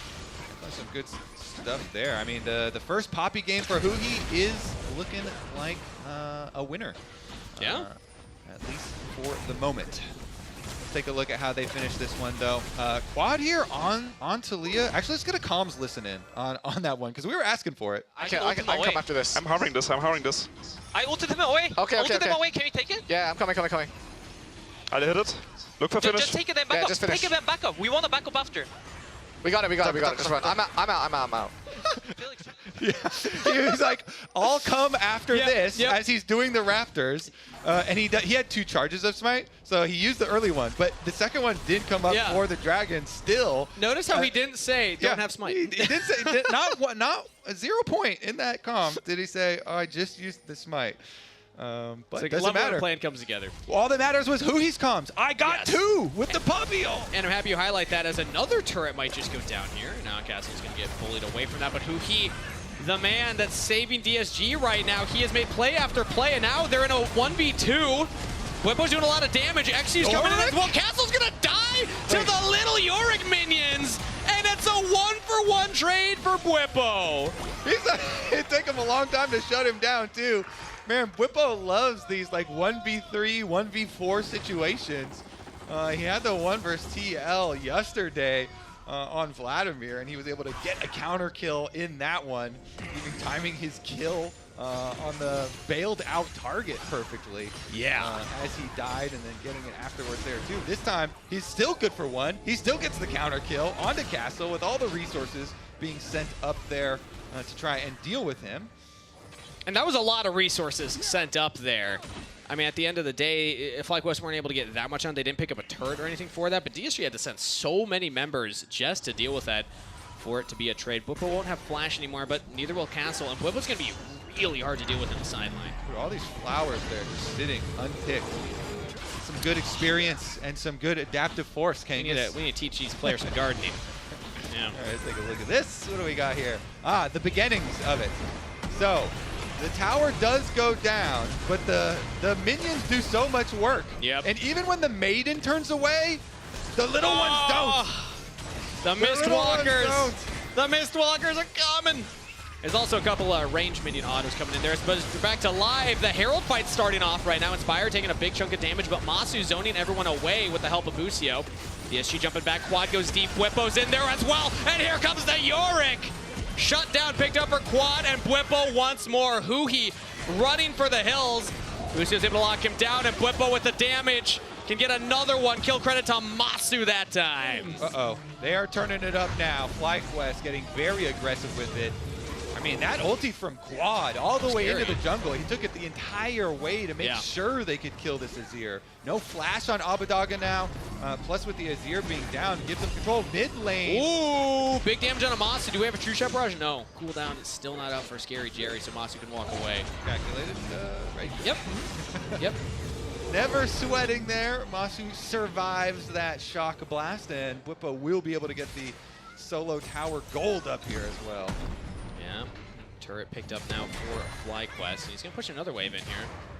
Do you see how close that was? It seemed like DSG might have been able to fight a little more if Scary Jerry had gotten some more damage in, but he hasn't quite found his angle yet, his big moment to go for that that highlight play. And Scary Jerry as a player, I mean, rookie year, following some big shoes, players like Masu, players like Jan have come in and made pretty big splashes early on, and that's tough shoes to fill.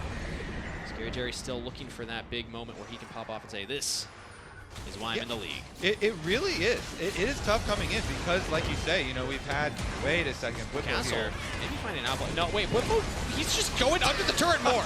Wow.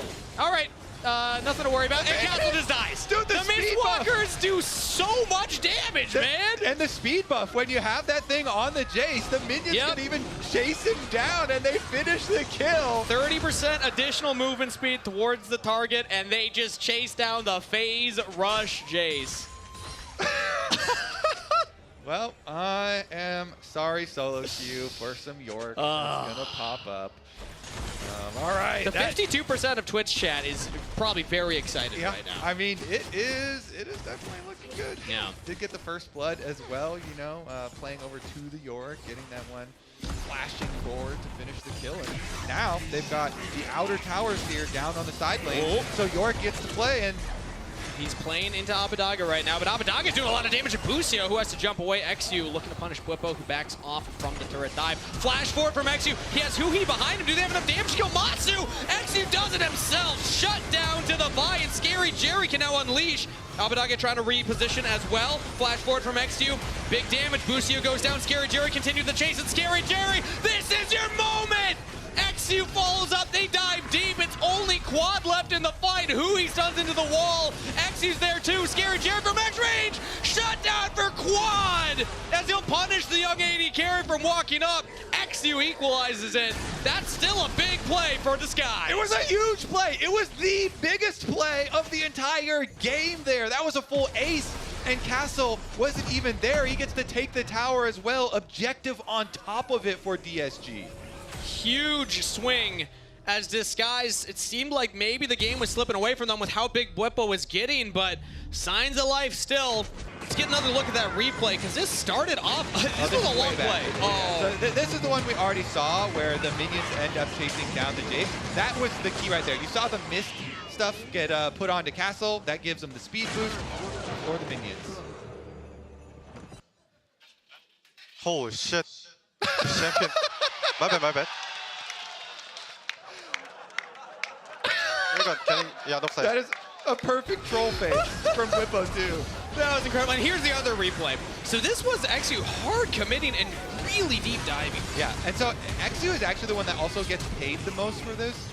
It kind of is fitting, I guess, since he was the one that went in there and fully committed to it. Scary Jerry, though, I do want to highlight that play where he flashed in to make sure they could finish off the other two, get those backline carries.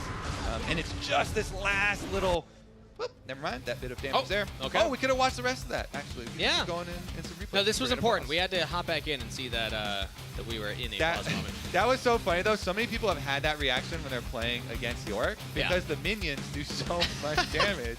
And when the Morning Mist is on you, they can chase you down, even with the phase rush chase. That was an iconic moment right there. We'll let you know, everybody, what the reason for this pause is once we have an update ourselves. But for now, I want to go back to the second replay that we caught. Not the York 1v1, but Scary Jerry jumping in, flashing forward. We had just talked about how he hasn't really had that pop-up moment.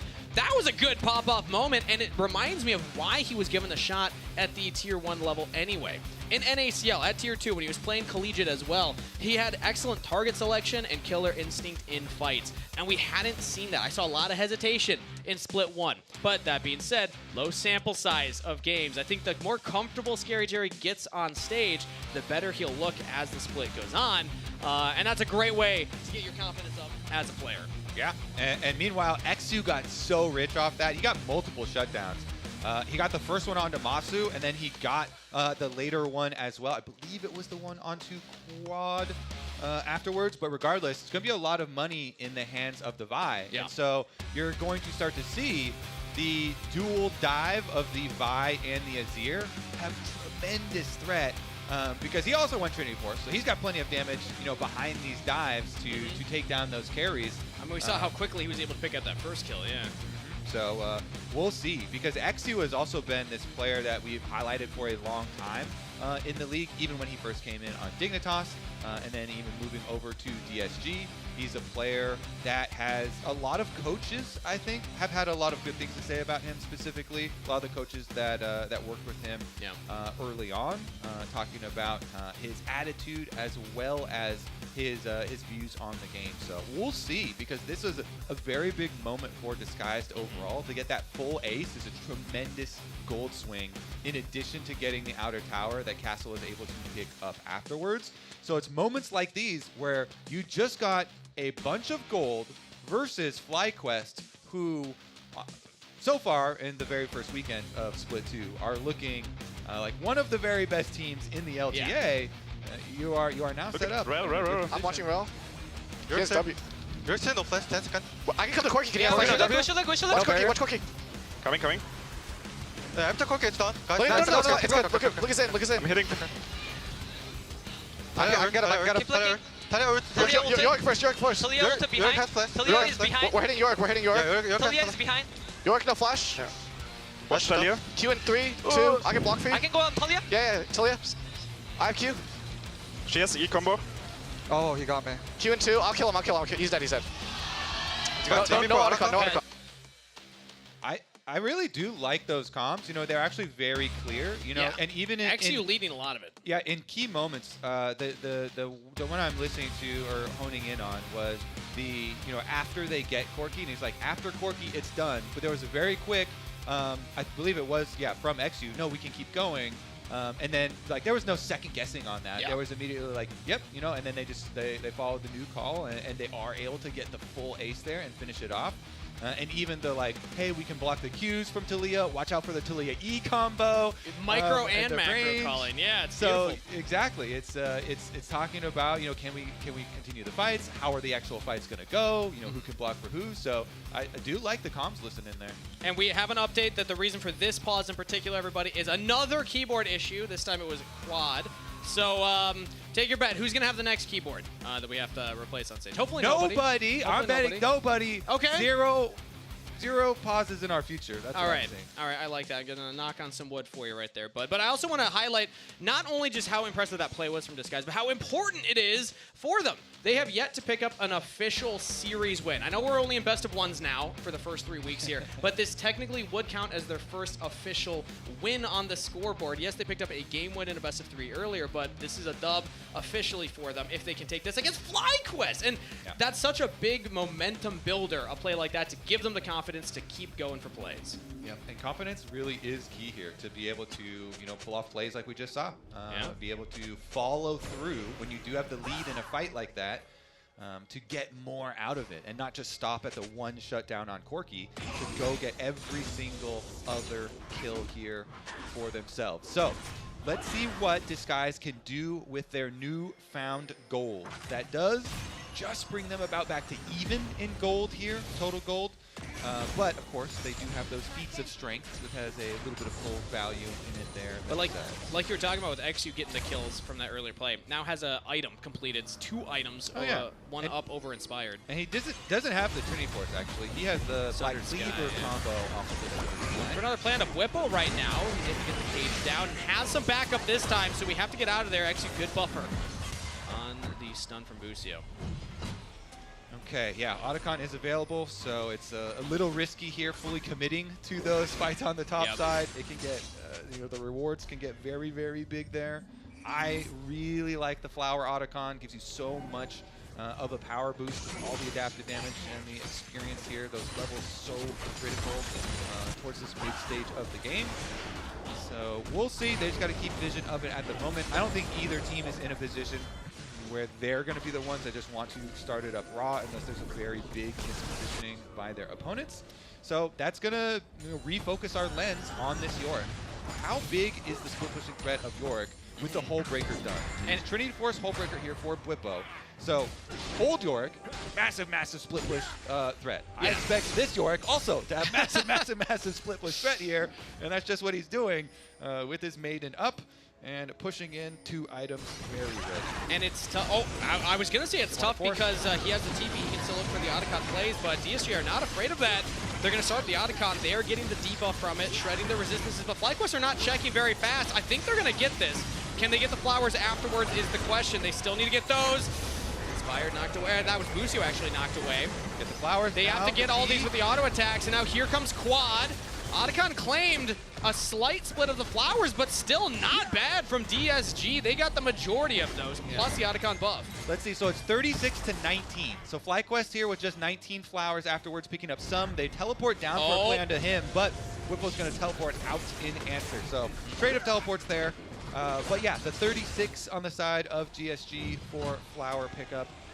They still have a bit of the advantage. And then you also get that little lasting buff that's going to slightly buff up, your little dragon passive. So not very big, but something. And the impressive thing is they did it when XU still, I believe, had his ultimate on cooldown. They just found a window. Now he'll have that ultimate for the dragon spawning in 30 seconds here. He might not, so they won't be able to knock away Inspired from a potential 50-50 smite fight. Maybe DSG look for a play first. They don't go for those not teleport. This would be a big punish if they can actually pull this off. Here comes XU, starting it off. But Abadog is just a little too far away to answer. Yeah, Bwipo is still, pretty beefy here with this bruiser build. Don't want to fully commit everything with FlyQuest ready to respond. Pretty good counter engage there, and since the dragon is available, they want to get coverage here in the brush first. If you can get the pick here, Huhi, you can see him strafing back and forth. Again, this critical control here, allowing them the opener, but Bwipo just walks right in for some poke. Scare Jerry's a little far behind, but he's now grouping up, so we have a proper fight set up, ready to go. Busio and XU looking at flanks respectively. Both of them the primary engage for their teams. Huhi's just going to position to try and block Inspired from diving in onto the carries. But right now, Jace is mid, not poking, so Jace is pushing towers right now in exchange for this dragon. Okay. So no fight, actually. Quad jumps in with the Weaver's Wall just to guarantee they get it, but it actually blocks his team from following up. And that means it is just that tier 2 turret trade for the Dragon. Interesting call.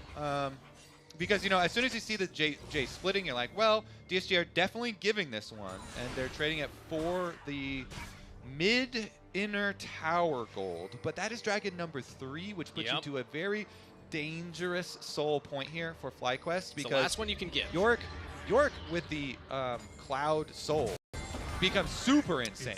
Having extra move speed on this champion is really, really, really crazy. So he might be faster than the phase rush Jace, honestly. I mean, the minions were already zooming, so it could be a very scary scenario. Though Lucio is very squishy, so that's a level 7 Rel. Little baby, there's a little baby Rel on my screen. Wait, I didn't even notice that. Why is that a mini Rel? Level 10, Lucio level 7, very far behind in XP. I was like, Abadage is really shredding him. Well, he's twice his level. I guess Quad's 1 level up, but even Masu's 1 level back, so Bucio's just been running around. You know, this is the downside of the Symbiotic Souls, I suppose. He's been running a marathon. He didn't have time to gain experience. You know what? He's seen a lot of the map. I can tell you that. Cross-country Rel here.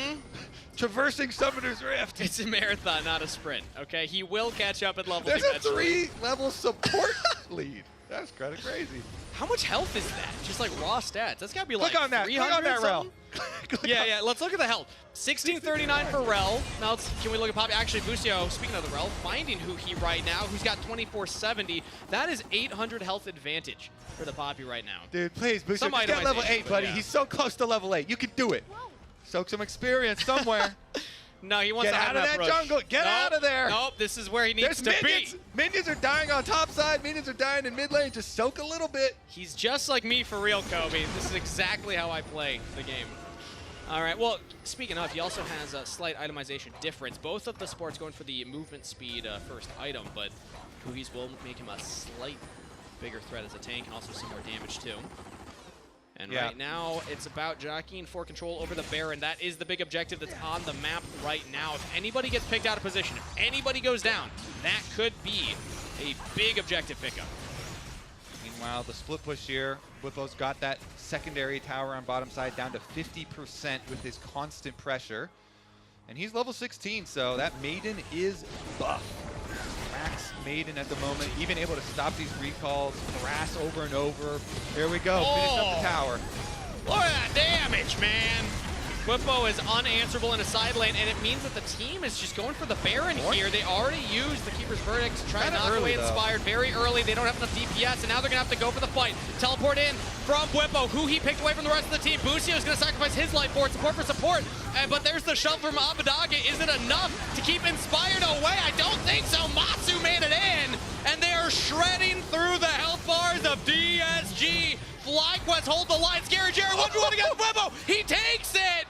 Will he die to the Maiden? No. As Castle now joins in, nobody's going to get the Baron. It's just a slobber knocker for the objective. Yeah, scrappy one there. They don't actually lose the Baron in the aftermath, but 3 members of Disguise do go down in the chase. This is presumably because of all the pressure of this split push York. You know, it makes DSG feel like, oh man, we gotta rush this. But Huhi does knock Inspired away, but it's so early, and then the double teleports come in for the chase. Even though Bucio's low level and gets popped really quickly, Abadage had gotten knocked towards the pit there. And so Abadage had to use everything basically to try and get himself out, and that was where the big chase down here for FlyQuest goes. But there's the flash. It's not going to be enough for Whippo. Interesting to see from Castle. He channeled teleport first, and all he got was a single shock blast down on the Quad. Quad marked him and just kept him out of the fight the entire time. So Castle, it was basically a 5v4 that DSG were fighting right there. Castle was not able to get into it. So I think still good for DSG to get out relatively unscathed.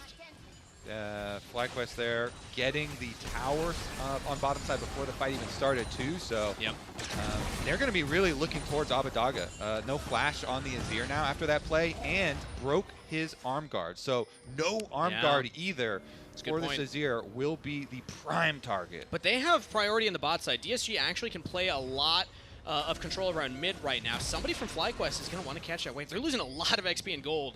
Quad has teleport, but he's still hanging out mid as Dragon's coming up, and we are fighting mid. Inspired lockdown first, but there's not enough damage on him, and it's XU that goes down instead. Didn't quite have the same team backup this time around. DSG don't have a jungler. Can they do anything else? Scary Jerry's holding the line himself right now as who he's trying to buy him some space, and just gets dogged by Whippo! Oh, that Q does massive massive damage. Quad has been so good with these seismic shoves. He backed up Inspired, but Scary Jerry here doing a lot of damage. Him and Castle, the dual poke of the Jason and Ezreal, keeping him in it. Yeah, Scary Jerry is having a breakout performance right now on the Ezreal of all things. Not the Varus, the pocket pick. It's the Ezreal. Can he play this dragon correctly? This is sold for FlyQuest. They got to go for the kills. They got to go for Masu, and that's a shutdown for Castle. They're going to take down Inspired! And DSG are wiping FlyQuest at the dragon. Quad cannot contest. DSG deny the soul. That is Jace from Arcane. Castle over the top. He gets onto Masu. They take him down. DSG are fighting tooth and nail versus the top of the LCS here. It was supposed to be LTA is separated in top 4 and bottom 4, but DSG are fighting their way up. Disguised are making it very interesting. Ooh, he might get caught out right now. Keeper's Verdict only hits the support, so Quad is not knocked away and can kill the support. Baron's up. Maybe this could be an angle for FlyQuest, but they also don't have their jungler or top laner or bot laner yet. What a scrappy one here. All right, Scary Jerry with 6 kills now on his Ezreal. Him and Castle with some critical poke. Honestly, setting up at these objectives, and they get their vision down first and soften up FlyQuest. Look at that Scary Jerry damage. We saw earlier as well the lower third showing off the difference between him and Masu. They had a slight overlap playing in NACL versus each other in summer 2023, but other than that, I mean, Masu got called up. Scary Jerry had to develop a little bit longer at the tier 2 level before making his debut. And this is really the best look we've had of Scary Jerry so far. He is having an incredible performance. And again, talking about momentum, talking about confidence, DSG feeling confident to go for another Baron attempt. No Keeper's Verdict to knock away Inspired this time. Are we going to flip this? All right. Quad Ultimate puts a stop to that craziness. They got TP. Whippo's TPing in, so I mean, that's still good for DSG. Just don't die, Hui. All right, he's running away. Not going to get caught out, and FlyQuest are looking for a pick, still flashing forward on the Castle. DSG, they get the TP. They were hoping to get away, but they do lose one. That's huge. They just run him down. Now the Jace poke is not there for 50 seconds. That rundown actually just gives them the setup here for Baron. Let's see. DSG, such a tough spot now. Can they poke around and stop this Baron? They need the carries to be able to free fire, or for XU to look for a miracle steal. He has the Guardian's Angel. XU can look for this, as right now it's Inspired jumping in onto Hui, who gets pulled back, goes down. Abbedagge with an early shuffle, and XU with an early Guardian Angel. FlyQuest have yet to lose a member. XU comes back up, though. Has to deal with Masu, has to deal with Busio. Quad is going to die to Baron! Shut down for Abbedagge. XU still alive. FlyQuest cannot take out DSG's jungler. Masu's going to keep chasing, though, and they're back onto the Baron. Masu cannot kill XU, but he can keep him away Scary from Jerry's here. Scary Jerry on the hunt.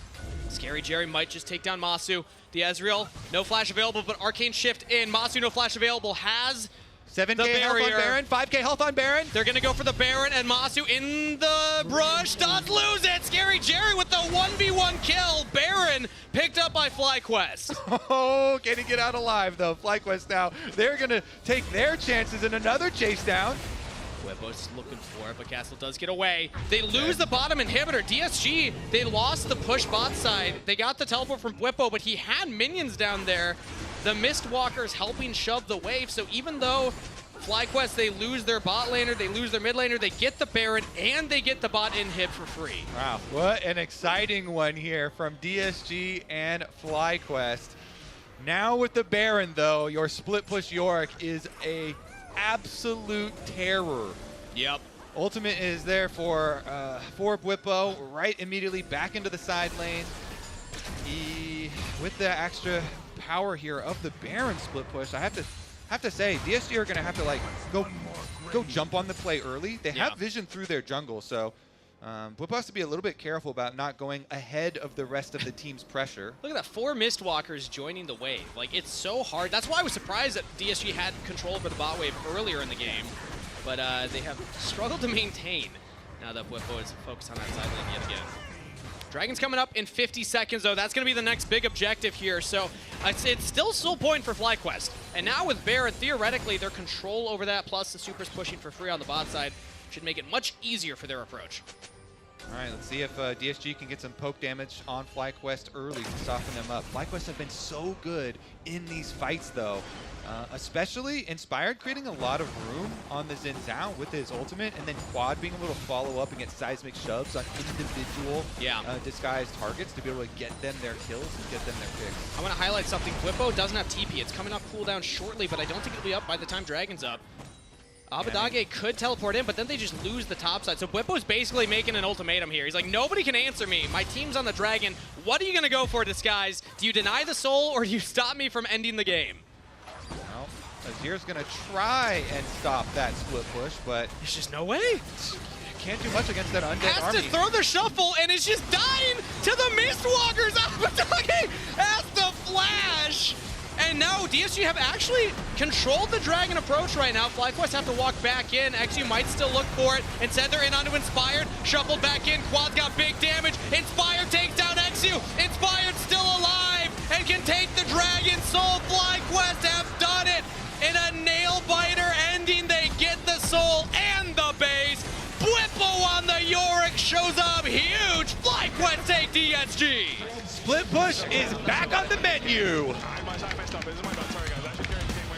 I mean, as soon as Yorick was locked in, I think we could all guess it was going to be a Yorick split push end to that game. The Baron buff made it just a nightmare for anybody to answer. Still, I think one of DSG's better games. Absolutely. That fight in the mid game, where they were able to ace FlyQuest and put themselves in position here in this game to really make them sweat. Scary Jerry had an incredible performance, popping off, you might even say. So well done, but still FlyQuest taking the win.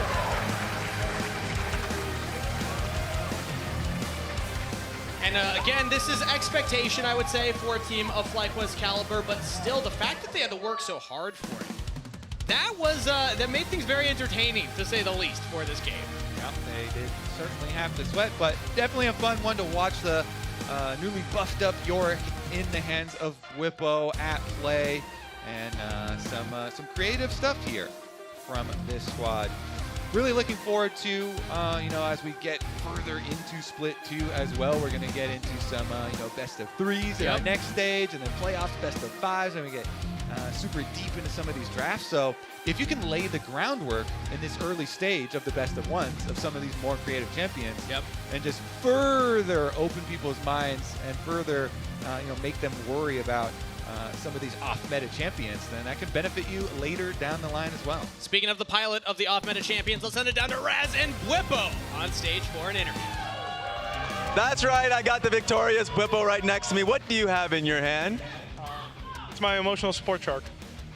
And who gave it to you? My girlfriend did. I feel like you needed it a little bit, but honestly, you, in the game, said to your team that I can carry this. It felt like you did. Talk me through that crazy game. Honestly, I felt like I was really OP on side lane, then I hesitated a lot and just going side, and then at the end I was like, you know what, I'll just send it and see what happens, and then I just hit E on his ear and he couldn't play the game.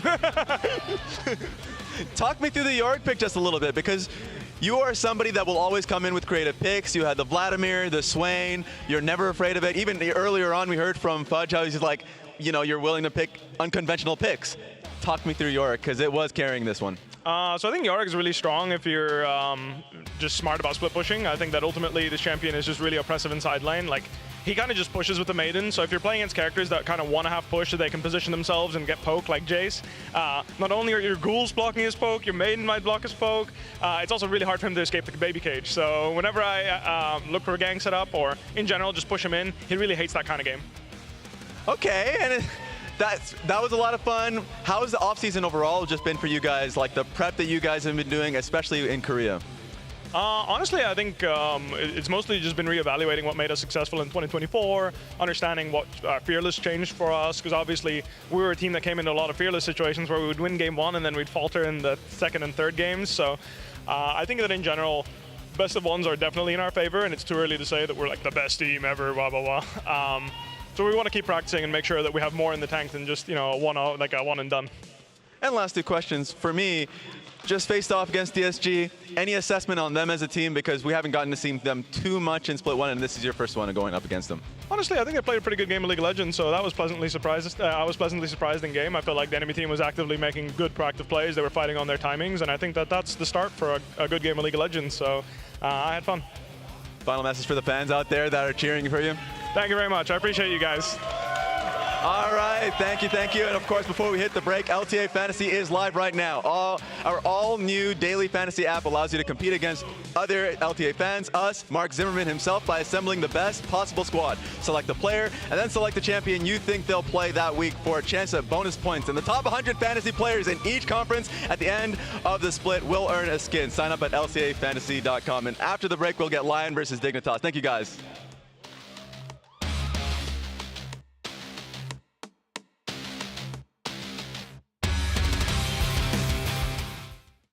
AT&T has a new guarantee because most things in life are not guaranteed. Like common courtesy. Really, Brenda? I know you can see. When they say, I'm on my way. no way. Pretty blue, though. Or a fun night at the movies. Yeah, that's not guaranteed. Yo, hold on. Let me put you on speakerphone. You know what AT&T guarantees? Connectivity you depend on, the deals you want, and the service you deserve. Or we'll make it right. That's the AT&T guarantee.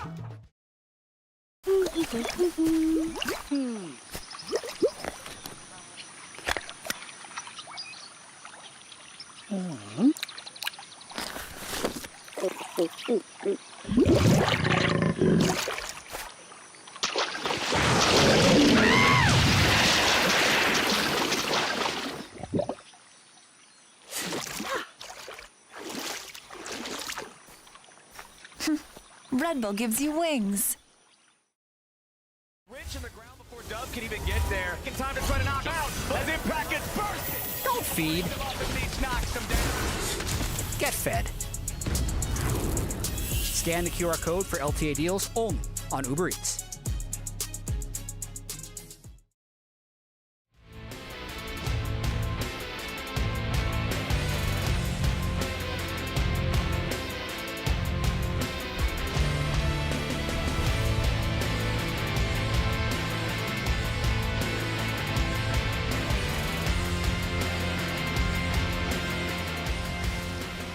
No flash, no E, no ult, Azir. He's dead.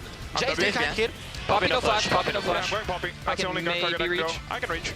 I got killed. I'm gonna get Terrell then, okay? Yeah, you pick up Terrell. Got her. Nice job. I can kill the Corki. Can you Watch Corki, watch Corki. Coming. Yeah, after Corki, it's done. Guys, No, guys, it's guys, good. Look us in, look us in. I'm hitting. I get him. Keep looking. York first.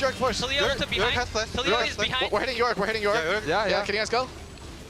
I'm watching Yorick. We got Corki.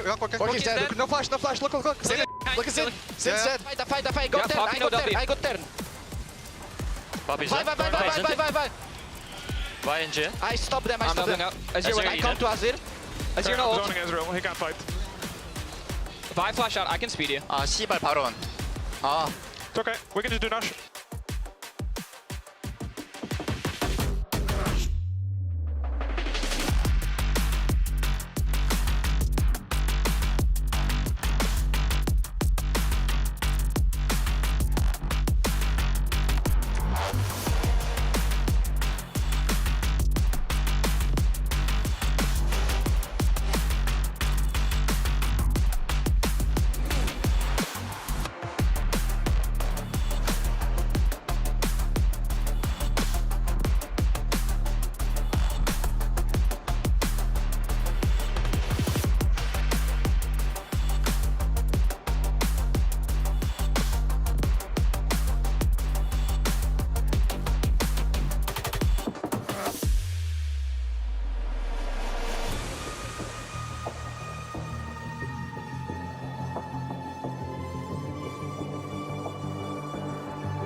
welcome back for the final game of the weekend.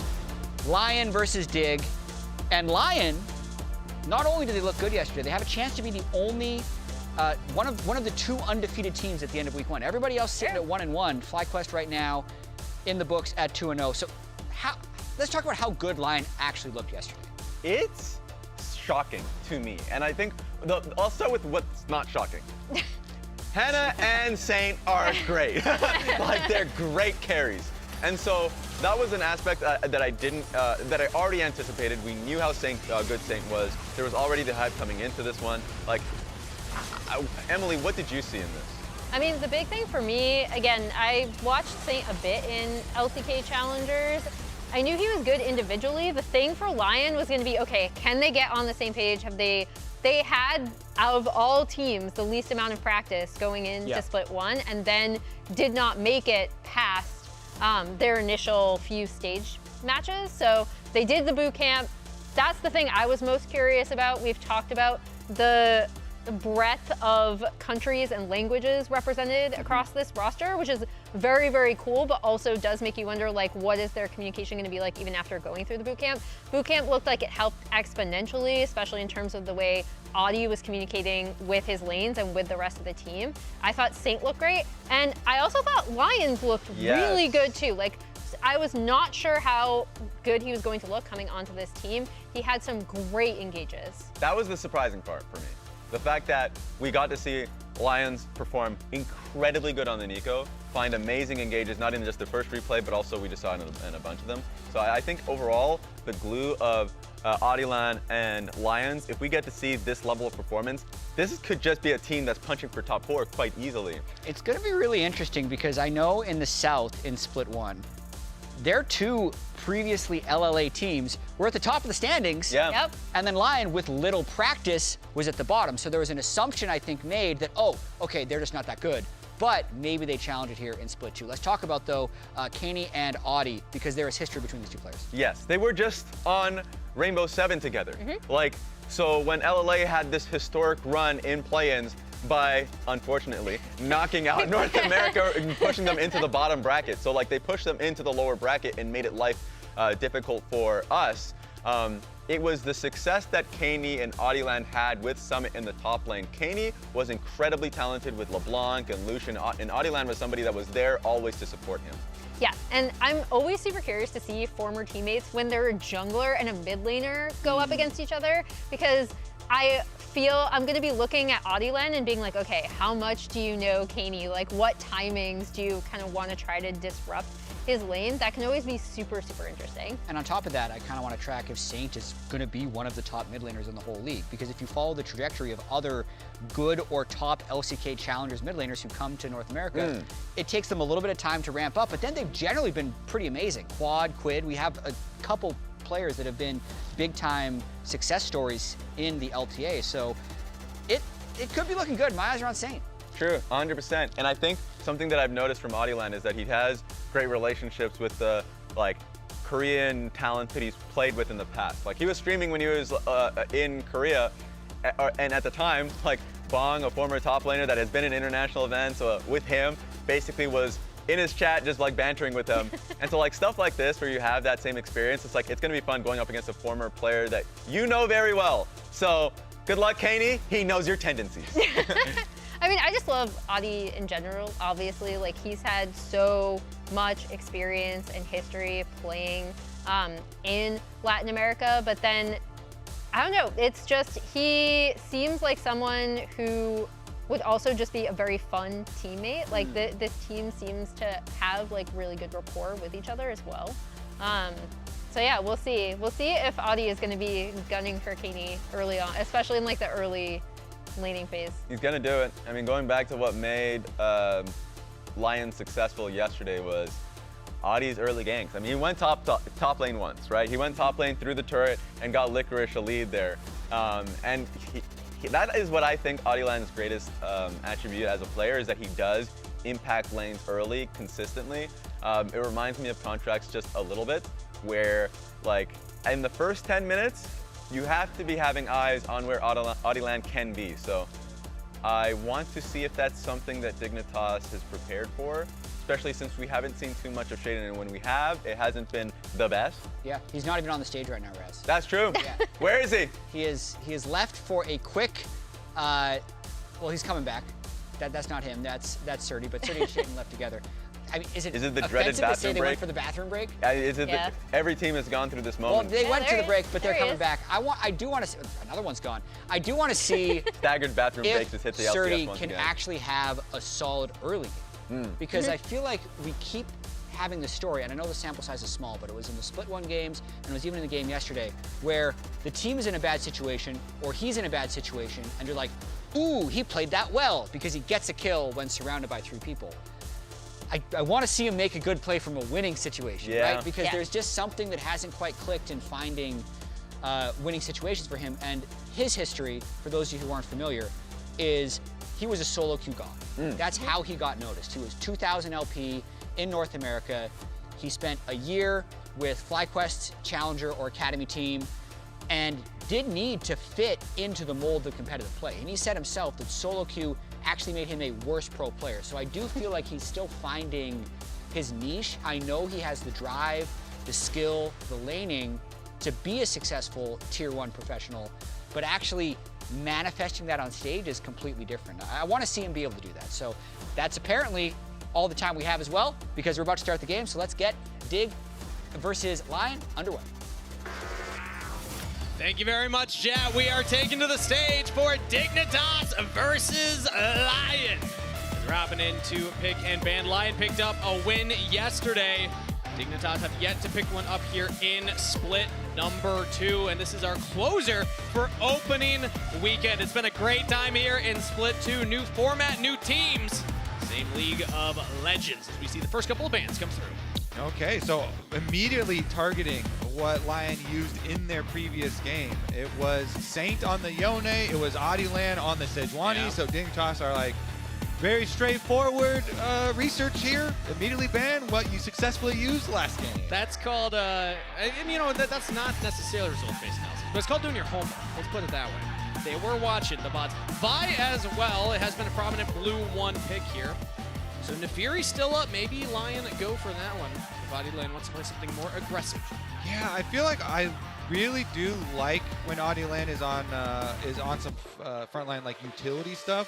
Sure. We'll see though, because if they do get Lyon on another one of these like CC supports, then you can have Lyons playing a lot with him, and we've seen that very successful. Regardless, Varus is still the first pick of the LTA, and what's going to be the answer? I'm a huge fan of Flex Gwen really early in the draft. Very viable for both of these players. Actually saw Shaden playing jungle Gwen just yesterday. And Surdy, definitely a fan of the champion as well. It opens up drafts so much, and it gives such a headache to Lyon, especially players like Licorice, to think, okay, what there do you go for? go. But they still have Nefiri as an option. Answer your immunity with an immunity of my own. True. Gwen is immune, But are all and immunities- Nefiri is untargetable. Are all immunities created equally? No, I they feel are like not. Nefiri's a little better. Yeah, Nefiri is a little better because she can start a tower dive and then pop it and back right out. So Adilan is on the Nefiri train. That means that we're already looking down towards the support roles for Lions. You really want to get some setup support there to be able to play with the rest of the team and specifically with your jungler. But Dignitas first, are they going to answer jungle here or mid lane? Since the Rise was also picked, it looks like jungle so far. I would have hated something like an Azir, but no, instead it's a Zinja. So they're not holding that flex pick. Instead, they're opting to put Surdy on the Gwen and then give Shaden that Zinjao. The reason I think of things like Azir is because you have the range advantage over the Rise plus the Ezreal, but now Saint will have, in my opinion, a easier to deal with frontline that's diving him. You're gonna be within the Gwen and the Zinjao circles most of the time doing your spells anyway. Yep, and they also get 2 protection bans for him now since Dignitas decided to drop their mid lane pick until the second round. So a couple of protection bans, the Azir that you mentioned, plus something else here. I mean, like into the deep dark technologies would be like the Anivia tiers, but we shall see. The engaged support of choice they ban out is the Nautilus. There are still so many up here though, with the Leona, with the Rel. type of champions available. They can easily incorporate one of those. And it's a for Talia ban. Lions if they want on the other side. So Talia, Zero the ban. So Tristana! Well, that's exciting. Tristana presumably into the mid lane, as long as everything else goes according to plan. And that's going to be 100%. support counter pick here for Dignitas. Yeah, and so, all right, what's it going to be here? Leona, Rel, Alistar, okay. So a little engage. Alistar versus a Xin and a Gwen, you know, to work with. Gwen can sometimes like really chop through the Alistars though, with the true damage, so it can become problematic. But they round it out with a Wukong as well. I mean, they can flex. Like Nefiri is also still flexible, but I'm assuming it's still jungle Nefiri. And it is going to be the top lane Wukong. What's interesting is Wukong notoriously, unless, you know, sometimes these little sneaky patches happen, but he has low magic resist. Like one of the lowest, if not the lowest in the game base. So into the Gwen would be a tough matchup. In my head, don't know the matchup intricately. They could leave the Nefiri flex in the hands of Licorice too if they want to keep switching it around. No, looks like it's going to. Doesn't look like they want to. They did, the reason I say that is because they did on one of the last hotfixes buffed up the minion damage of the Q when they were tapping down on the Fury's overall power because they wanted to like balance the lane power versus the jungle power, and there you go. They did do it. So the Nefiri does do laning slightly, better. Yeah, the Q damage to minions was one of the things that actually were beneficial for the lane Nefiri, even though overall the hotfixes were definitely big nerfs and detrimental, especially like the Q cooldown on your E. But still, the mobility of Nefiri into Gwen does sound pretty good. Sounds like it would be hard for Gwen to land the final snip of her snip because Nefiri is able to dodge pretty effectively. And I gotta say, Kobe, we're getting treated in opening weekend. No best of 3 fearless. We're in best of 1s. We're still getting some very exciting compositions. Top lane Nefiri. Also, top lane, both of them are going teleport ignite. Oh! Double teleport ignite. Let's go. Top lanes. Someone's gonna die. Someone's gonna burn to death. Surdy versus Licorice. Veteran versus newcomer. Can Surdy hang with Lions as a top laner? And again, also the mid lane matchup going to be very impactful for Kani Tristana. Very strong into that rise from memory. I mean, it's been a while since we've seen Tristana played that much in the mid lane, but in my head, it just seems like you're going to be able to bully the rise early on, just push this wave and have that early shove. Meanwhile, and speaking of, the early shove, I would look at the bottom lanes because Ezreal Karma double poke here into an Alistar.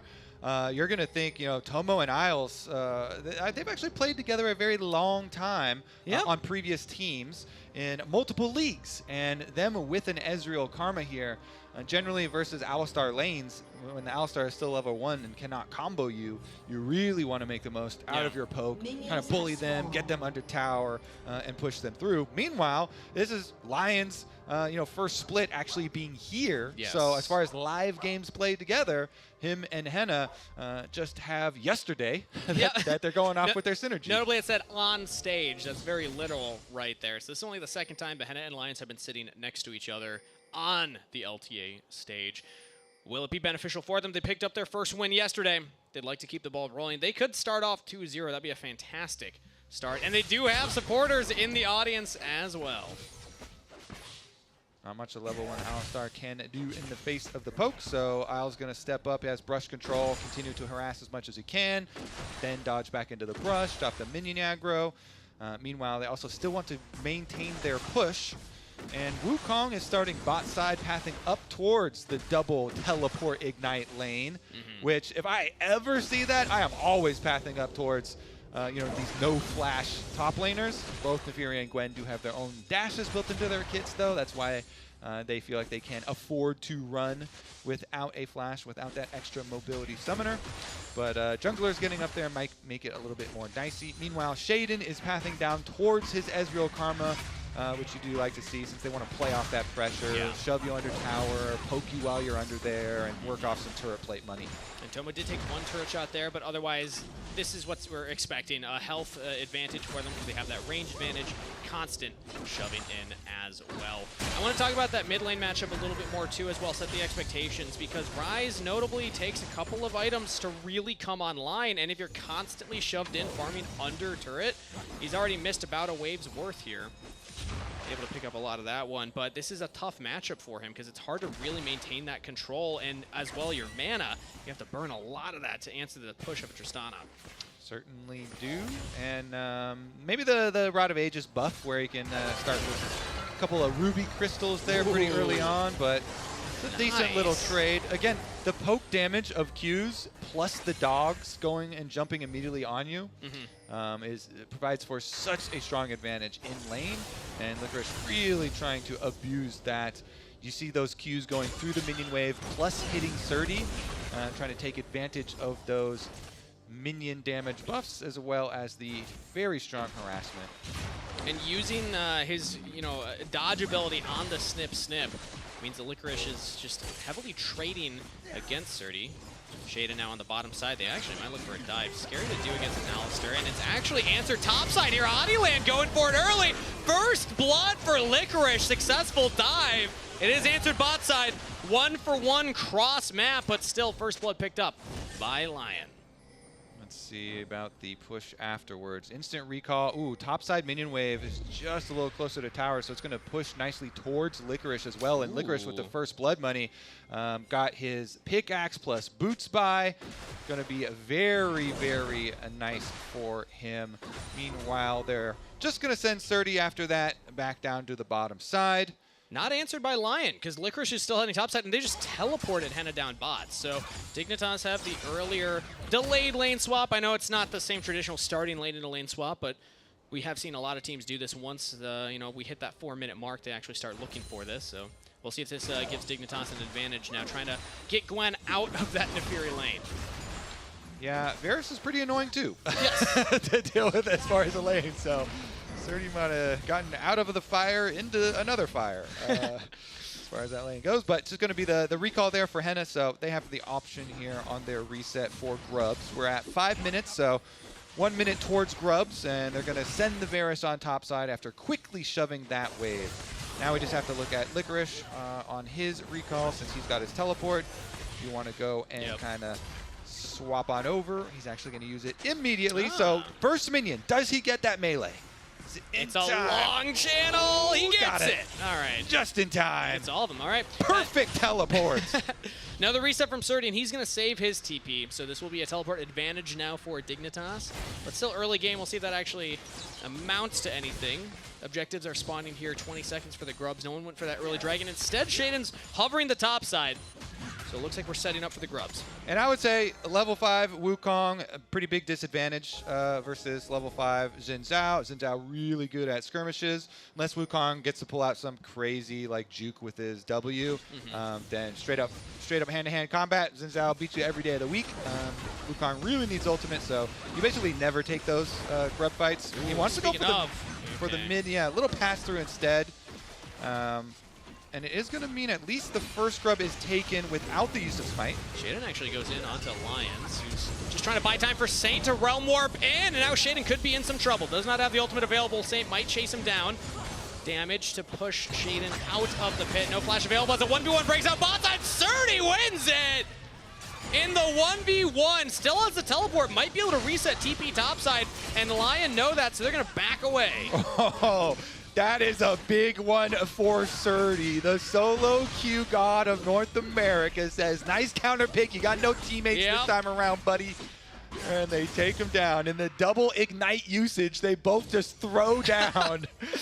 And the Gwen comes out on top. Huge, because you get the kill, you get the wave in. Licorice has to run back. Surdy can TP back to lane. Let's get another look at that. Alrighty, so he's only got one dog right now. Jumps in though, then you get him back.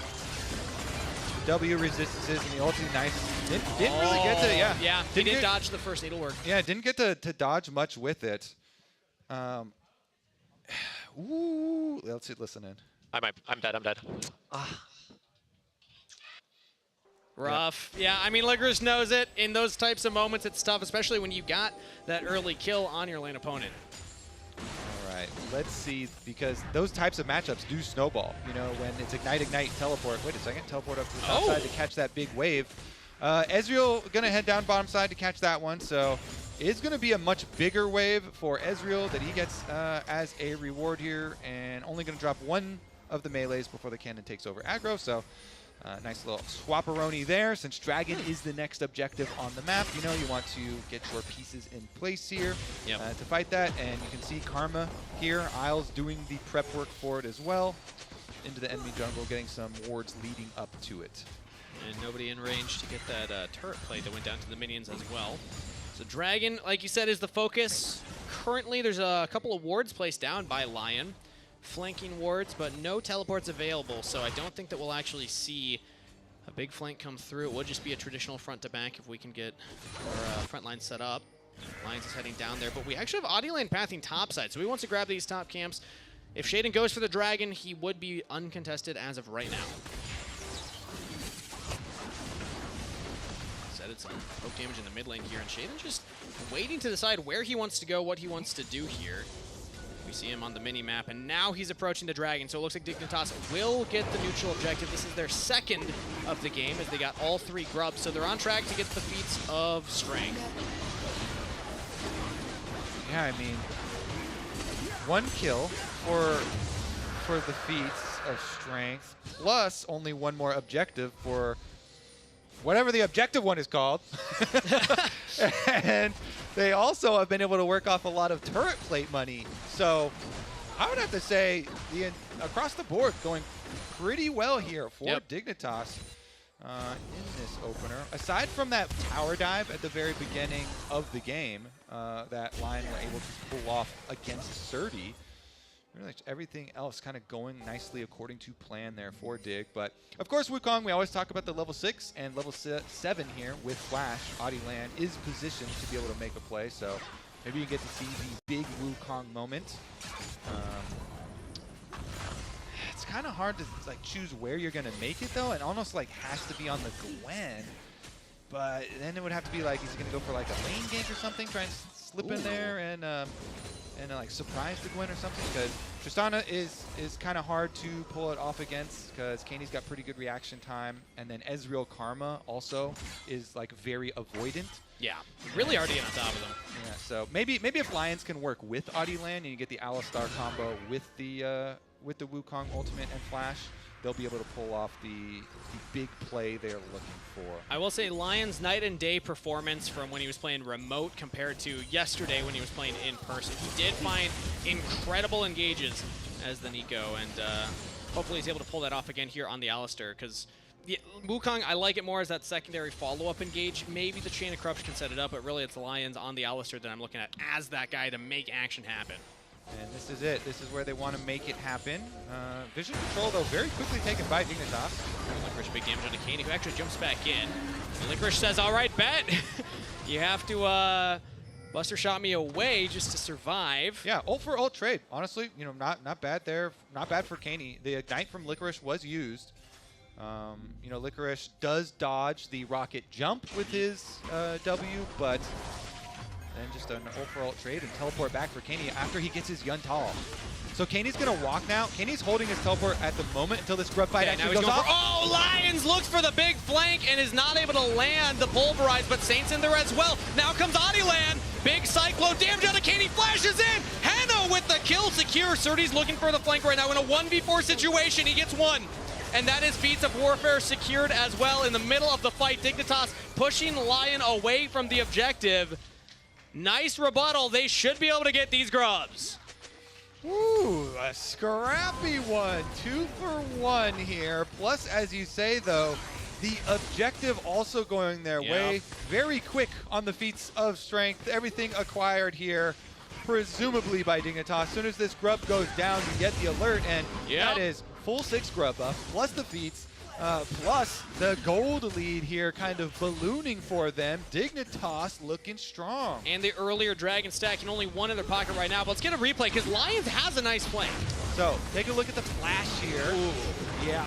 And then the Realm Warp for Saint in the middle of the squad. Thought it might actually turn out okay for them though, because Caney on the Tristana goes down pretty quick, but since Audioland flashed to commit to it, he also is like in trade, and then the opposite kill on the other side just meant that Dignitas get to fully control the area afterwards. They push him out. You know, they got the 2. Owlstar down as well. Grubs, all 6 of them. And so Licorice here gets a little bit of alone time on tower, but he has no grub buffs, so it's very slow work taking that tower play. He gets a couple plays. I think that's 1, if not 2 in his pocket. But I think that that last engage highlights what you had just been talking about. Slippery to get on an Ezreal. Hard to get on the Karma. They have such a good disengage, and Lions is feeling that one. They were not able to find the play, and now they're reeling a bit here. Dignitas have a strong position in this game. It's not over yet, but it's looking very favorable. And so far, like, the early game is very kind of telegraphed now with, you know, Grubs plus Dragons, constantly one of them cycling and coming up. Yep. We're already looking forward to a very straightforward path. Next Dragon coming up, 35 seconds here. So Dignitas, since they do have the advantage here, and they've got first item completions on basically everybody, actually everybody, they can just rotate down, move over all your resources here with your vision and everything to the dragon area, claim that first. Surdy does have the advantage in top lane, plus the teleport advantage. So Dignitas really have like all the cards to set up for this dragon as well. And it is going to be on Lyon here to decide, do they actually get like, you know, some sneak attack on somebody? Because Licorice would have to start walking now. I think they're just going to have to give it, unless they get like some crazy poke damage or something. They do have a Lethality Varus who can try and throw that damage in here. And a Cyclone onto Isles, flash away. Cyclone still lands onto Shaden. They're now trying to continue his fight. Big damage, big poke from Tomo right there. 2-shot barrage onto all 3 members, Mystic shots, and they're still going in. Lions have to pop the ultimate, but Henna has no protection. Oh, flash from Tomo for the auto, will get it. Caney, rocket jumps in, knocks Lions to safety. Shaden, though, has the Karma speed, and then another sidestep. Lions is alive.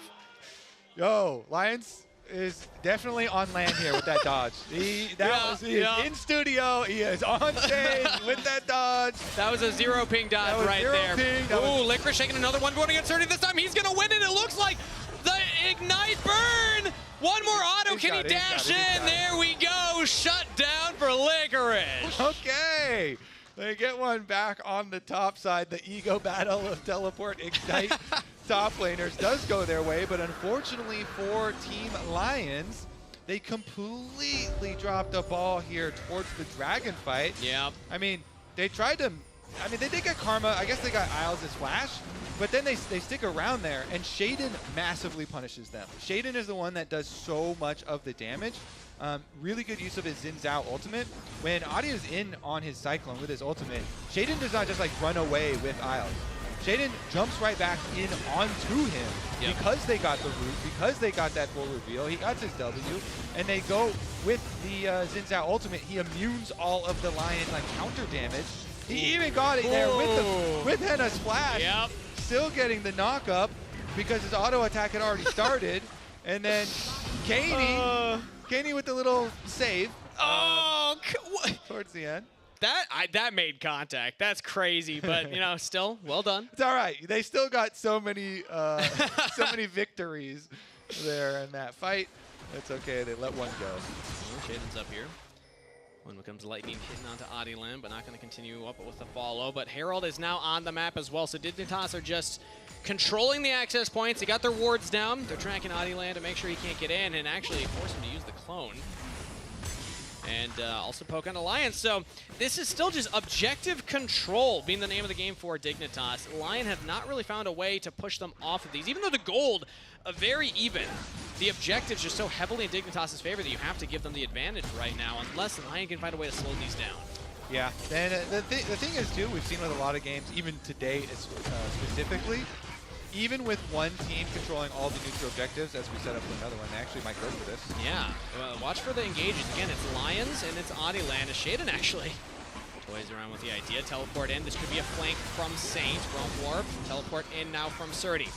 Gonna have a proper 5v5, but currently Dignitas are grouped up as 5. Saint, again, on the flank, a little away from the rest of the team, and now Caney trying to take advantage of that, jumping in, but does not win that trade. Saint actually pumping damage right now, and Lyon pushed Dignitas away. Now they're finding Shaden caught up with the rest of the team. Crescent Guard not available. Shaden goes down. And Alstar got the shutdown with the Ignite tick, but it doesn't matter. It's still such a huge win. Yeah. Lions, they burned Shaden's ultimate super early on the first engage, and they just waited it out. So pretty good taking advantage of that cooldown there. Then Caney's they're playing a little bit loose with the Tristana, and he went off on the other side, losing out on that battle, and then Shaden actually gets caught in the follow-up. So Lyon pulling this one back. And just as we were kind of setting up the full objective domination of Dignitas, Lyon themselves with a huge rebuttal, and Rise getting tower gold up here is very big for their split push game later on. That Lyon are going to try and bust out. So Rift Herald plus a strong Rise could be a nice recipe for them. And Saint over here, he teleported first, so he arrives, instantly deletes the wave, and then gets over to the fight. There, you know the Xin Zhao ultimate is down, so then they kind of wait it out. He actually spaced pretty well so that Surdy couldn't follow up on Caney's rocket jumping forward.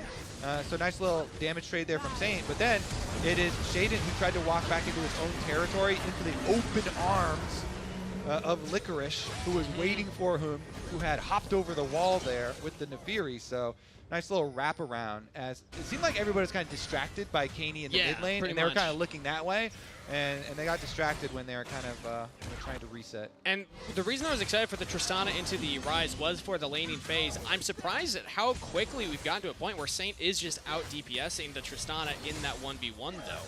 Because that's one of those moments where, in my head, I'm thinking, oh, Tristana, you got to press the attack. Depending on what your items you have, you can maybe just take on the Rise 1v1. That was not the case.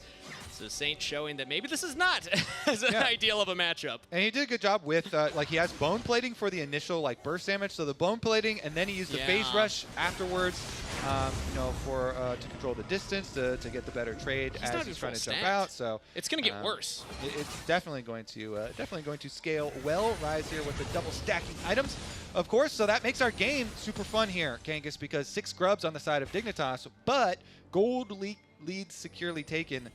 After those last couple of plays by Lyon, taking down these outer towers really does a lot for you there. Yeah. So this Rise can have a lot more room to play with, and the Realm Warps become huge opportunities. And suddenly, even though Dignitas had all the early objectives, Herald's picked up, mid-turret's cracked, Dragon spawning, and Lyon have a gold lead approaching this fight, still with a strong scaling mid laner here who just fully stacked that Seraph. So I think Lyon, this is where you stop the Dragon stacking. Dignitas, they had control over the early game, and now they have lost it. Lyon are suddenly in the driver's seat and in a really strong position here because of their ability to play side lanes and also scale further into this game. Stopping the stacking is huge for them right now. Dignitas, even though they're positioned around the Otacon, they don't commit to it. Just Saint's presence there means that, nope, we cannot start this.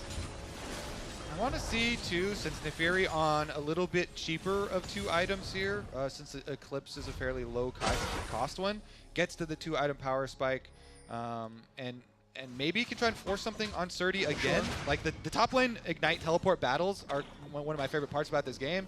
He's not going to be able to go find him there, wants to finish off a couple minions here towards tower. But I was hoping we were going to get another 1v1, because that would have been a great break point with Sojin Jun for Licorice. But now Surdy on reset after pushing that wave had enough money to finish Nashor's Tooth too. Yeah. So now the double item Gwen here, even though he is a level down still, I still think that Gwen is going to be an issue. Yeah, I think Surdy needs to be one of the win conditions for Dignitas right now. If you can win that solo side lane, that will nullify some of Saint's advantage right now in that mid lane. 1.5 thousand ahead of Caney. Saint is a lot of that lead the Lyon have for themselves right now. Yeah, Caney, not only is it behind in gold, but a lot of the kind of rocket jumps and positioning from him has been a little bit suspect so far this game, so is going to really need to dial that in. Once he gets his Infinity Edge, he will be a real threat anyway. You have a lot of burst damage there with a Tristana, especially if you can roll some nice crits. Your Yuntal plus your IE could be an opportunity for him to kind of have some redemption in this game. That's tough, though, when you have to put it down to rolling crits in order to do the damage necessary. It can still take a while before you have those item breakpoints to actually be a threat right now. And even the lane assignments right now, like, I don't think Canids that safe against Licorice either, even with that range advantage right now. So Saint really is in a position to carry this game and just be that solo win con for Lyon. The rest of the team as well not in a bad spot. We don't have any big objectives spawning for a while here, so we see these teams just going for very safe lane positions. Lions is hovering the top side though, so Katie needs to be careful because if you're ever not paying attention, you could just get 100-0 during an Alistair combo. I am also really watching Saint right now. That Rise was wrapping around, looking for some extra deep split push pressure, but Licorice It's is actually the Licorice in trouble.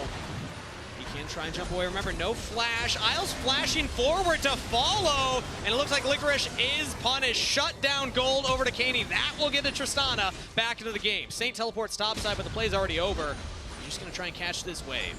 I mean, the play is over, and you lose your teleport on your Rise. The Rise, the most powerful single person. He wants to make the most out of it. I mean, he's got phase rush, he can run away, but losing the teleport off Rise is one of your biggest game pieces right now. Yeah. That's the most fed member of the team without having these split push plays available to you to answer the Gwen now. The Gwen is probably going to get a bunch of money free bottom tower. I guess Licorice in 15 seconds. Oh, here we go. Realm Warp in onto Caney. Lions as well. Caney uses the Buster Shot, flashes away, but everybody's diving onto the Tristana. Shut down for Saint, I suppose, as the teleport is coming in straight into the Cyclone. Now Surdy might want that one back. Lions frontlining for the team, Shaden frontlining for his, and it's actually Shaden surviving for longer. Will get sniped by Henna as the extended trade 1-4-2. They do get value out of it. Yeah. Saint sticks around and they force it with the Realm Warp. Caney down again. The flash use on the Tristana too. The rewards here for Lion should be huge. And no engage. They've got positioning here. No needlework, no nothing. No smite steal either, so I think Lion, yeah, they're just gonna get this Otacon. Dignitas will have to watch it go down. Well, hey, look at that. We're getting an interesting game here, Kobe. It started off with Dignitas controlling nearly every single objective. 2 spawns of Grubs, 2 spawns of Dragon. They get the feats of strength, but then the second half of this game has been all Lions. It was such a good force. I do like this replay because it shows the timing of the force means that they didn't even give up their tower. That was going to be the price for Saint teleporting up topside, but the Realm Warp makes it so good for them. Nice little snap at the very end there too, as Xin Zhao just sent out ultimate. But really good Realm Warp force. Caney here on the Tristana is having a very rough time, and it is not only the death cap, but the level 17 because the Rod of Ages also ticked over. So Saint is basically this game right now. Oof. And with the Realm Warp plays that we have seen, definitely expect Lion to continue to put out that pressure and try and get these trap plays going for themselves. Because, I mean, Saint's almost level 18. He is very close to getting his 3-level lead over Caney, not to mention his 3-item power spike for the Rise. And so. upgraded, but Caney hasn't even upgraded his boots. That's how far in the hole Caney is right now compared to Saint. Not looking fantastic for Dignitas' chances here. They're going to need to have more of these side lane plays. It looked good to start getting the pick on the Licorice. The shutdown gold onto Caney, so trying to get the Tristana back in the game. But like he had said, because Surdy had to teleport, doesn't get that bottom turret immediately, it's still up. The composition with the Tristana is usually the one that I would put expectation to take these early turrets, yet to even crack 1. We got the poke damage here because the jungle's fully lit up. Fully lit up jungle here behind the Baron, so should just be kind of lying in wait, looking for this little bits of poke damage, looking for these trap plays on the side of Lion. They've got the Realm Warp, so every time Dignitas come over and try and make sure that they can check Baron and check this vision, it's an opportunity for Lion to actually go for a pick. Or Alistar can just headbutt Shaden away If Alistar just plays bodyguard here, the They're not Baron's even gonna almost see it. dead. They won't even get a chance to go in here. Yep, as Lyon will knock him away. Pulverize, but Shaden might still get in. No, Baron is secured. Lion's taking up so much damage here on the other side of the wall as Saint will actually use the Realm Warp. Is that going to catch him? No. I like the attempt trying to get Lions out, but you'll sacrifice your cow for that Baron. Yeah, big part of the wall right there. Yeah, everybody wearing purple though. They're happy to sacrifice him. Let's see Dignitas. They're gonna try and get like this low health tower, but Audieland and Saint are sticking around to defend. Looks like the first turret will finally go down for Dignitas. Much needed gold in their pocket, but still the Red Bull Baron power play we expect to swing heavily towards Lion's favor. They're going for the resets now back onto the map. They can push in all of these waves, and Dignitas still have yet to find a way to stop Lion's comeback. And just stop Saint. Yeah, like what do you do about this rise? Let's start with step number 1 here. What are we gonna do about that guy? Third item on Caney helps, I will say. Yeah, I mean the Flicker Blade is one of the biggest kind of multipliers for a Tristana. Still has a lot of ground to pick up though, and as you say, still hasn't upgraded the boots, so doesn't get the feats bonus either over there. Is in a currently 3-level deficit. He's about to get some experience here for level 16. There we go. Just hits it off of that one minion, but can he defend the turret is the question. Baron apart minions, and he just gets chunked, man. The Varus poke on top of the rise, and just this one cannon minion might be enough here. Tomo's trying to do his best to clear it out, and will get it eventually, but that next wave could spell doom for the bottom turret, as we're also pushing mid. Lion in full control of this game, and that Baron power play is about to balloon into a big gold lead. Yes, it is. I mean, it's a full minute and a half before the next dragon, but with the remnants of the Baron buff, they're just going to keep Dignitas pushed into their own base, take away as many little resources off the map as you can, as many little jungle camps, as well as destroying your vision plan. And what I will say, we're learning a lot about Lyon and how they play the game. Something we've talked about a lot so far is that we did not see many games of them on stage last split. Lions, their support wasn't even here. He was playing remote. And now, 2-game sample size, we are learning that they're a team that likes to play a very controlled game. They're not going for the most flashy plays, but it's all about timers and being where they want to be on the map at the right time. And Saint, the standout performer from last split, is also really stepping up as a prime carry in this league. Now, strength of schedule is another conversation to have. This is Lyon versus DSG, and now Dignitas as the first 2 opponents, but they're on the cusp of what looks like could be another win here, as they're going to take all of the tier 2 turrets, get a very large gold lead. Really good start and really good turnaround for Lyon in the 2025 season. Yeah, and they've got a Realm Warp ready with an Arm Guard in inventory for Saint, so they basically continue to control the map, take as much as they can. They can't deny the blue buff, but take away the Raptors, and Saints going back towards topside as well again to keep his pressure up. Again, Arm Guard for Ryze makes it so difficult to stop his split push. Has his flash, has his Realm Warp, has his Arm Guard, so the rest of the team can go set up around Dragon, and Saint will apply the pressure on the other part of the map. He's going for a recall now, though. What else does he have in inventory? Holy moly, how much money does this guy have? Has a teleport, so we can always TP to this dragon. It's the Arm Guard. You already had that. And it's a Zonius. Wow. Fully upgraded Zonius. Didn't even have to use the Arm Guard. Dragon is up here. Dignitas are going to walk up, but Surdy's got to catch his top wave before he wants to TP in. Now the Realm Warp from Saint. Just massive damage on the Shin, and he just gets bobbed like a balloon. Licorice, meanwhile, almost goes down. Explosive shot, not enough. True shot barrage. Sidestep. Audieland in trouble as Surdy looks to make the hero play. Saint went deep in enemy territory. Might get punished. No! He's too tanky as the Rise. Tomo cannot kill him. And Lyon, they get out, not losing a single member, claiming 2. All right, Tomo, careful. Tomo got chunked early on by Licorice. That's why Licorice was so low, and Licorice wants to come finish the job. He TP topside. Tomo might not have realized. Has flash available, should be fine. Yeah, not going to go down, but that should be a free uncontested dragon for Lyon now. Shaden's still dead for another 10 seconds. No contest. All right, so the start of it with the Realm Warp in. On the right side of your screen, you can see what I'm talking about. Tomo got chunked really low by Licorice, but then Licorice, that's why he had to get out of there immediately. And Rise going past up into the back line. You see, he wanted to finish off Kani and Tomo, but he went past 30, so it was looking a little dicey until the turnaround here, and they just pop him. He's so fed. So much damage here. Yeah, we highlighted the stasis from the Zonias earlier, and it bought so much time for the team to back him up. All right, let's take a look here after the reset, though, because Baron is the next thing on the menu, only 40 seconds away here. And the critical flashes that were blown in the last one here, big one for Wukong. You know, being able to use that with your ultimate is so huge for these team fights. Tomo is going to have a lot of mobility available to him, being Ezreal and having his flash available. So we'll see if he's able to keep up the pressure, if he's able to keep the hopes here for Dignitas in this game. Because Lyon have amassed a 6,000 gold lead in addition to all their Infernal Dragons. In addition to Baron spawning in 8 seconds, but they actually reset. Interesting to see Lions go for the reset. They had numbers advantage on the Baron. I thought they were just going to take it on spawn, since 30 was bottom side, but looks like no immediate Baron take. Instead, it's Saints just using the phase rush to get away from Shaden.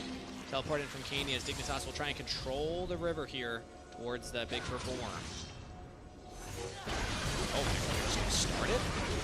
I guess it's a 50-50 angle. I mean, they're so far behind in this game.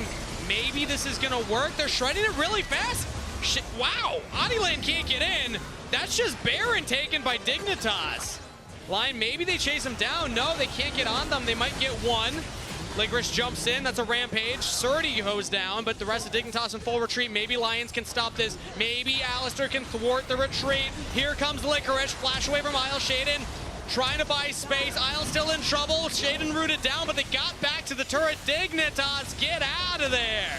They got a heist of their own. They get the Baron only dropping one. It is going to cost them this tower on top side, though, because Lion are going to keep pushing. Okay. But they have the Baron here, so one inhibitor isn't that bad of a deficit, considering you were down 6,000 gold, and you just ran to Baron and burned it. And I'll say it again. Big mistake from Lion there. Yeah. They didn't have vision of it, and they started walking away from it, too. If you look at the moments leading up to that Baron, they were even mid lane and still started walking away from it. So not a lot of focus there on the critical objective. And Dignitas with a new meaning to Dignitas Baron. True, usually those get thrown, statistically at least, but this time around they do secure it here as it's the teleport early, and you see how far away Licorice is from this play. And so, yeah, look at they this. also don't have vision on it. I mean, yeah, you got to feel like it's going, though, and Licorice was kind of hovering to the other side of mid lane, so, I mean, they had the other ward leading up over to it. They knew they just teleported, so I mean, it's a good job by Dignitas by jumping over the walls and not actually walking on the vision, but still, you have to be a little bit more suspicious. Yeah, I mean, that's definitely Lion giving the window and not respecting the fact that Dignitas are willing to take it. So congrats to Dignitas. It's a Red Bull Baron power play, but it's only an 800 beneficial one. So minute left on that. I don't even think they're going to be able to hit a turret with this. A large part of the benefit, though, is taking it off the map. Okay. Well, I don't know if it's going to help the 1v1 very much here as Licorice and Surdy are fighting each other. Redemption not even going to land on Surdy because he's trying to run away from there. Knows that Adilan is nearby and flash forward from the Wukong. Adilan picks up the kill. Hey, they get the kill in the ego battle on side lane. It's not gonna determine an objective, but it does relieve a lot of the pressure of the Baron. Yeah.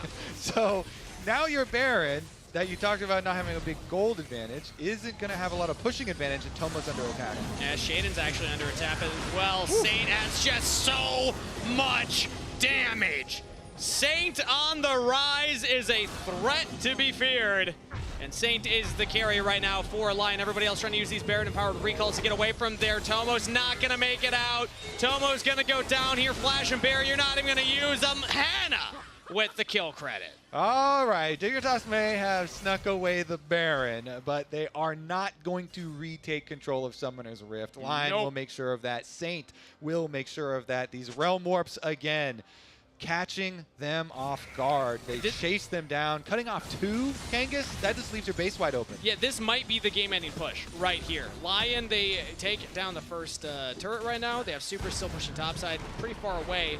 So they'd have to do off of this wave. Instead, they're going to look at mid lane. They did this yesterday as well. They play very cautious at the end. Rather than going for the big push, they'll say, no, we will guarantee it by just shattering the opponent's base. That is all 3 inhibitors, but now Lions actually goes back in. Surdy, the engaged target. Hard to lock down the Gwen and fully shut her down, but Saint's damage is just insane, man. Full build on the Rise.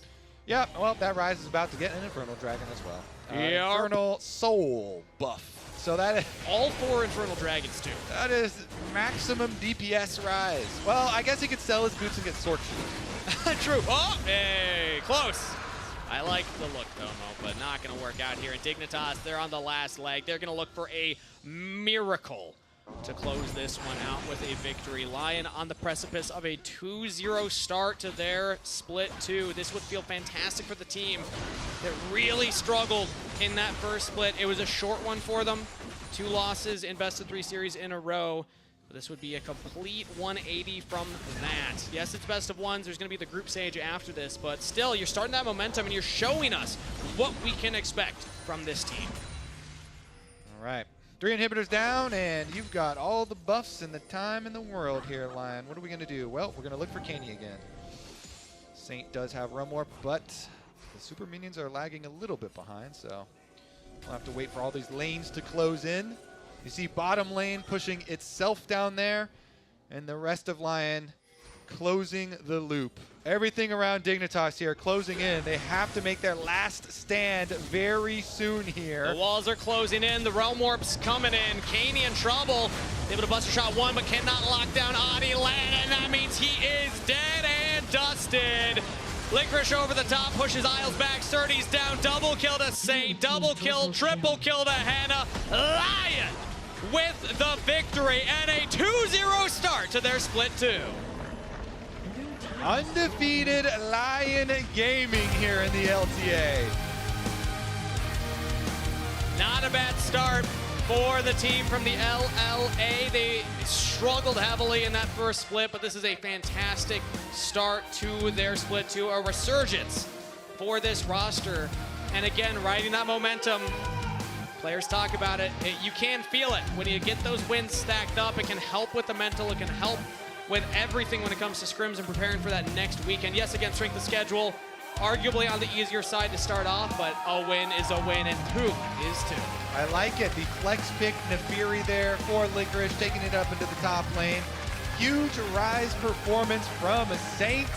And then with a lot of key snipes as well. Yes. You know, the Varus getting a lot of key snipes there, so it's a fun one. And it looks like we do have Emily on stage with Licorice to talk about some dogs. Hello, I'm here with victorious Lyon top laner Licorice after a really fun game for me to watch anyway. Was it as fun for you to play? It was stressful. Like, I feel like whenever the game slows down like that on stage, it's just like one mistake is gonna like decide the game if you mess up. So it's just like, yeah, it's really stressful. Talk me through a little bit about the Nefiri Gwen matchup, because we've talked a lot about how Gwen can be a flex pick and not nearly as much about how Nefiri can be one. Yeah, I think Nefiri is actually just like quite a strong champion. I think like the immunity on W gives you some really interesting like trade patterns and angles. And I mean, when they reworked it, I just started playing a top lane. I was like, it's good, and no one else is doing it, so maybe someone else will copy. But I think it's really good and fun. As someone who's heard behind the scenes of some things you didn't get to play, I'm happy we did get to see this one. That was really fun. 2-0, top of the standings. Congratulations. Yeah, thank you so much. What do you think has been the biggest improvement, not just in terms of wins, right? But like in terms of on the team, you guys have had a lot more time to practice. What do you think has been the biggest improvement you've seen internally with the team? I mean, it's kind of everything. Like for me, every new team I've ever joined, it's like you're starting from scratch. And so like the first week we're playing together, we're talking about like pushing lanes and like taking advantage of our fights. And then we're talking about objective fights. We're talking about Baron control. Like it's always all the same thing. So I think we've gotten so much better at everything, and we're going to try to be a top team this year. Nice. Well, congratulations. Thank you so much for taking the time to catch up with me. And we'll toss it to Jat and Raz for the end of day, or Jazz. Have fun, guys. No one's ever called us that. Yeah. Jazz? Jazz it's a decent one. Yeah. It's a little too close. It's better than rat. Yeah, that's the only other one. Someone out there is calling us rat. That's perfect, actually. We will try to have fun. I'm iffy on it, though. I mean, I'm happy that we got to see all the teams play, right? True. These guys had such a long time off, especially Lyon. They only got to play 2 best-of-3s in split 1, and already they're 2-0, even though they played 2 of the perceived bottom 4 teams. Yes. But we'll see if they can carry it. I want to see if Saint, how far can Saint carry this team?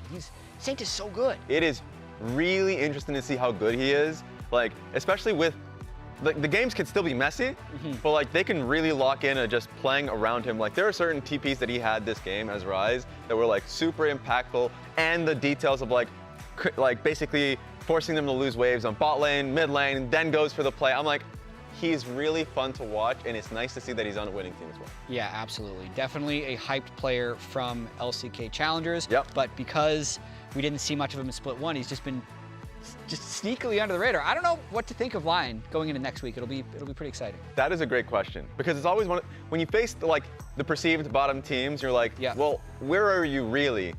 Then I really want to see them go up against like a team that's like contentious right now, like a Team Liquid that's struggling a little bit, or a 100 Thieves that people doubt a little bit. Like those are the matchups that I really want to see.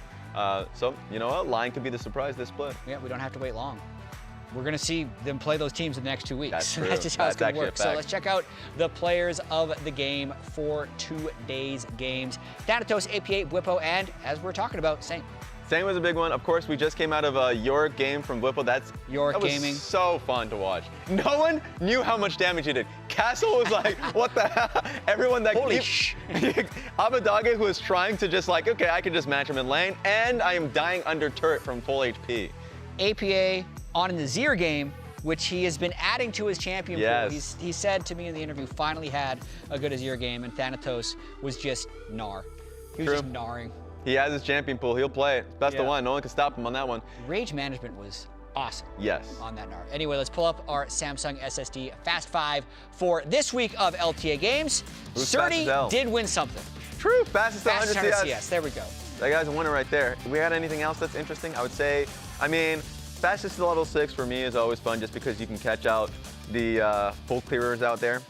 River, Blabber, Audioland, we see you guys. We know what you're doing. Yeah, bot lane definitely not that bloody this week.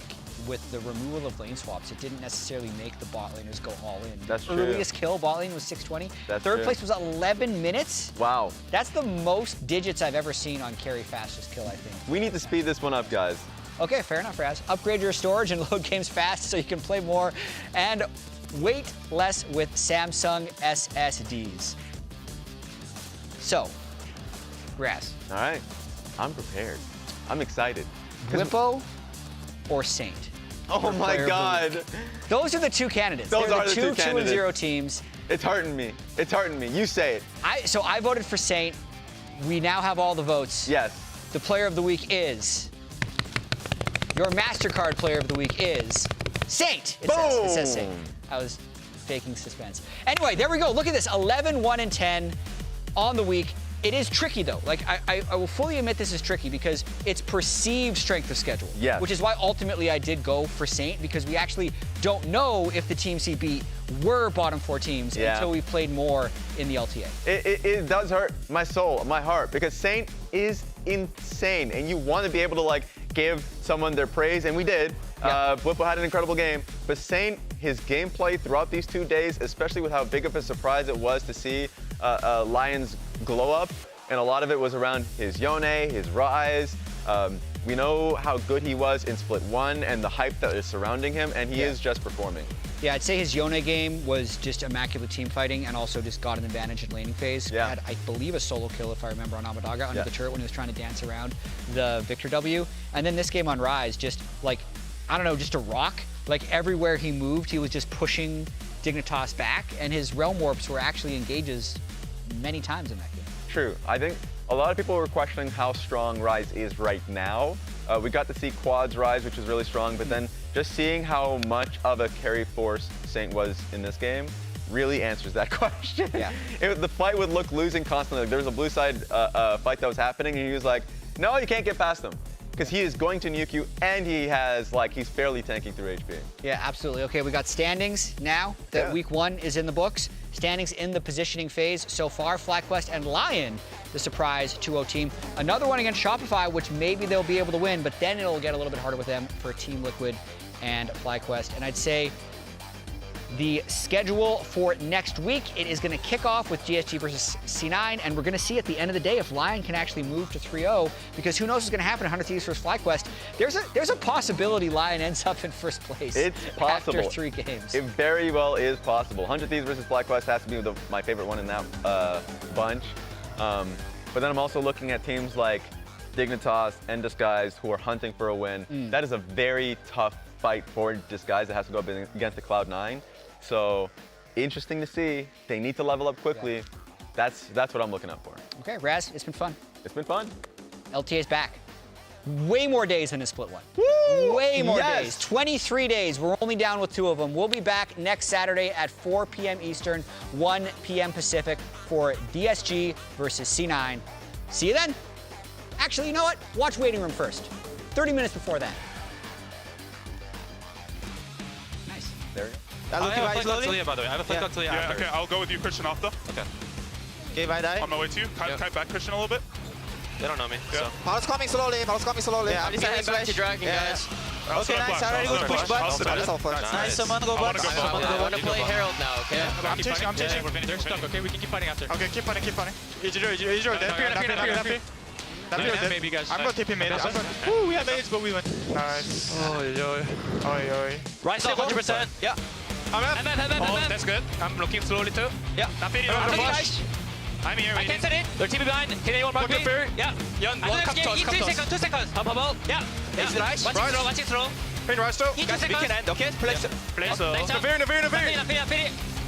High slash. Trying to tank it. Burn a slash. But this guy's burn. We can end. Nice, guys. Yeah. Can you guys go? I'm watching Yorick. We got Corki.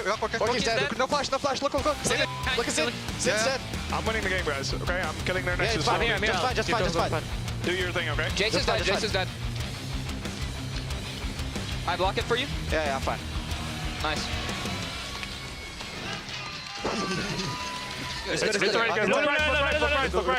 Look right. It's really good. Right, I have shield still. Keep fighting. Go. Look Come to me. Go. I can shield you. We can go. Okay. You can hit. Nice. When? Yep. Oh. Nice.